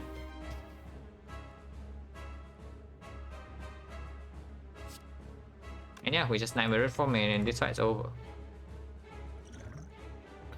Colorless Potion can use at some point, probably not now. I also learned from clicking 1, 2. Yeah, the game just... Honestly, it's like definitely all random, but yeah, if you click 1, 2 long enough, eventually you get burned. But after you get burned once, you just like instinctively click away. I know. And Predator draw doesn't matter next turn because we have 3 red forms in our hand, so this draw will not play. So we just play the Eviscerate.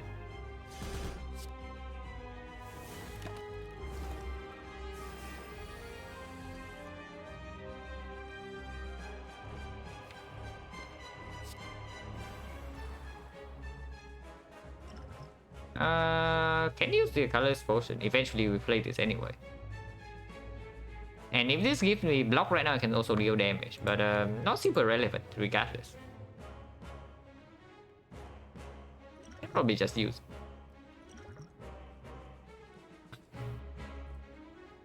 Okay, would have appreciated like this before, but I guess we could not have done it before. So yeah, +1 dexterity, I guess. Do I like taking 3? I mean, we are taking a lot of cheap damage in this fight if we don't kill fast enough, even with permanent intangible. So guess we can go for the kill. I mean, it doesn't really matter. We are not in a lot of danger here, but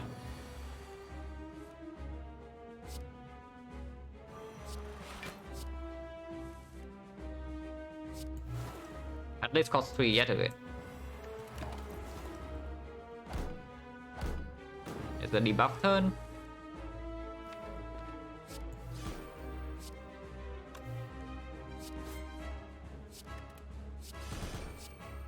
Okay, wrong order, whatever.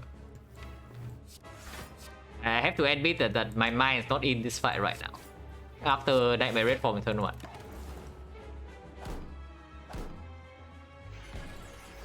Then maybe I should pay a little bit of attention, because any HP loss here actually matters.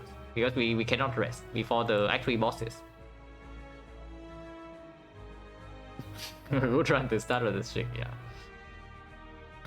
Reaper, so surviving on with Reaper early on usually means that the run's going decently well.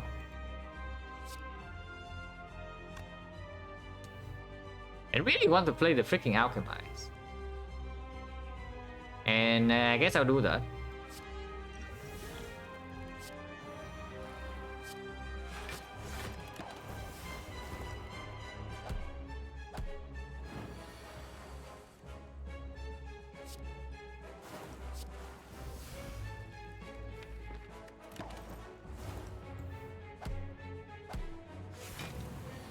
Flowers on 1.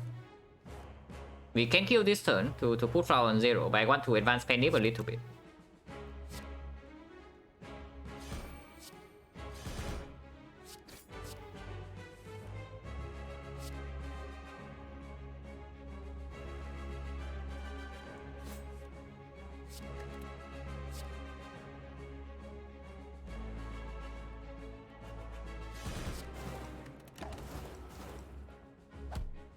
Doesn't matter, they all die next in this turn. So Penny up a little bit.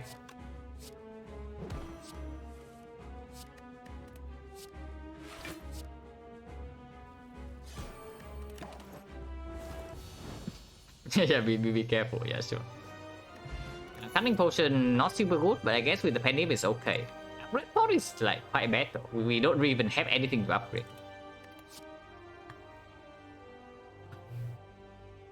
So we have Burst Catalyst, we have Burst Nightmare Red Form, but also slightly difficult to line up because yeah, we do have XecnaR. But with this burst, I guess we can pick up the 5th energy. And burst has to be good in this deck probably.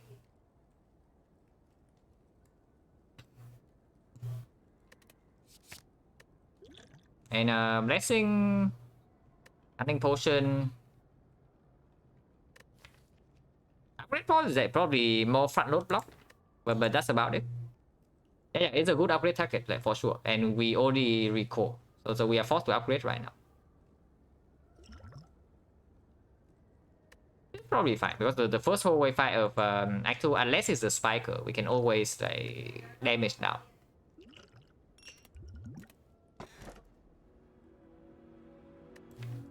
Free energy?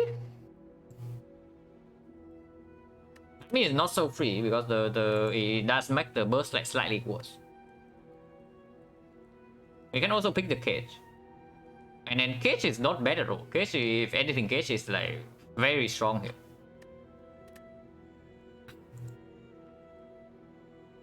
Honestly, all 3 good options. Like is that the cage or pillow? You don't think this choker is free? I think this choker is like super free energy, to be honest. I mean, stone was free energy. No, I mean the choker. If you have not played like choker with Neko before, like you are missing out. It's really just free energy, and then honestly, the turn where it's not free energy, you are already winning the fight. If the choker is not free energy with the Neko, you have already won the fight. That's basically it. Philo Stone can give you a problem. Philo Stone can definitely give us some problem because our front load block is actually quite bad besides the red form. all three are good, like for sure. I'm just wondering whether the choker is better than the cage here. And with the happy flower, the cage has to be stronger, right?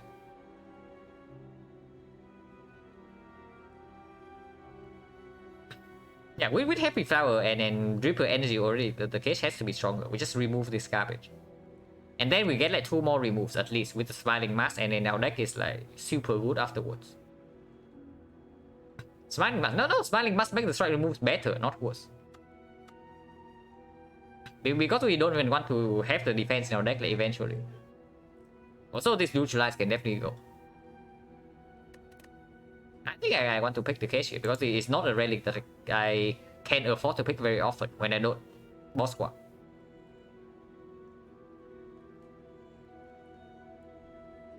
Yeah, I still take the strikes because these are still front load blocks to breach for the nightmare setup. Runeka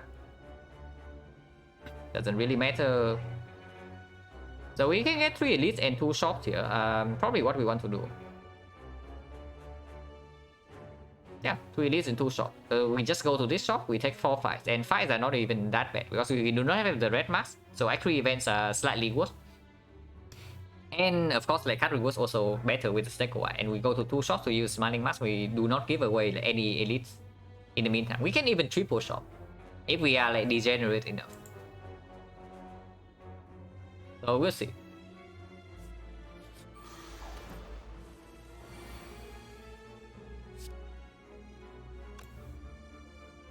I'm going to kill immediately this turn.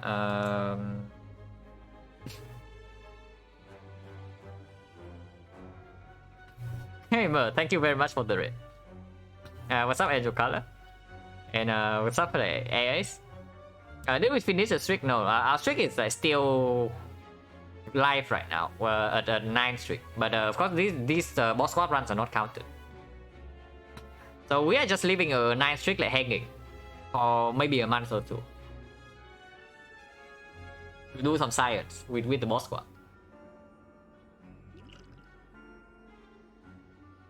I don't really want to use this potion before I get the alchemizing in hand.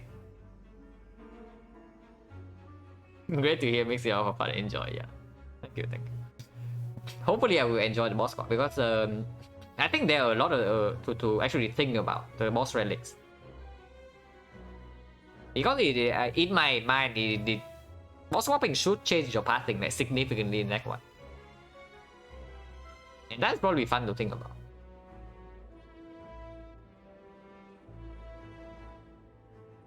Gonna do some defect science on watch your strict dice reach 50. That's really cool. I also want to dive deep into the effect like, eventually. Whenever I'm done, quote unquote done with the silent, I think the next character I'm going to would be the defect. Because right now I have no clue what to do with the defect. Which is why like, it interests me like more than the other characters.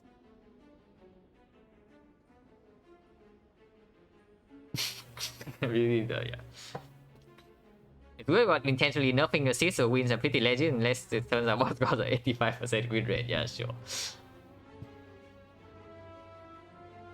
Yeah, the seeds are definitely like slightly more difficult than the normal seeds because like turning off the pyramid and P-box swap also means that you lower the chance of seeing them after Act 1 because all the seeds where it's the first relic you see in the Act 1 reward screen is like filtered out. They 2 runs today and got 2 infinite, yeah. About what I expected. But yeah, what are we doing here? We block for with defect. Okay. So that's a more interesting at least. But yeah, I do think defect has pretty good like infinite potential, like for sure. With all the energy generation and the scheme, the compound driver, the cool-headed plus, and then a bunch of stuff. And also like defect also starts with only 8 starter card. 4 strike, 4 defect. So definitely leaning towards infinite is something that I think it is definitely viable to some degree.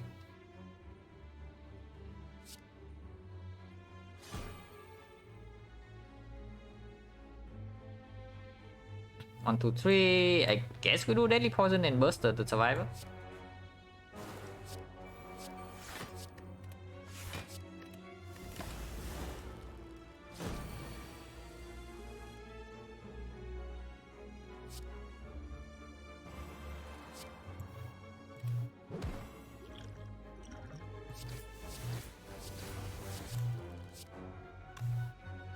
We'll do this in case I get nightmare right now and they just nightmare the alchemist.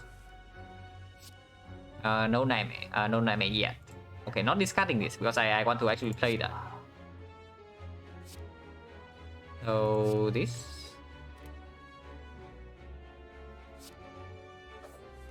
Okay, no nightmare. Regen potion quite decent with the coffee dripper, but we are still re-rolling potions, so this is not even going to play that well. Definitely do not want to cut list here though, because I want to set up flower to 2. So I guess we can just use this right away.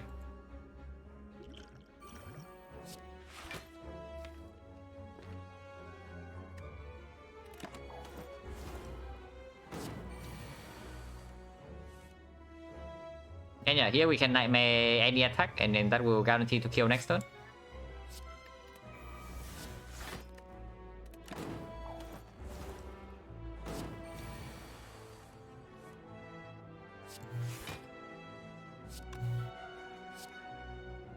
There's a hope that maybe we can draw a weak attack that costs like 1 or less. What's up, veterans? Okay, cost 3. So it's fine. And yeah, we get another regen potion. Still not very useful. Caltrops plus.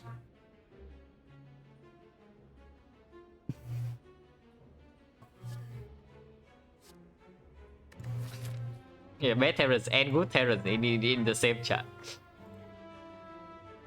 Caltrops plus. Honestly, right now our medium death answer for in the hard fight is like non-existent. So we do need to kill relatively quickly. And then if Nightmare Catalyst doesn't... If Nightmare Catalyst doesn't line up, then it's also a bit weird. But we have Burst, right? We probably can ignore this Caltrop. Yeah, we also have Alchemize. Like, eventually, if we are desperate enough, we just keep a Poison Potion. Or Duplication Potion, it's fine. One of us always lies and lows, or always tells the truth or win.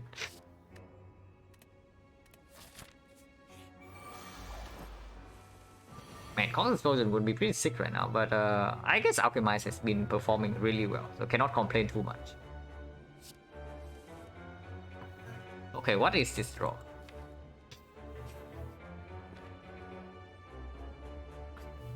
Yeah, what is this draw?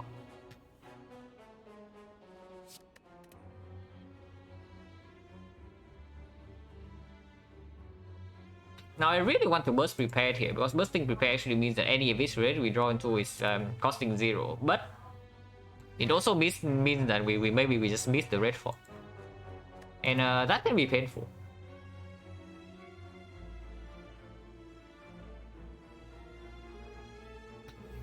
Oh, maybe not. Okay, we keep this potion. This is such a strong combo, but it's not like a duplication potion. So if we have damage problem in... I guess we can always set up Nightmare Catalyst with the Liquid Memories. So in this square, our Alchemize becomes a curse. I mean a slide. Because I really want to keep this potion. Although, hopefully we can see a potion belt at some point.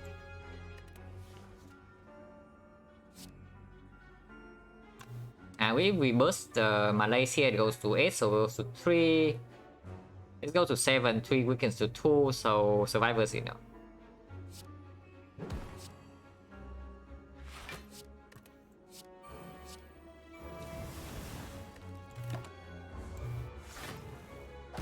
Just in case we don't draw Red Form next turn. We did draw Red Form next turn, but do we actually want to play it? I mean, it does block for a lot. And next turn we have like plenty of damage coming. I mean, this turn we can also have plenty of damage coming if we just count game mode right now. We probably should.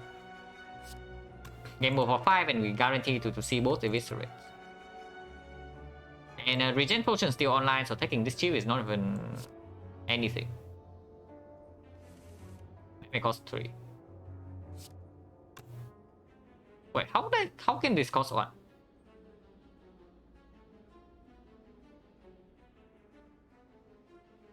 Does it actually resolve like what order does this resolve in?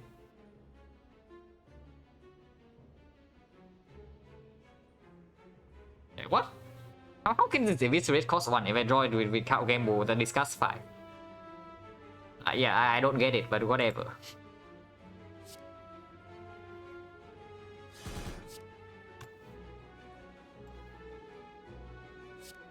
I really don't get it, but whatever. XecnaR overrides any cost change. Does it mean that I actually just drew these at like 0 and 1?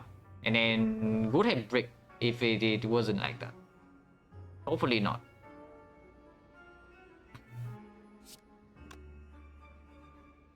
Because if you prepare into this thing, right, it actually gets reduced like properly.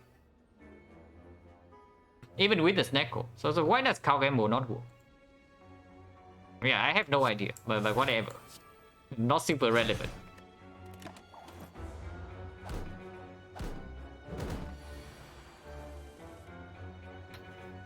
Oh, right. I see what you mean. So with the prepare, it's like draw 2 first and then discard. So you only draw into the Eviscerate and then you discard 2. Right.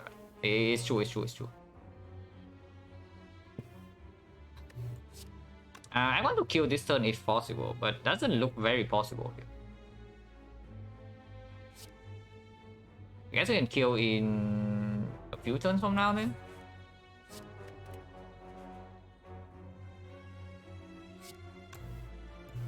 And Regen Potion is still on, so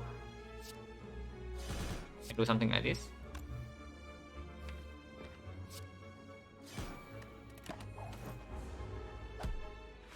Bullet time waiting room. Yeah. It's always bullet time waiting room after you get like XecnaR.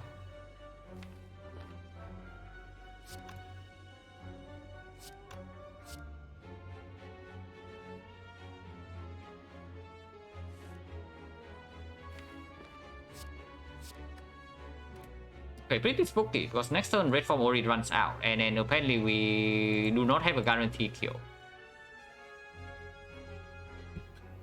And we also cannot play Count Gamble if the interaction is like that. Because Count Gamble right now, even drawing into Eviscerate doesn't guarantee anything.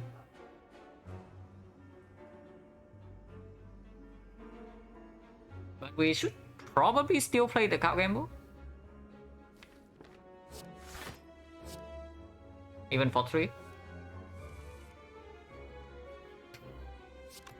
Yeah, actually cannot play anything else. So no strikes in the deck, which means that neutralizing here doesn't do anything. But also no cards that deal 12 damage in the deck, so neutralizing here also doesn't do anything. And neutralizing here of course doesn't do anything.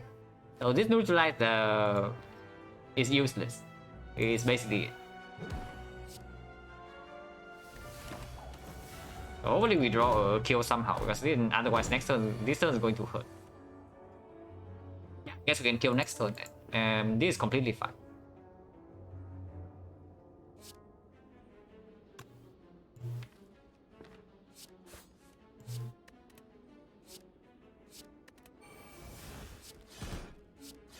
And yeah, we even get like penny power.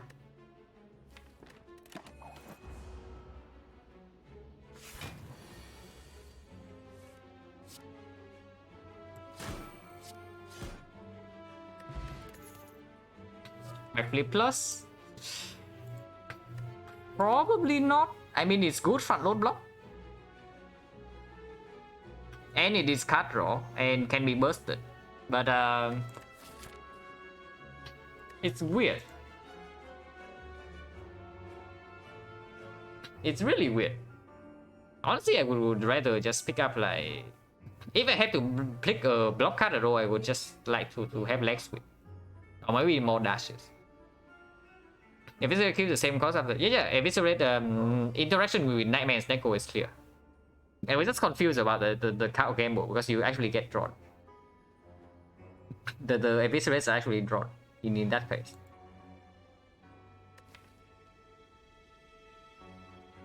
I mean, how bad is Backflip first? That's block for 9. Block 9, draw 2 cards. Like, how bad is it? Especially if we are removing defense right now. And we are removing defense. Probably okay to pick up.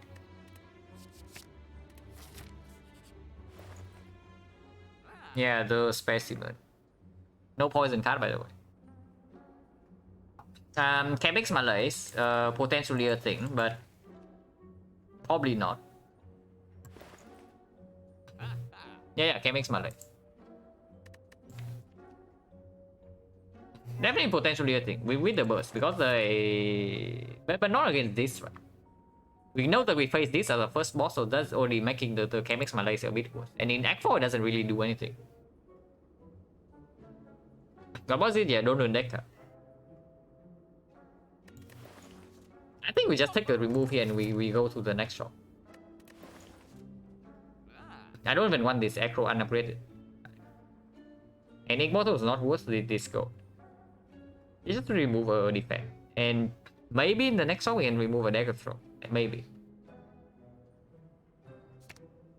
Eventually also maybe neutralize. Maybe next shop we remove neutralize. But it also strip artifacts, so I don't know. Defense is just like useless after we deploy Nightmare Red Form, and we need to get Nightmare Red Form in play like fairly quickly, or just slam a single Red Form, and then defense are also very bad.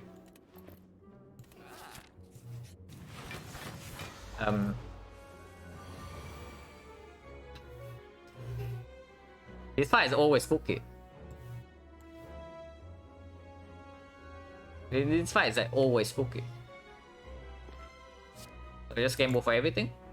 Because I do not like what I'm seeing in this hand.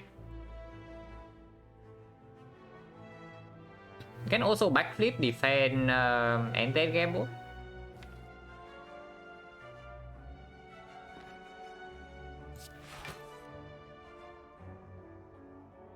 Yeah, backflip, defend, and into gamble probably looks okay. Ah, yes. But we can kill immediately because we set up hand here.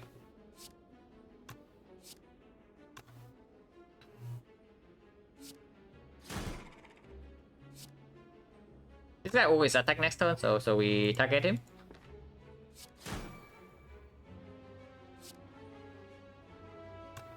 And we do not always draw lethal. So Malaising here is probably okay.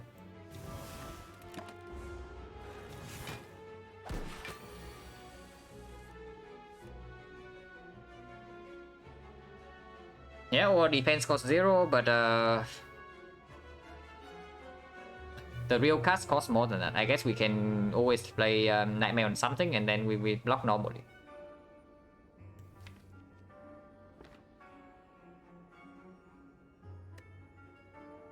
I think Nightmaring defense plus is not even that bad. Probably okay. But it also delays the red form potentially.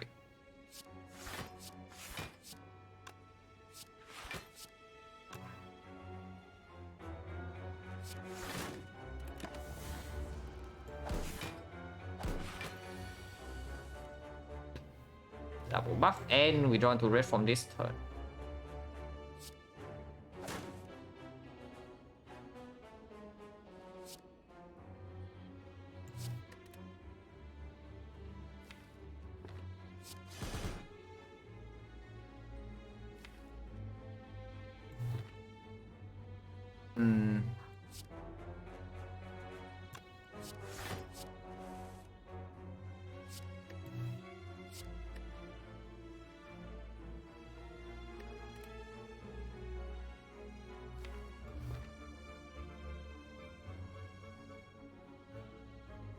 Probably fine to Predator left.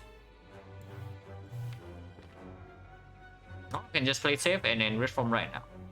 I don't have any problem with playing this immediately.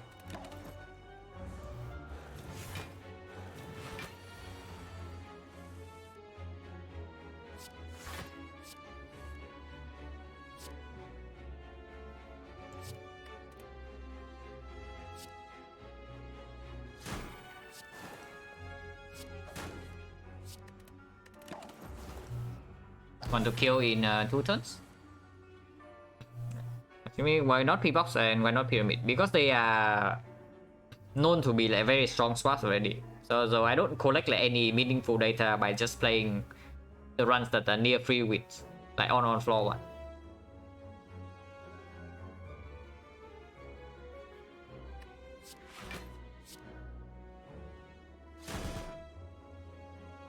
And yeah, stop here and kill next turn. Did draw the dash. Did not want to draw the dash here.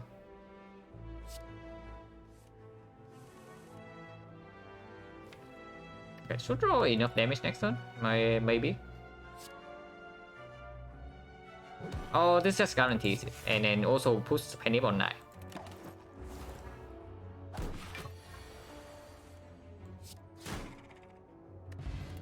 Explosive bot, definitely not. And discard, not what we want to take. Our maneuver, not really, right? Upgraded, not really. How many upgrades do we even have in this act? If we go for the triple shot part, we actually have 2. If we go for the double shot, we only have 1. So that's on the burst. But yeah, not on the armor loop. We have the freaking more.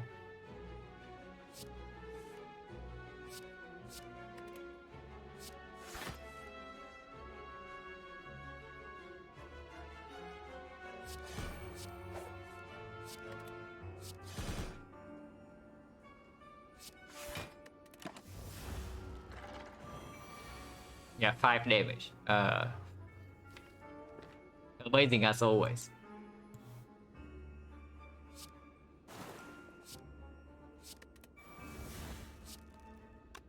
We don't need to play this right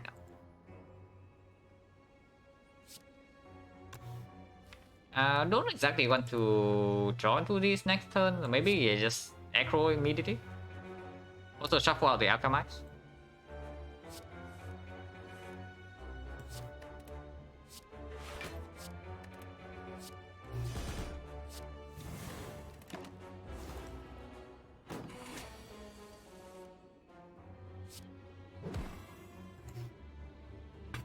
This one part of the trick, no, because I'm running Filter the Spire, and I also filter out the boss swaps for P-Box and Pyramid. So win or lose, I do not count this as part of the trick because it's not the base game; it is modified gameplay. Technically.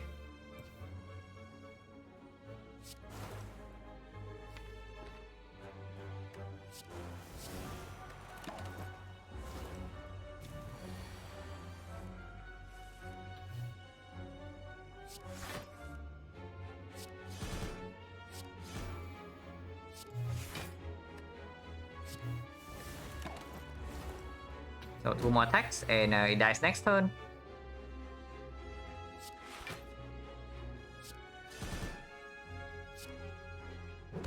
Yeah, 2-9.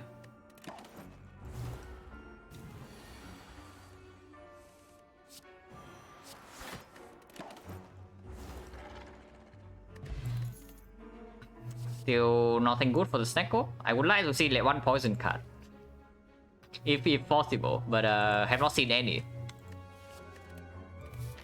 And we only recall, so no reason to go here.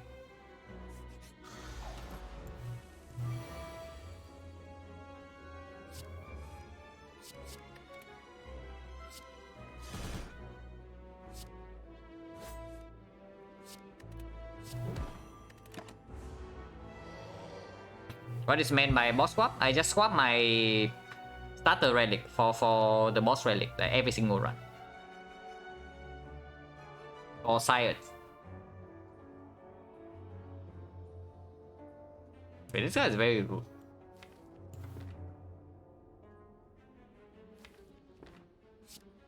But if we burst backflip right now, there's a chance that the red form actually costs 3.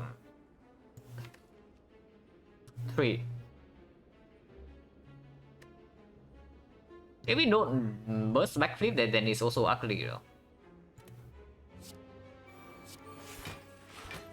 Yeah, red form did not cost 3. Because Nightmare costs 0, so we can do like whatever we want.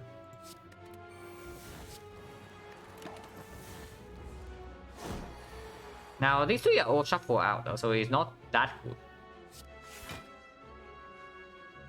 Either we can choose to play like 2 red forms here, or we only play 1 and then we need to redraw into this. And that's probably fine. Also accelerate the shuffle.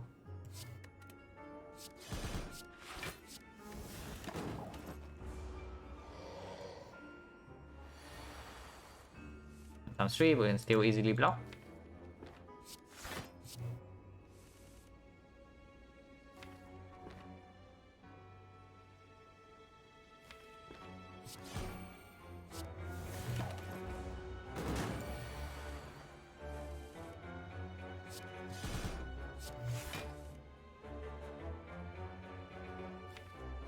This is a lot of damage.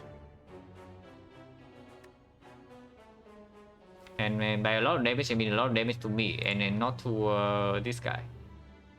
I can say a lot is actually not that much. It's only 2. But don't want to take 2, right?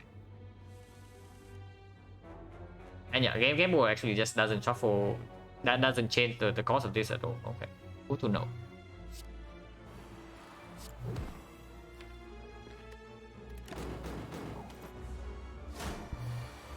No flower is going to be messed up in this fight.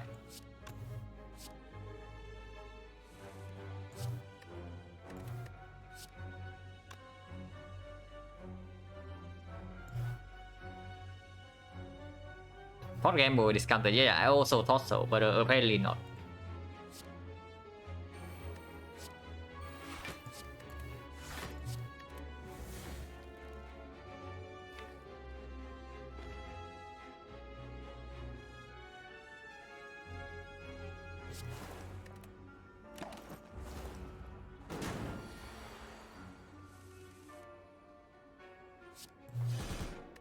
Exactly so. And but we can play one more attack. Oh, it cannot be set up easily here. And yeah, the fish. Partition with 1 acro, with the gamble, with the prepare, with the dagger throw, and we can upgrade it if we go for the short path. So probably okay. Of course, setup doesn't do anything with the stack wide, but partition is probably good. It's better than concentrate. I would have thought a bit more about clicking this, because this fight is dangerous, but don't say no to this, right? If I have to, I'm willing to spend one of these potions, because we still have Alchemize.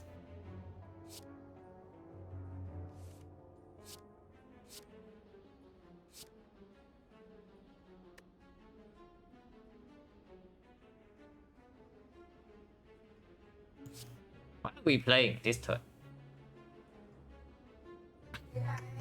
Survivor, defend, neutralize 1 and malaise the other. Right now we have 4 energy, so we block for 21 and then with weakened by 2 it goes to 14, it goes to 10. The other one is weakened, so 22 and we block for 21. We're still taking damage. Unless we don't malaise at all.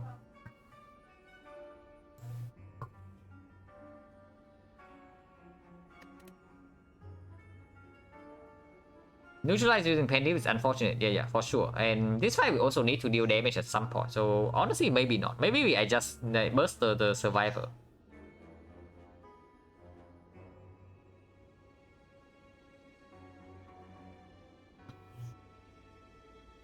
Worth to lose the penny burst? Yeah, I don't know. And maybe not, because we do not actually have AoE damage in this fight. We need to kill them like one by one. And even with Nightmare Red Form, we are taking a lot of chip from the birds.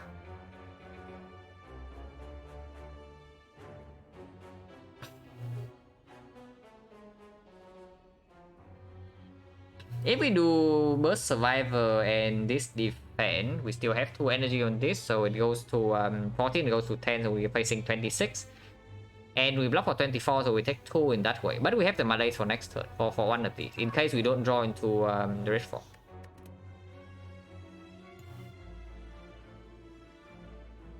Taking 2 is probably okay.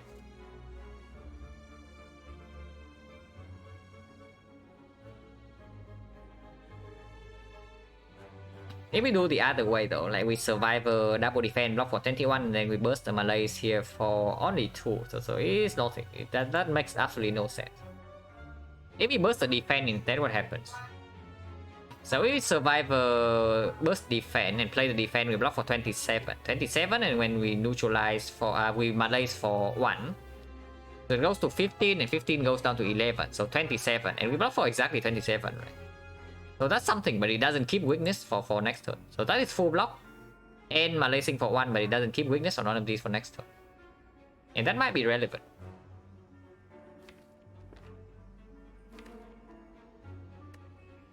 And we already draw a neutralize, so there's no way we actually get weakness next turn otherwise.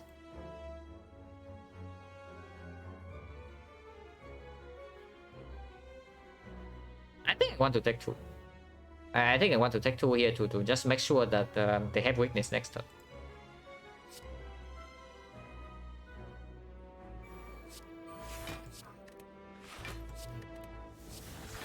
And they both have exactly the same HP, so which one I malaise doesn't matter.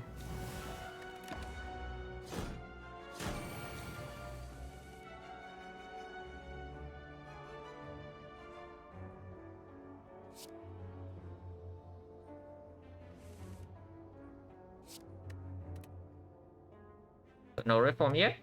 We can use a potion here.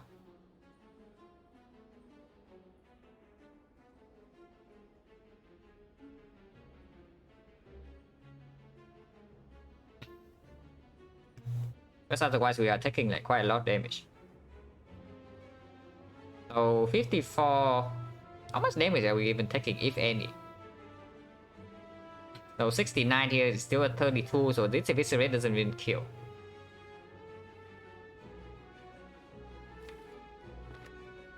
Oh yeah, maybe we can use liquid memories.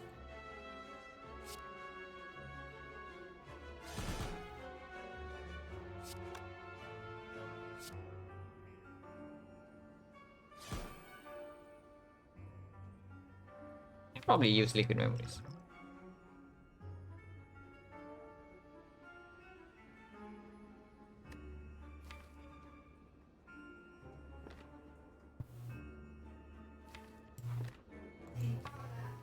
On what though?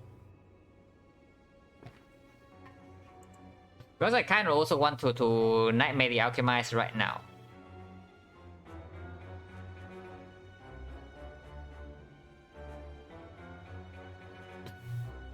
What if we just backflip first? If we draw to red form, we can play it immediately.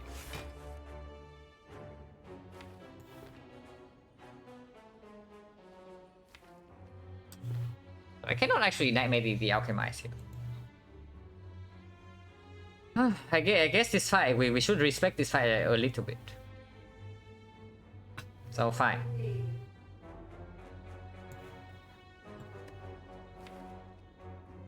I probably should respect this fight a little bit. And Gambler's Brew is stronger than Liquid Memories, right? Like surely. Because this works immediately on turn 1. And then if we brick on turn 1, this doesn't help us.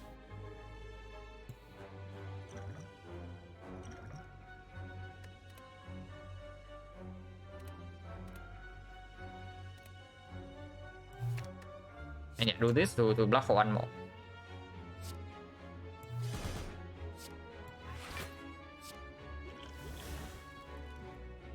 Okay. Potentially we can even keep this because Nightmare Catalyst would be a real thing if we keep this. Oh, we can use it right away because we still have to kill this guy at some point.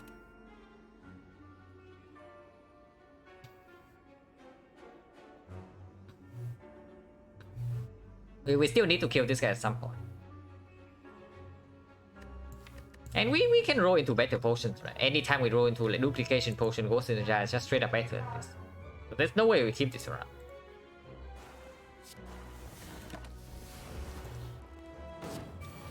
Yeah, this fight is difficult enough for me to actually use the potion right away.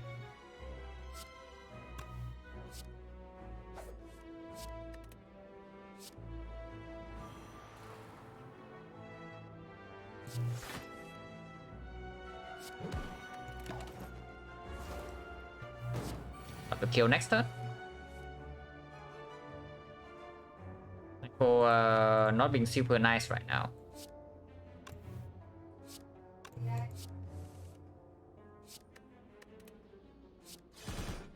But it is guaranteed to die next turn. And it's only deals 10 damage, so it doesn't kill right now and puts one more attack in. Don't want to shuffle these out though. I want to draw one of these two next turn, if possible. How is Ice Cream here? Fairly decent. We do have Tactician and we can upgrade it as well. So it's not bad at all. Okay, this is better. Turns out even when we are doing boss swapping, we are just running into like Tungsten Rod, Nightmare Red Form. Like, who would have thought? But yeah, now that we have Tungsten Rod, we no longer care about this thing. We just want to set up Nightmare Red Form as soon as possible, and that wins the fight. How does it interact with intangibility? You do not take damage, ever. You cannot take damage when you have intangible with this. Even if you intentionally try to.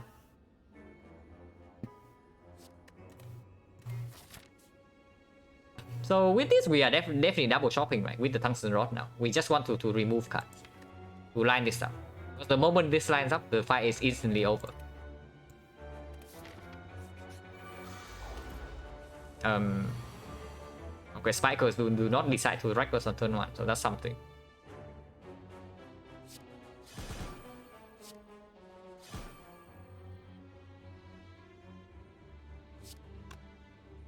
You can just malaise for 5. Yeah, you can just malaise for 5. Or 4. Okay, we malaise the wrong one.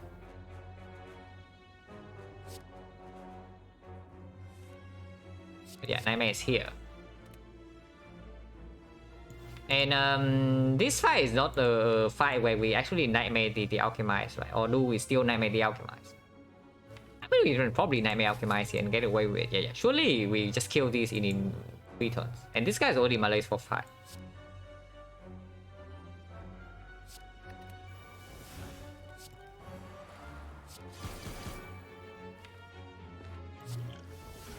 Okay, should have Alchemized before, but whatever.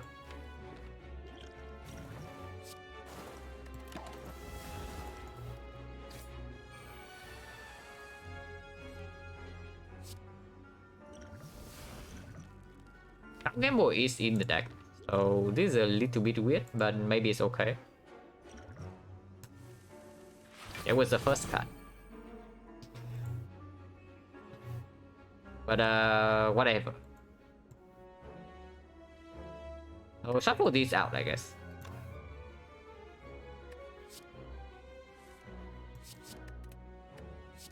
Definitely don't attack here and definitely don't Catalyst. Because I still want to redraw into this and we still have 1 turn of intangible. And this guy is still malaise for 5. I can redraw into this like fairly quickly. And before that we can still block. Ah, yes. 3 and 3, like excellent. Quick Potion doesn't play that well.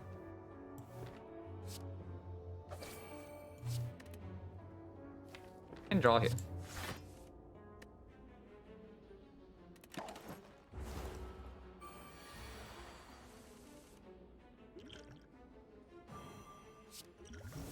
Black Spot also is not so good, but yeah, now we are no longer intangible, so we actually need to look for poison. And yeah, poison next turn, and then we just kill and flower on 2. So that's fine. I mean, we can kill this turn with burst defense, and that's sufficient. But I don't want to kill this turn because of heavy flower. Looking at particular potion, yeah, definitely. There's plenty. There's duplication potion, there's ghost in the jar, there's the liquid memories we can get back. Maybe power potion. Because any Violet Fan is good, any Red Form is also good. But not this. When we have the chance to, we definitely want to keep re-rolling.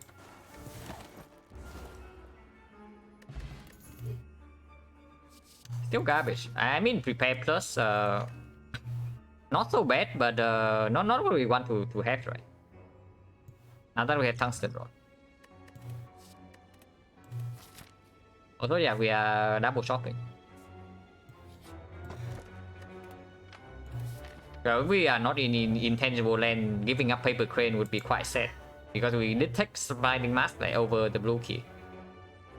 But honestly, Crane doesn't matter. I mean, maybe it matters a little bit, but not too much. And yeah, we are double shopping. So we can whatever power potion is here, but we don't buy it. There's the Violet Plants, which we probably should buy. And now that we have Tungsten Rod, we no longer care about the bronze scale. If we get Nightmare Red Form in the hard fight, we just win. We don't need this damage. Because beat of death is no longer a concern. And yeah, we definitely take a remove here, and it's probably on... Is it on neutralize? Is it on defense?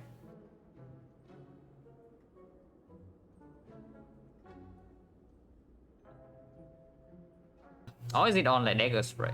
Dagger Throw. Hard to say. Because front load block from defense still has value. Maybe it's just on Dagger Throw. Yeah, neutralize can strip artifact. Not super relevant, but maybe it can be relevant in some fights, I don't know. Defense front load block, like what does this Dagger Throw actually do, like ever? Yeah, probably nothing.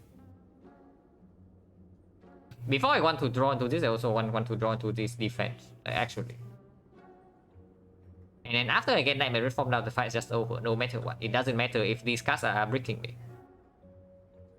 Occasionally lower the cost, yeah, but it also needs to cost cheap, right? If it rolls a high number, then it doesn't even play. I think I remove Dagger Throw first, and then we can think about next remove. Maybe it's defense.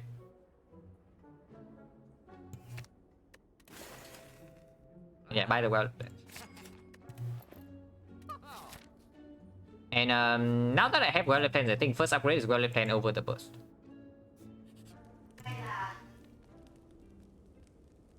Also, we want to upgrade Tactician, so maybe we never upgrade this first. Because do we even need to upgrade the burst now? Like, probably not. We are just waiting for Nightmare Red Form. And then after that, with a single burst on Catalyst is enough.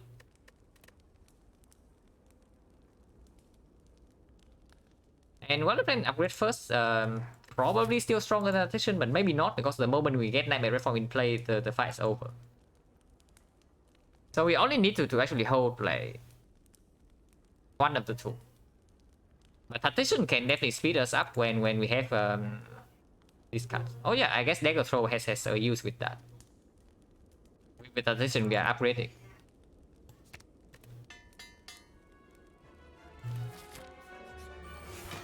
But it's fine. Yeah, here's the Nightmare if we would like to do that. Nothing here, right? So gamble. Yeah, what happens here?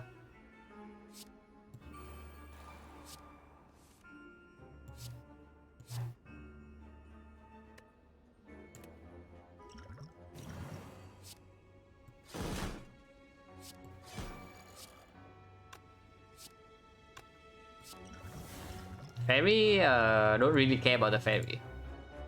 We should probably keep the dash around in case we are being attacked, or we can just attack right now. I mean, attacking right now is probably fine.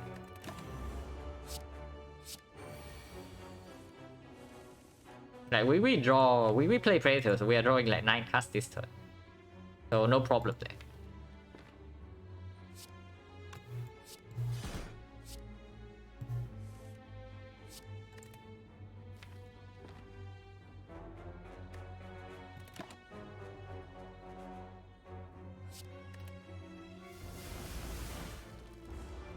Free the fairy. Not outside the spire though, because we are still re-rolling potions.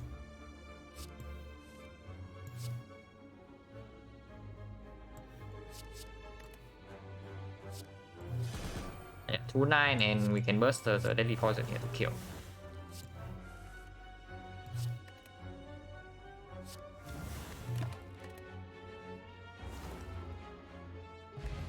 Blessing of the Forge, sometimes relevant. Yeah, it can. I mean, it doesn't matter. We are just going to throw this potion away in this fight, no matter what it is. Okay, I just spent gold on this. I just spent gold on this thing, and you give me the well-spent plus. I mean, I guess we just pick this and upgrade the burst instead. Like whatever, it doesn't matter, because getting this in play more earlier is also like better anyway. Goodbye, fairy.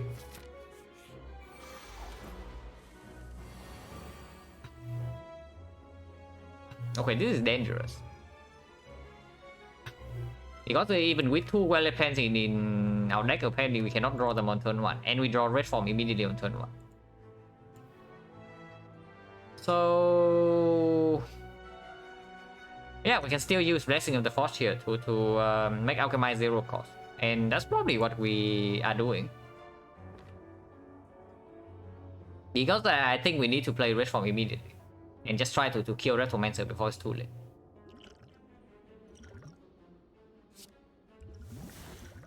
Explosive pop doesn't change anything. And yeah, 81 damage.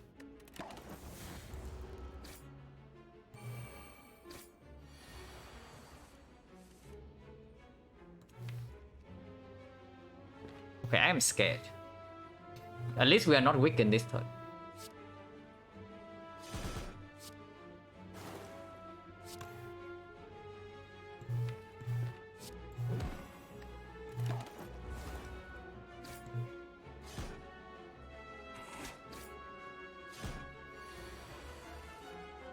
And yeah, Nightmare Catalyst can line up. And Catalyst only costs 1, so that's sufficient.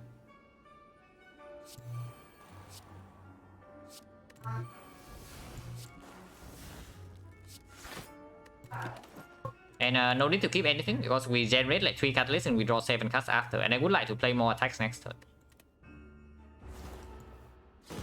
Maybe she resummons as well, and we don't need to kill her this turn. But yeah, I guess we had to kill.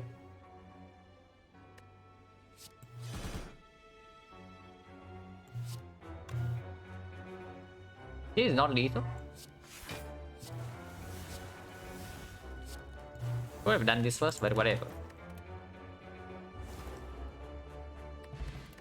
Voodoo doesn't matter. Adrenaline. Is adrenaline even good?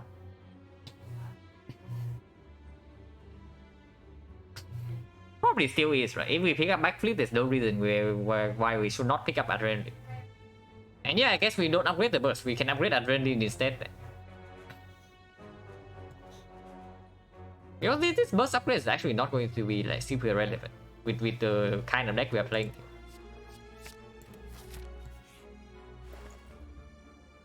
Yeah, if we want, we definitely do not need to. Yeah, we definitely do not need this, like whatsoever.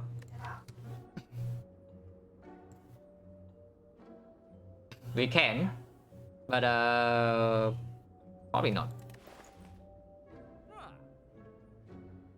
Probably just leave for the next shot. Apotheosis doesn't really do anything, right? So yeah, let's not waste our go on that. Card remove here. Probably time for the defense to go.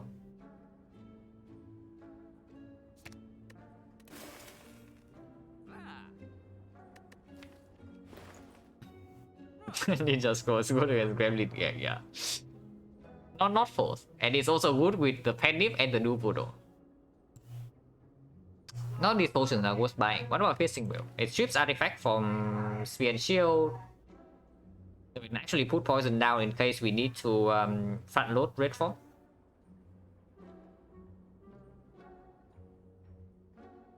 Probably not. Probably not.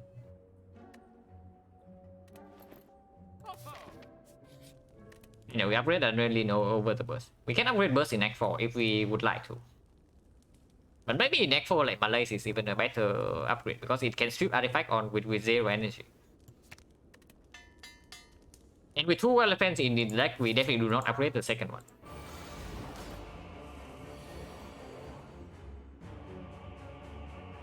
Yeah, incoming damage.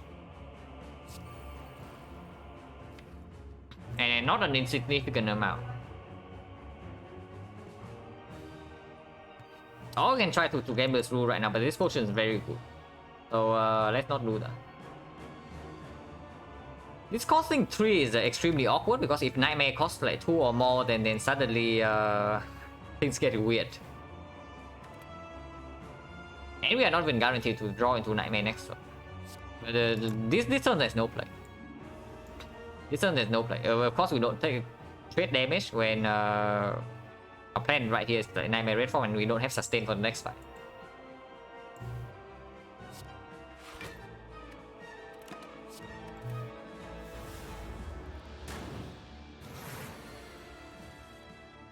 Yeah, Nightmare costs 2, but Adrenaline upgrade comes in clutch. Without this Adrenaline upgrade, we actually cannot Nightmare Red Form and play the Red Form here, so we just take like 28 or something. But yeah, good thing we have the freaking Adrenaline upgraded.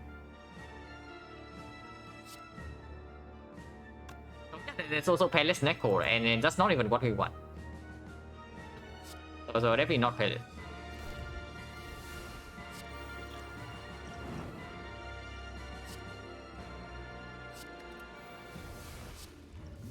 Potion, not super good.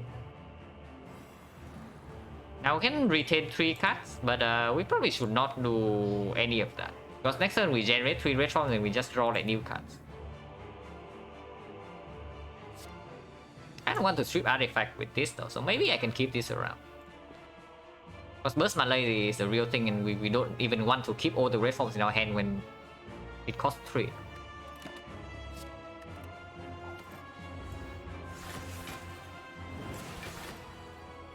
Because even on 12 turn, we still need to deal damage somehow in this fight. Also, yeah, interesting cost.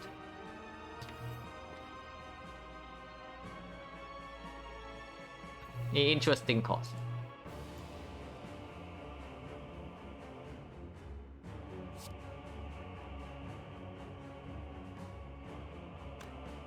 Now, how much energy we have remaining with the Malaise doesn't really matter. So... Actually, no, we need at least one. So let's say we Deadly Poison here and then we Malaise here to strip artifact and then we cannot play the Prepare and the Survivor. So only one of these two can be played right now. But probably want to actually draw into damage next turn.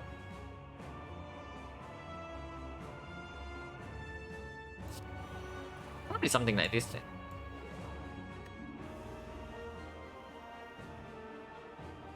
Quite Survivor to make hand space for the Prepare, because right now we are overdrawing.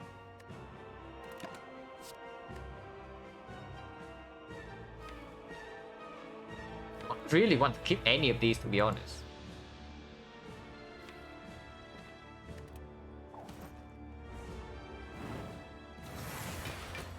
I'm worried, do we actually have enough damage here?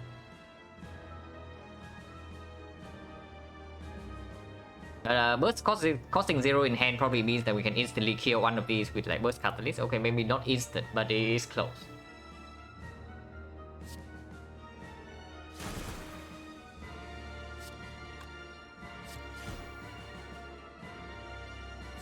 And yeah, we keep Burst Malaise Citation in hand.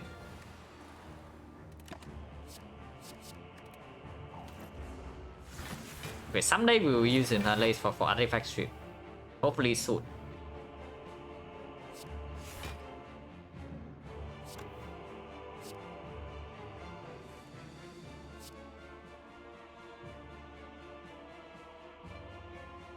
Yeah, we can hold we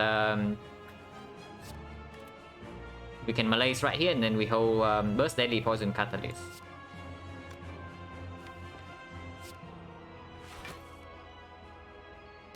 Yeah, red form has to cost exactly 3. I guess we just redraw into this then. Because I want to shoot artifact right now.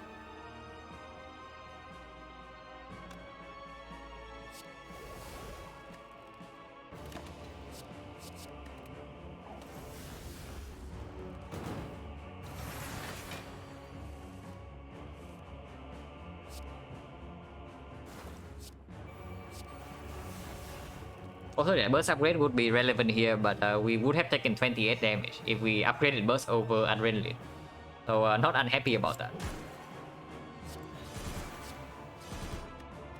So fight should be over from here. Don't exactly want to reshuffle these, so maybe can keep them around.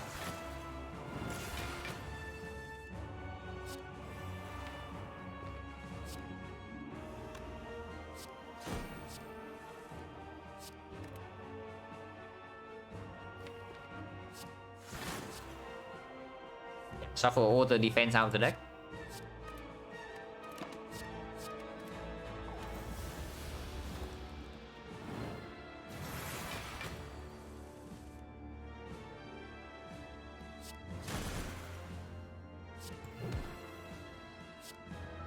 Don't want more daisies, so probably can put some damage here. Because now we also have burst deadly poison on this guy.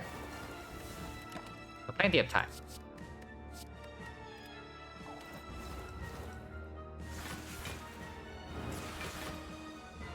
To kill 2 turns from now with 4 attacks. So 36 damage with poison right now.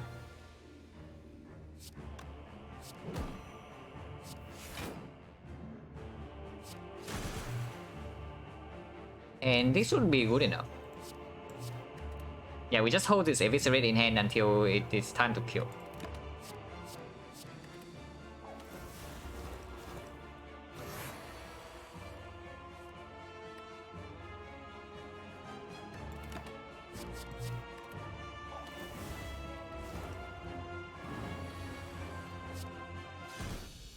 Tonight.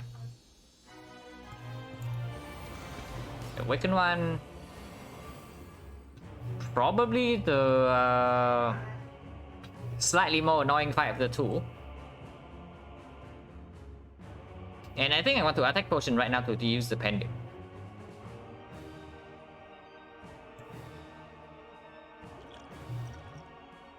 Yeah, definitely not this. So my stack also exhaust, so maybe that. Because I want to kill the minion before we guarantee to have Nightmare Red Form in play, and then afterwards we can like target this. 36. So 17, 19, 17 not a threshold anyway, but 19 can be killed on Eviscerate, so probably this guy.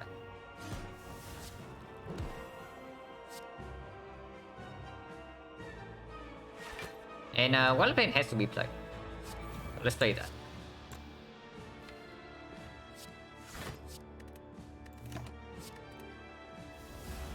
Yeah, unethical. It depends on our draws.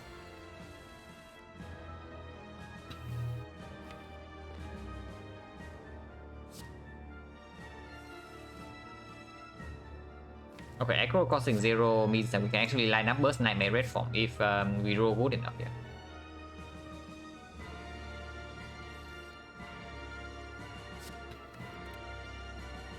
Yeah, we can burst Nightmare Red Form and we do that. Because I am slightly worried about our damage in this fight.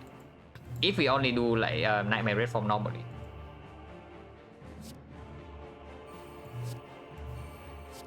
And also all of them cost 0.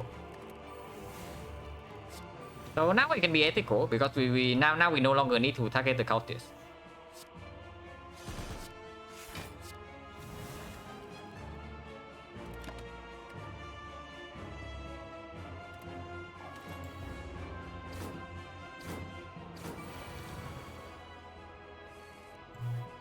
Yeah, ethical gaming here.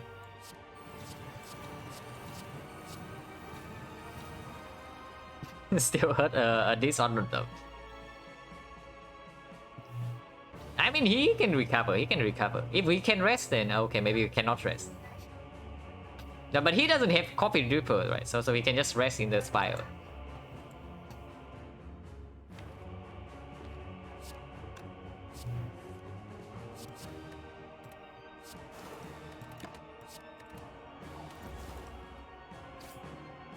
Be a power say, at least say sorry. Yeah, yeah. So, sorry, Countess. Sorry. Definitely not burst Alchemize because this potion is exceptionally strong. So we just play Alchemize normally. This is completely fine against the elites.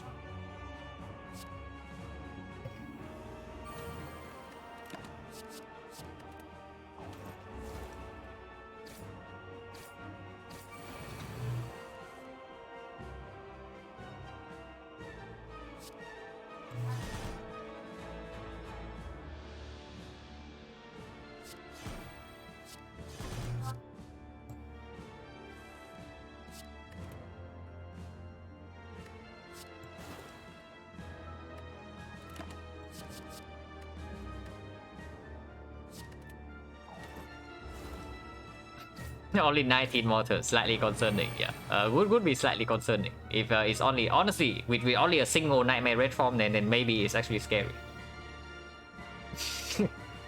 Pure pressure of 19 turns. Yeah, probably not.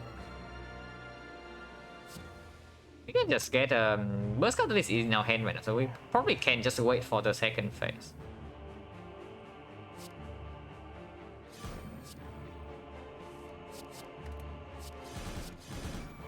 Okay, wrong order, whatever.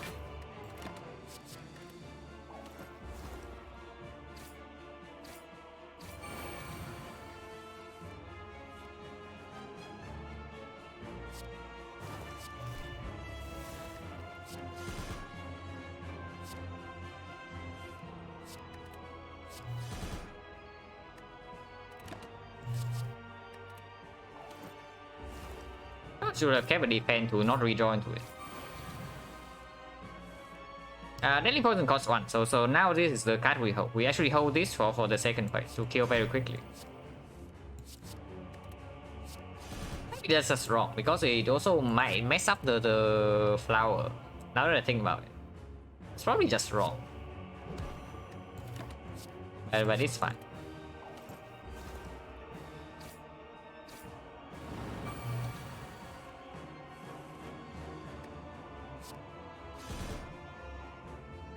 We'll play prepare. Whatever. Still play prepare.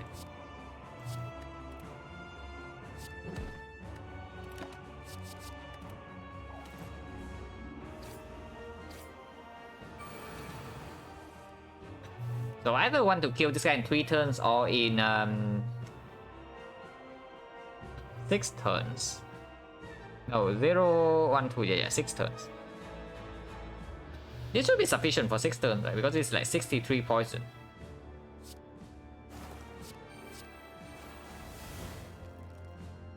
Oh, it also lines up.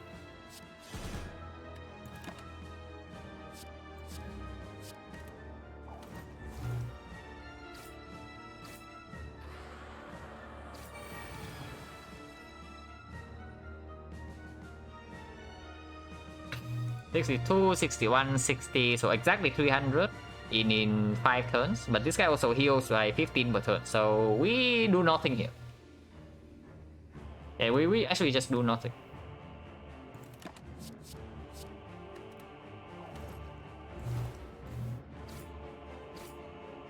And this should line up in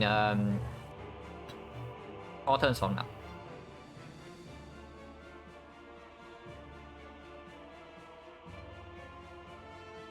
$61, 60, yeah, 118 3 turns, so it doesn't even kill, and then 240. Can have this.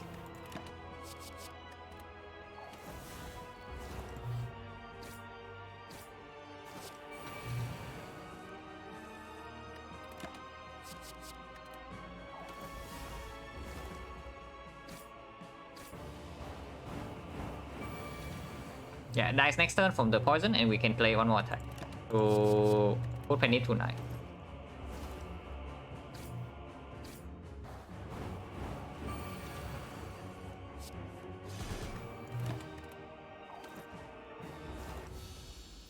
Yeah, ethical.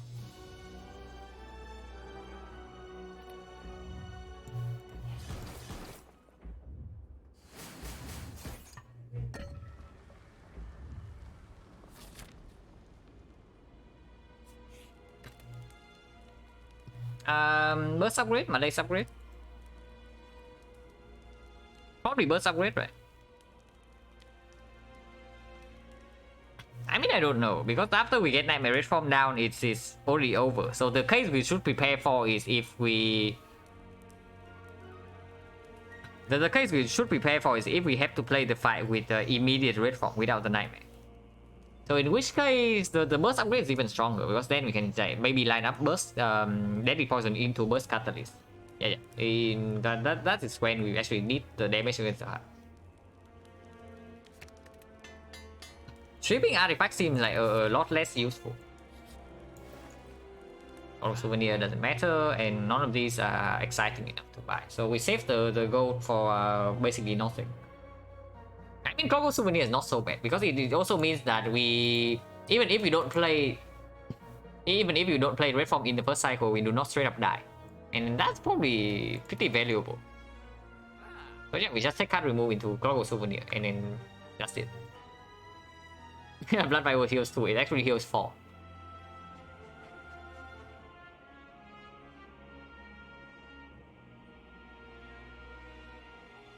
Then the remove here should be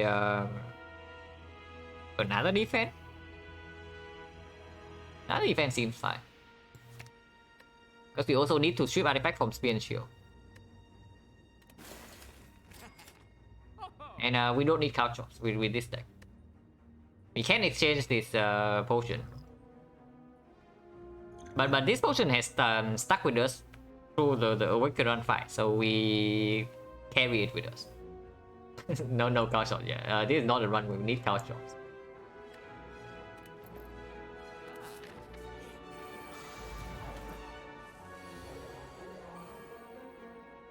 Ah, yes.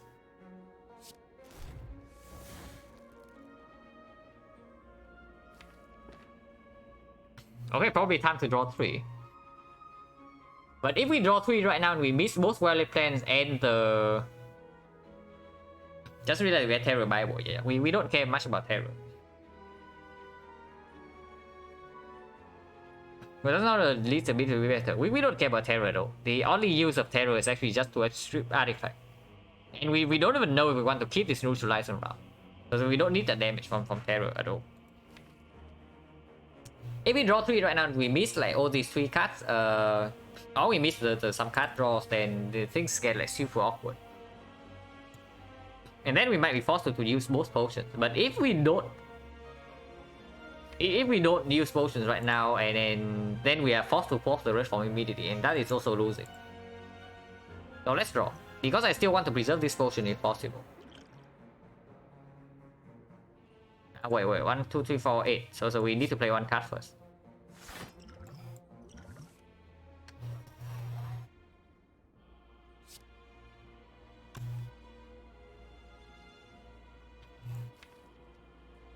And Cow Gamble is not even here, so...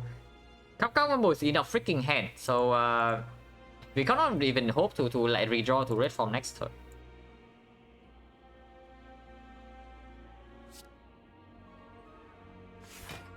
Doing this means that Cow Gambling this turn is slightly worse, but I want to dig 2 more.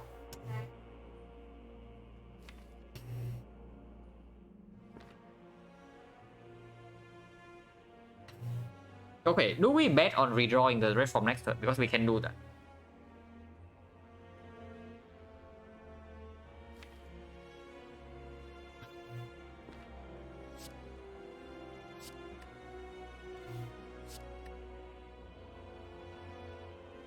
Burst Gamble, yeah, I'm also thinking of like bursting Gamble right now. So we can do...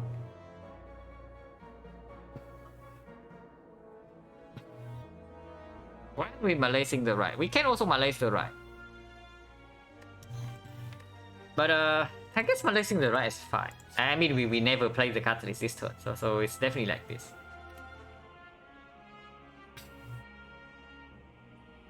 Yeah, neutralizing into burst Malay is okay. It's only -4 though.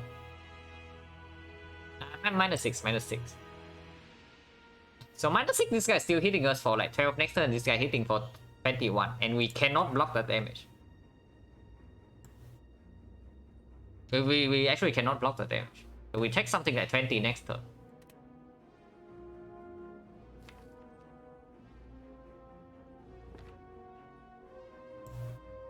And also we cannot even play Predator, so next turn we're just drawing 2 burns, and then nothing else.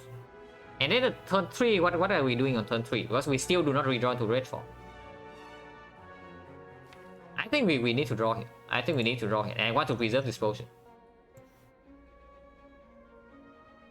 Neutralize this Pendium? Yeah, it doesn't matter that much. I think I Predator here into Burst Gamble.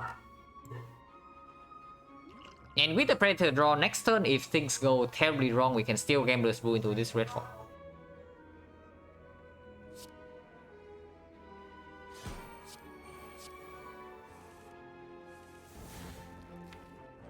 Holy crap, we actually discarded both the Valley Plans and the Nightmare. And this is our freaking next turn. I guess we draw, because we don't want to see these 2 cards next turn. And we still have burst. Okay, we have another Predator. Now that is cool. So we actually draw 10 cards next turn. And Nightmare Red Form is in there.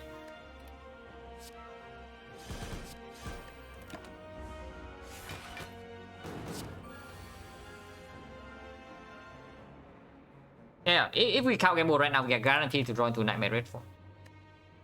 Because we Gamble for 9. So let's do that. I mean, there's also definitely a chance that we cannot play both of these, but not super likely, and even then we still have Survivor to discard Tactician.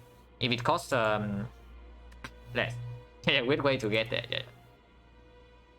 Because we can do that because our deck is actually so small. Okay, they both cost 0, so the fight is over. Good. And then of course we don't try for some random nonsense like Nightmare Alchemize in this fight.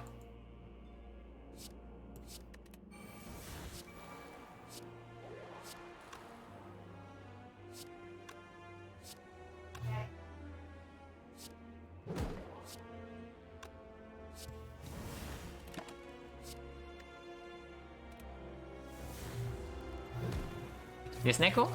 Yeah. So start. A lot of 1s and a lot of 3s. But yeah, average discount is still... It is still positive. On average.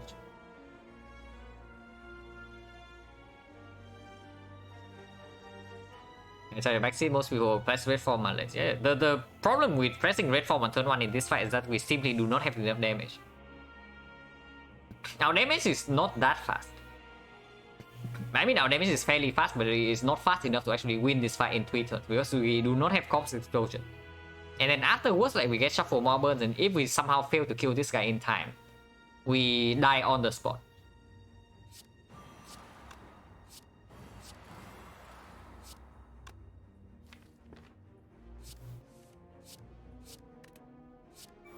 Now, Pendium setup doesn't really matter for the hard fight. For the hard fight, the only thing that matters is just like getting Nightmare Red Form in play.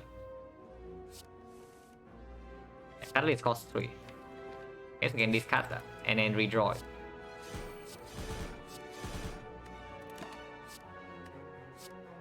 Can hold 3 cards though. I mean, it probably should not because we do have Predator. So that's definitely a mistake. Night Potion, not very useful.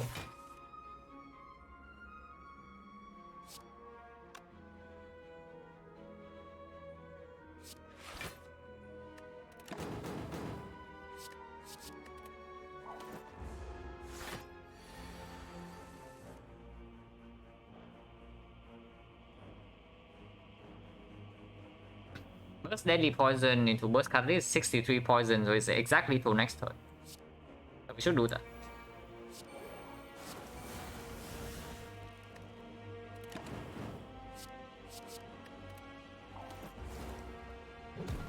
What's up, Falcon?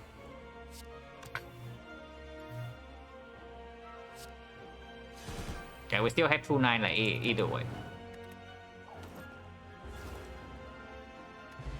Chaku, whatever. Skill potion is definitely better than attack, so we take that. And Predator Plus. I don't know about Predator Plus. Probably not. Probably not. Not if we have this already.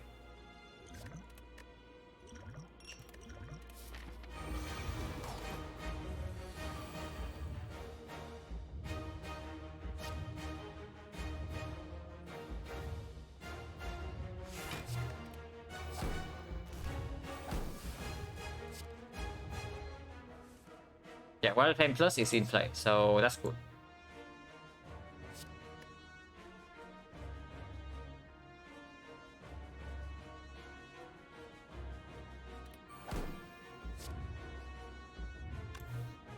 Now we are taking medium death damage here though.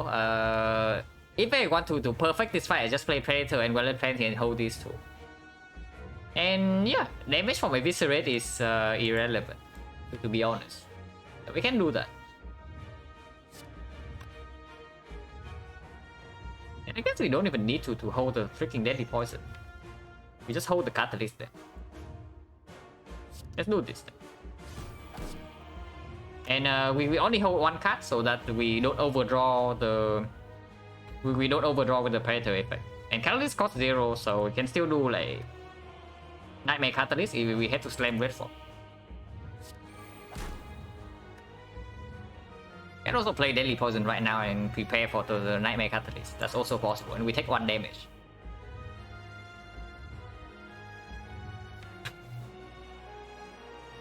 Maybe we draw 5 statuses next turn, so maybe that's wise. Like, taking 1 damage, whatever, right? Just win the fight and then get out of here.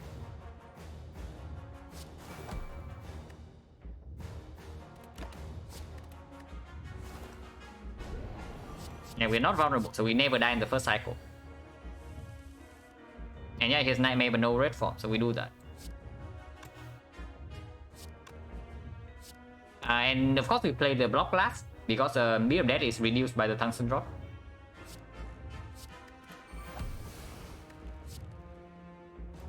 And we hold the Neutralize for next turn. Let's go every 6 hours silent playthrough. Yeah, this run doesn't last 6 hours. Most of the time for the start of this stream was like looking at the run history for the 100th run. We don't even need to play this, so probably should not. I mean, we can play it.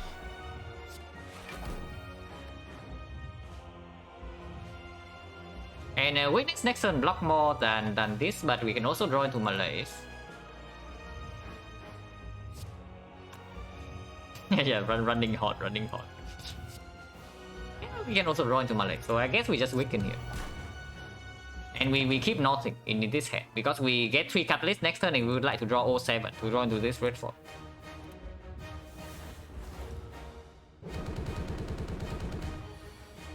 And 45, okay.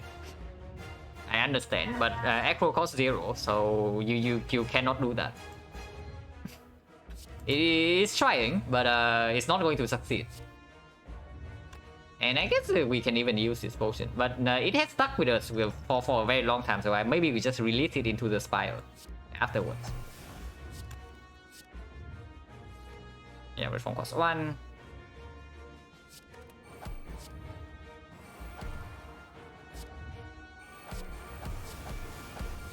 $4,000. Yeah, running hot and having a breakthrough. Yeah.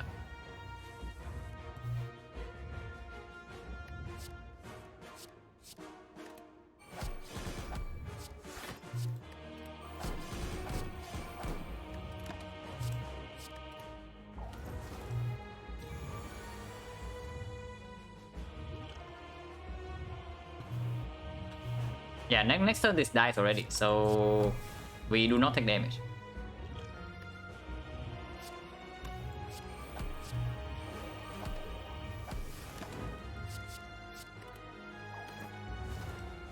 Silence, so yeah, just swap into Coffee Reaper, into Snecko, into like Nightmare Red Form, and then easy game.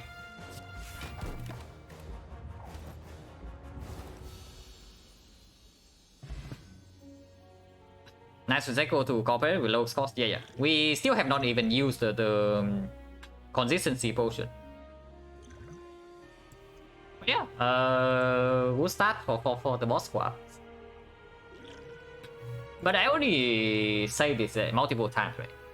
I say that when you actually boss swap and your run is going like average, so the run is not giving you like complete garbage, then the boss swap is completely fine. It's not much different from a normal run with a good Neo bonus. The runs where the boss swaps hurt you are the runs where Act 1 gives you nothing and you struggle to survive Act 2. Those are the runs that I think that the boss swap kills you. But yeah, this is not one of those runs. This one we just are pretty ahead for the whole run.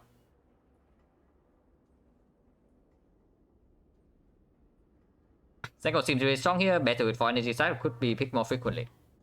4 energy Snecko is very different from 3 energy Snecko, especially like going into Act 2.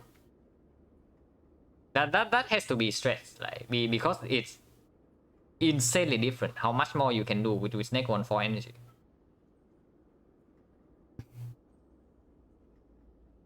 If so, maybe we would to specifically play bad boss swap. No, it's not that we swap into bad things. I say that if the run gives you nothing in Act 1. Like in the, you remember in the runs where we don't swap and we are forced to take like maybe 1 elite in Act 1 and then maybe our relics are just nothing and our deck is completely bad. And we struggle to survive every single floor in Act 2. I think those are the runs that the boss swap kills you. Not that you just swap into Busted Crown and lose the run, and not in that way. But in the sense that you do not come back when you swap into not a super high roll run and the run is giving you garbage. And those are the runs I want to win, which is like the main reason I never swap. Please review the 100 boss swap with XecnaR.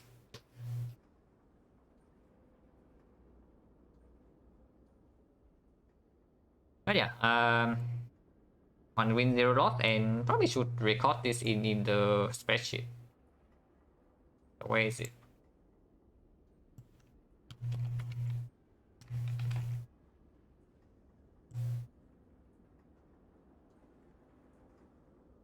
Yeah, boss swap, Coffee Dripper.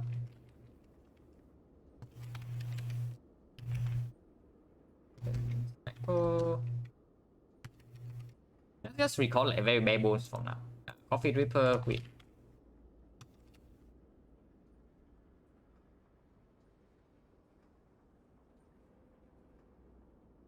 How's that different from than not boss swapping?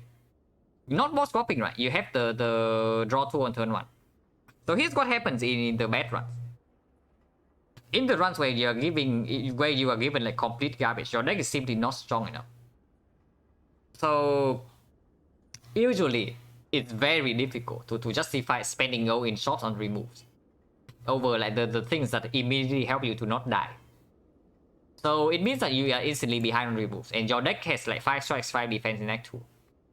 If you boss swap, you don't have to start the relic and your deck is complete garbage, it has 10 base cards in Act 2.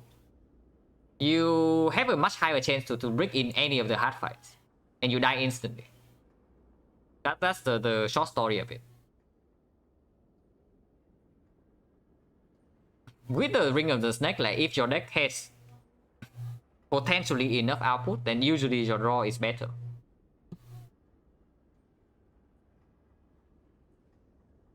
That's basically my logic behind it, like for now. Maybe I can change. Maybe I don't know. Maybe I just win like 80% of my runs with boss swapping and then it's suddenly the best option to ever exist. But we'll see. Also, yeah, can release the potion. Which could boss squad by Google, yeah. Yeah, 100% win rate so far, and still 100% win rate in the new year. Because I played like 2 normal runs and then 1 boss swap run and 4 wins. So that's good. Release the potions.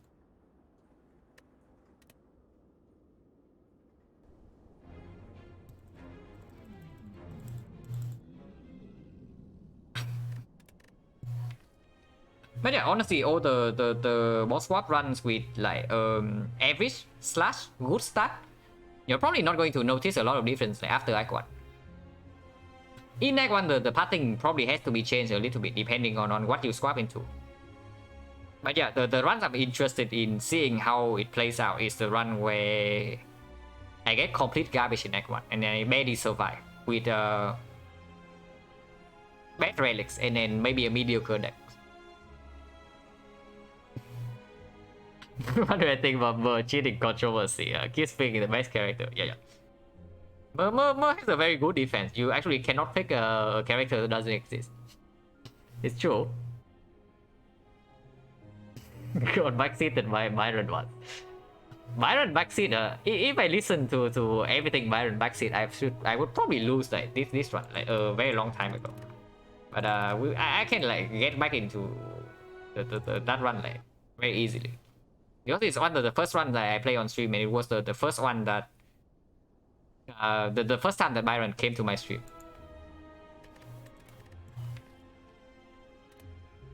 Like, quite a long time ago. But let's see, somewhere around here.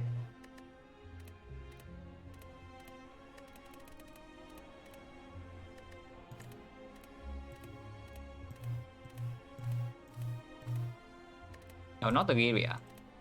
Yeah, this one. So I have a meat on the bone anchor and a pretty garbage deck, and I was forced into Black Star after Act 1.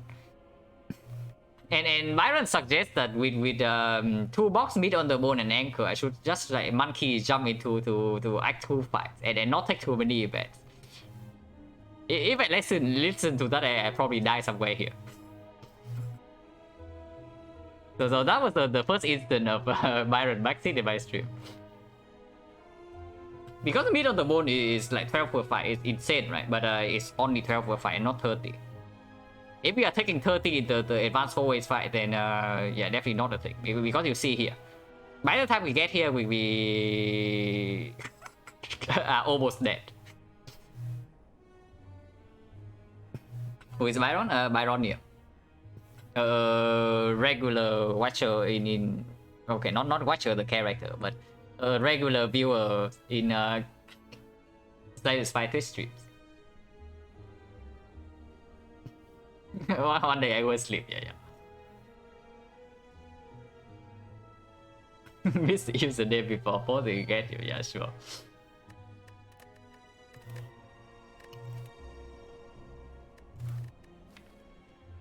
But yeah, this one is pretty over the power curve. Good thing this is also Hexaghost. Like Hexaghost is pretty ideal for Coffee Dripper squad, for sure, compared to the other 2 bosses. Congrats on 70%, really impressive. Thank you for Maboni. And yeah, I'm also like very happy about the result, especially the second 50, because I just basically the second 50 beside the one run that I just straight up through in Act 1, because I was tilted from the first 50. Then overall the play quality is much higher, and I also fixed the like most major mistakes, which converted like at least 6 or 8% in the second set of games. So that was good.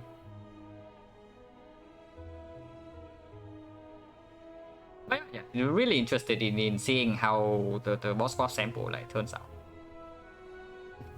without the 2 best one. If honestly, if this ends up being like above 65%, I would be pretty surprised. With my plus 4 side roster is obviously insane, yeah. Pyramid P-box swap is, they are just ridiculous. Snecko squad, if you survive Act 1, usually just wins as well. But you can die easily in Act 1 with the Snecko squad. But yeah, if this hits like 65% to maybe 70, I would be very surprised. But that would probably mean the boss squad is better than I thought. So like 25 is a job after I was sealing, yeah. That's why it would be very nice to see like starting really a lot. Yeah, definitely, me too. That's the reason I do not swap a single time in the 100 like serious run I play. Okay, quote unquote serious. Some of them not as serious as others. Looking at how I play in those runs.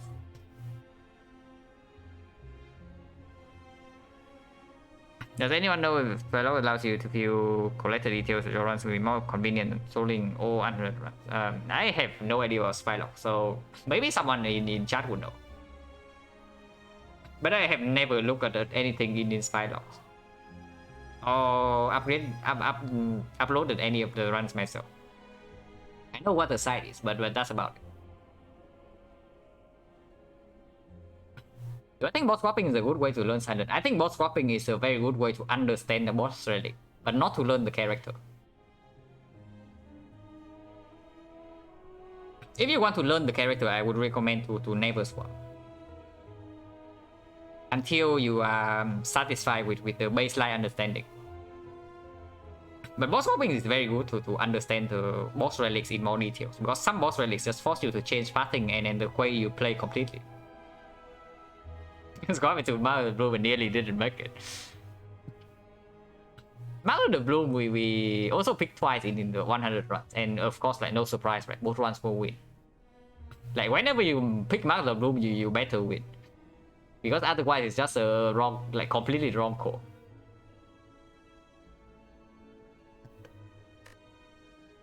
That's probably all for today. And let's see if there's anybody streaming Spyro. Like, this is quite... This timing usually doesn't have a lot of people, so let's see. At least people I know.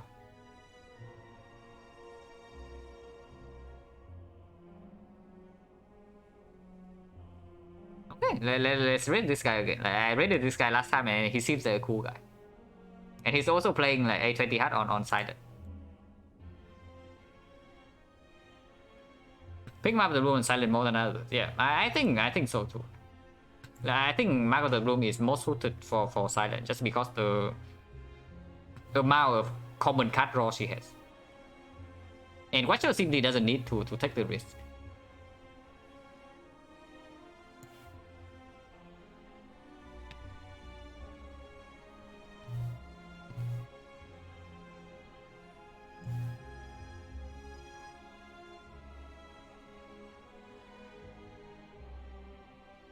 But yeah, as always, like, thank you everyone for hanging around and watching. I'm like really interested to see how this boss swap thing turns out.